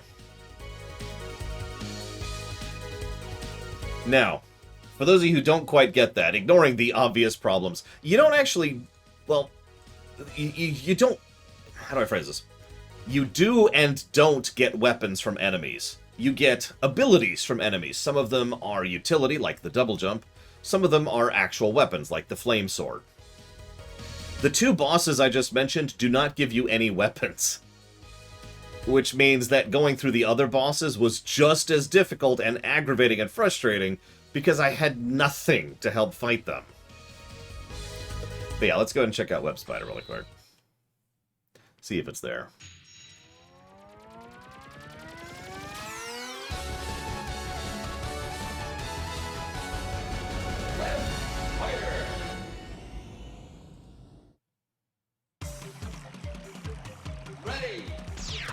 No, they give you like double jump or dash jump or the ability to spin attack and the extremely stupid Buster Shot. I forget who gives that, but it's terrible. Like, it's not completely useless, but it's one step away from completely useless. Nope, we inputted it wrong. Whatever. I don't feel like doing all that again, so we're just gonna... Well, we can't escape. There's only one thing to do. Commit suicide. I can't live without X and Iris and Colonel and Copy X and Copy X and Harpuya and Leviathan and let's see, Fafnir, gotta have Fafnir in there, and Phantom, gotta have Fafnir, and Phantom, gotta have all of them. There we go. Very important. So we're doing this stage first. Now this stage is actually really hard to do first, unless you use the trick.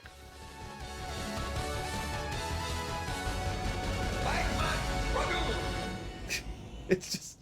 You ever heard of a death ball? It's an RTS term. This is a sex ball. It's just... It's much worse. Much grosser. Alright, so...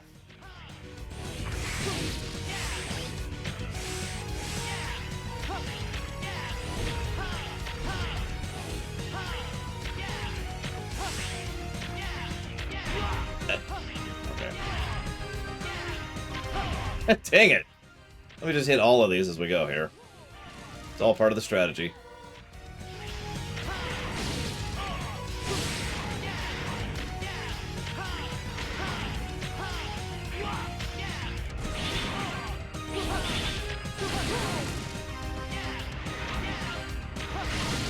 Well, Andrew's not part of X, so... We can't have sex with somebody who's not part of X. I mean, come on!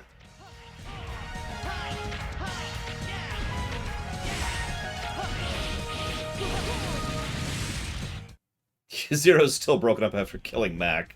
Poor Mac! He was the best of us! And totally... I never really realized until reviewing X3 how much X3 was a prototype for X4. I mean, obviously, you know, playable Zero, duh. But no, I mean, like, in terms of everything else. You know, the Maverick who turns Maverick for no perceivable reason other than some stupid desire to fight X.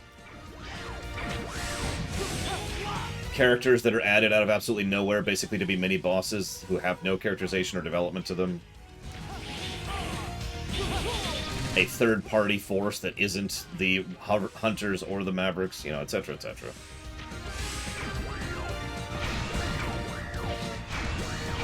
So we do need to keep this thing as alive as possible, so we're going to be a little cautious.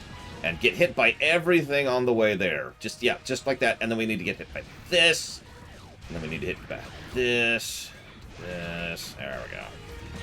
Because, trust me, fighting this guy first with Zero sucks.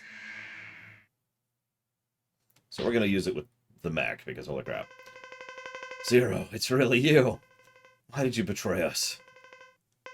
Answer me, Dragoon. I have no answer for you, my friend. I wanted to fight X. Dragoon. Dragoon!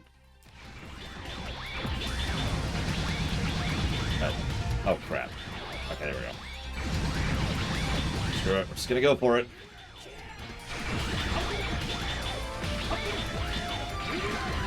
I need way more damage than that if I'm gonna make this happen. No, turn around! Turn around! Ah, damn it. And we're now dead. We're dead. We're dead.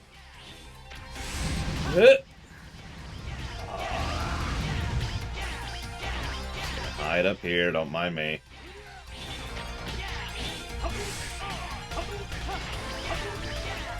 He's actually more Sagat than he is, you know, Ryu or Ken.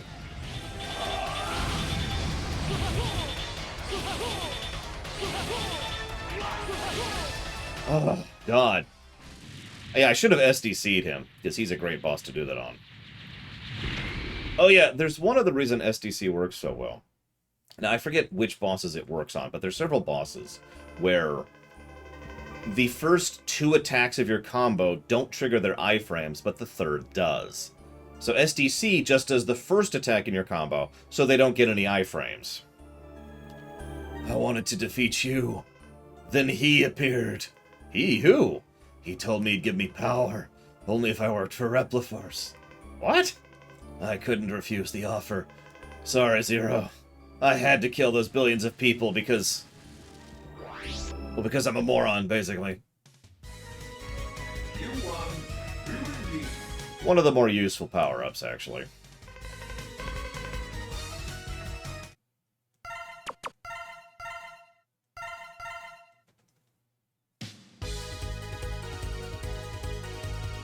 What? Yeah, pretty much. So, speaking of Slash Beast...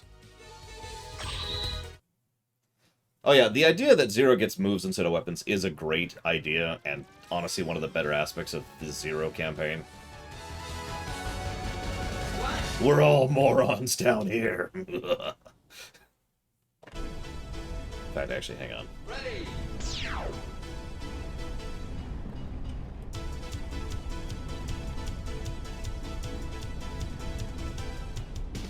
Packing on 2 quick gameplay positives here, don't mind me. Yeah, I know, right? X gets translation, Zero gets you got Ryunjin, which I have no idea how to pronounce. So yeah, we now have this.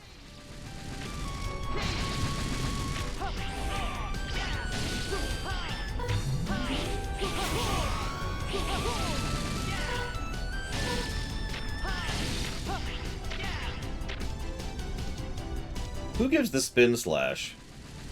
Whoops.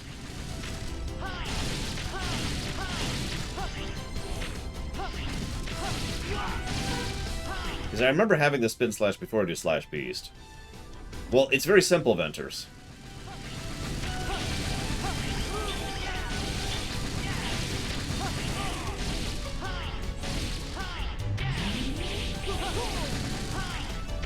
Ah, mushroom. Yep, nope, that explains it. I did mention I did mushroom first. Trip. Right, I don't have a tank yet. I don't have anything yet. I have the ability to shoot fire out of my sword, which I guess is kind of cool. That's kind of neat.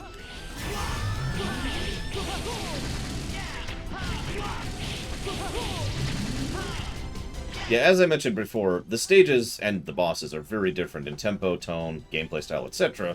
as Zero. That's why that's a definitive positive. IMO.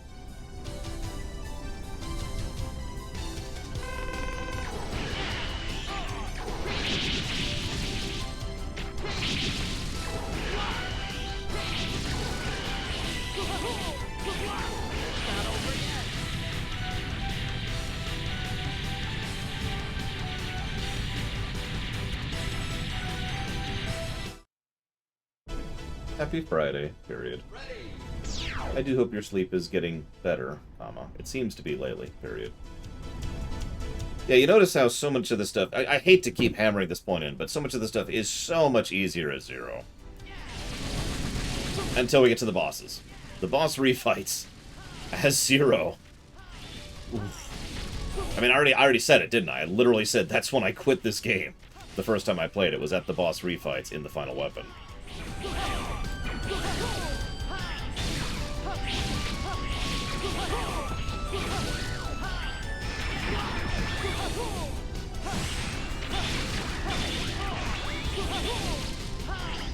I gotta remember which one of these I need to break. Come on.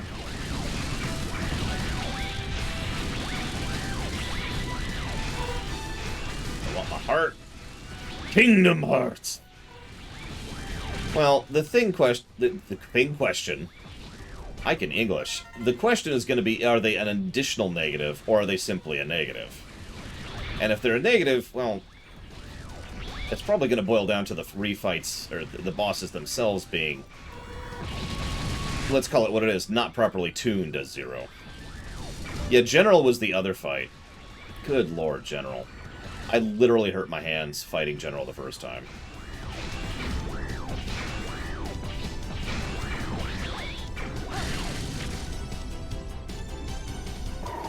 Probably Lynx, Venters.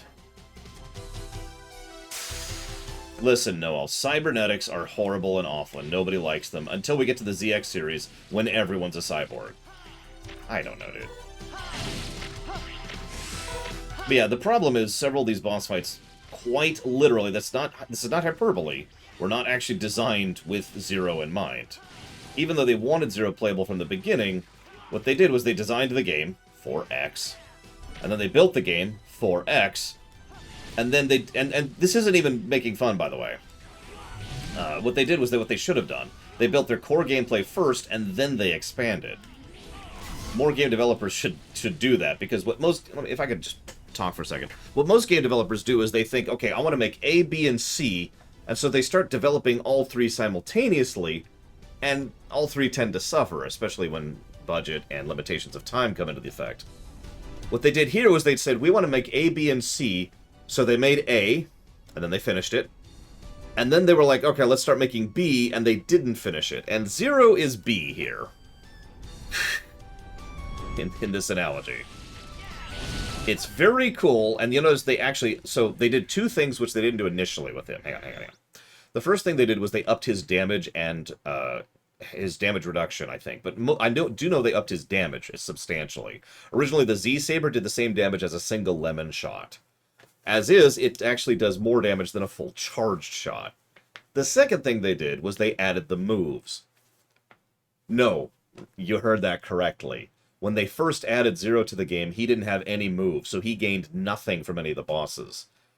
Everyone hated that. Everyone in the development staff, pretty much universally, was like, okay, this isn't working. This is awful.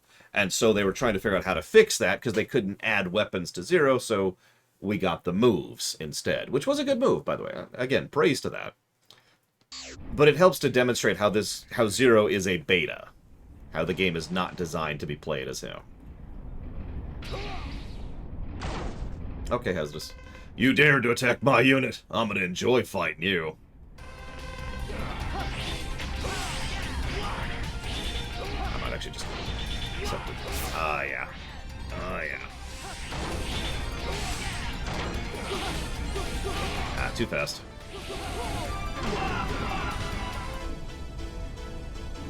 Ready! X5 and, ironically, X6 were more built for Zero, and thus, you know, it's a lot less aggravating to play as Zero. My opinion. There's still issues, like the fact that power-ups only work for one person, the person you pick it up as. Just so basically, even though you can switch at will. I need to do this like this.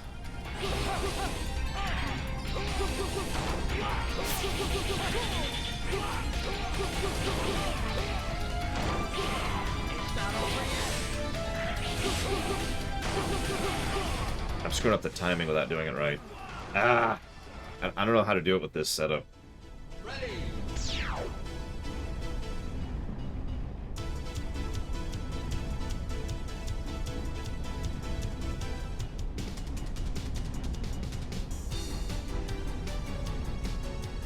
Little hug.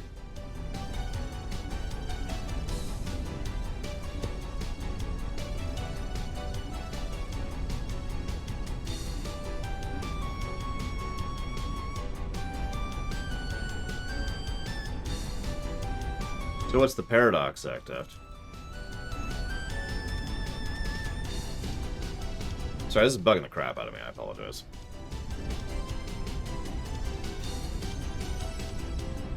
I don't know, MLP Vermin. I still haven't decided how we're going to play through X5. We'll probably just pick one person and play through as that one person. Same with 6, honestly. Even though you can swap, like I said, it's kind of detrimental to do so because you lose out on power-ups. And, I mean, they're both pretty well designed, so it's kind of a choice, but there's also not really... The dialogue is different if you're X or 0 and X5, that's true. I don't know, we'll debate that, we'll debate that. Supplies, Baron.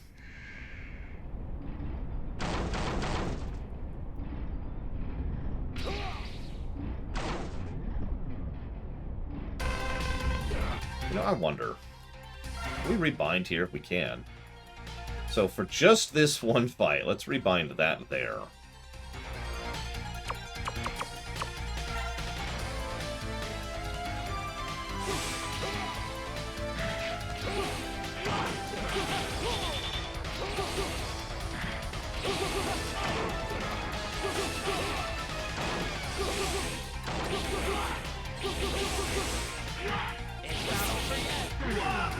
I can't do it.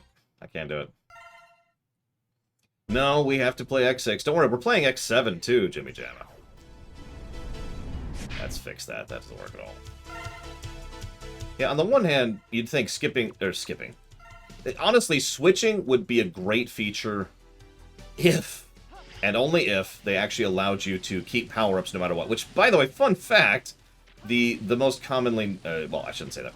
The only big-scale mod for X7, or excuse me, X5 and X6 that I know of actually mods that in. So no matter which power-up, who you get the power-ups on, they count for both people. God, I can't... That took way too long to say that sentence. Let me try that again. In one of the big mods for both X6 and X5, they mod it so that no matter who you get the power-ups on, both people get it. There we go. Much simpler way to say that.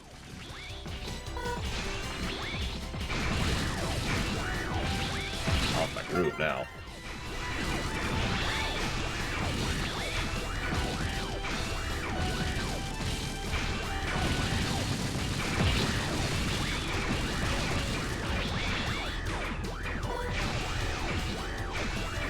That's actually not a bad idea, Zero. And by Zero, I mean Zalog. We could just do a rookie mode of the other playthrough. Like we did in ZX Advent 2. In order to show off both storylines. Because the dialogue is different if you're X or Zero. In both X5 and X6.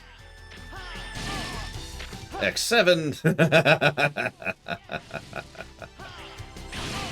I agree, Jimmy Jam. It's a huge quality of life upgrade. There's some great stuff for that mod. If I could tell you the name of it right now, I totally would. I brought it up. I should go ahead and pull it up. Hang on. Give me a minute. I will tell you the name of this awesome mod. Just give me a minute.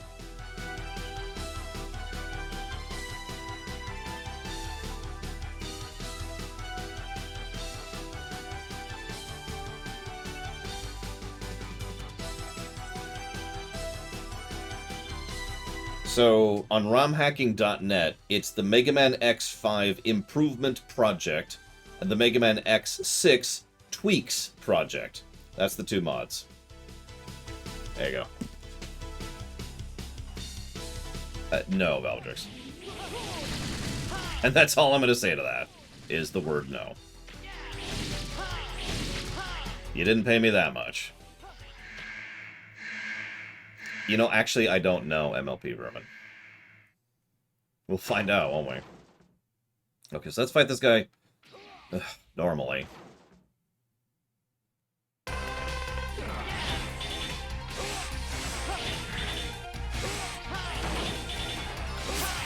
You ever wanted to play a mosquito? You see how little damage we're doing to him, by the way? Get used to that. That's a Zero boss fight in a nutshell. Poke. Poke. Poke. Poke. Poke. Poke. Poke. Poke.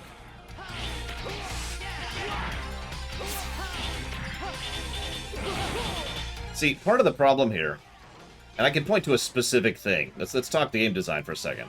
I mentioned it's not built for melee. One of the biggest issues is that they still get iframes for the saber. Ready. And that's horrible. Iframes kind of diminishes the whole point of using a melee weapon, especially a melee weapon that has a combo swing. So generally speaking, unless you manage a specific type of attack, like the SDC, you just get 1 damage in per hit. Literally 1 damage. That right there. Now, hang on. That does 2 damage, but also does that, which is, you notice that's why I'm not doing it, because it literally throws us into his hitbox to use it.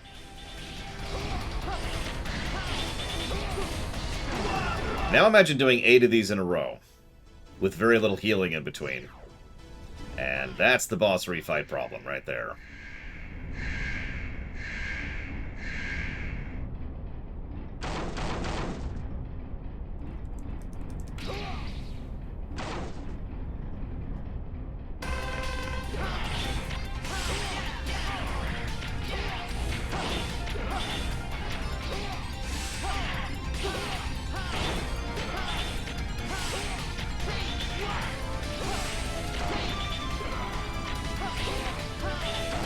I mean, you're not inaccurate, Zalok, but no.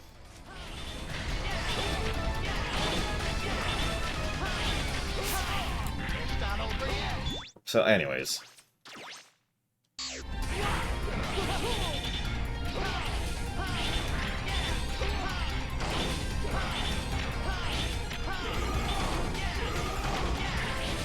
Now, honestly, if I was to design this, because I don't like to criticize without critiquing, I'm fine with most of this, but two things would need to be changed, I think.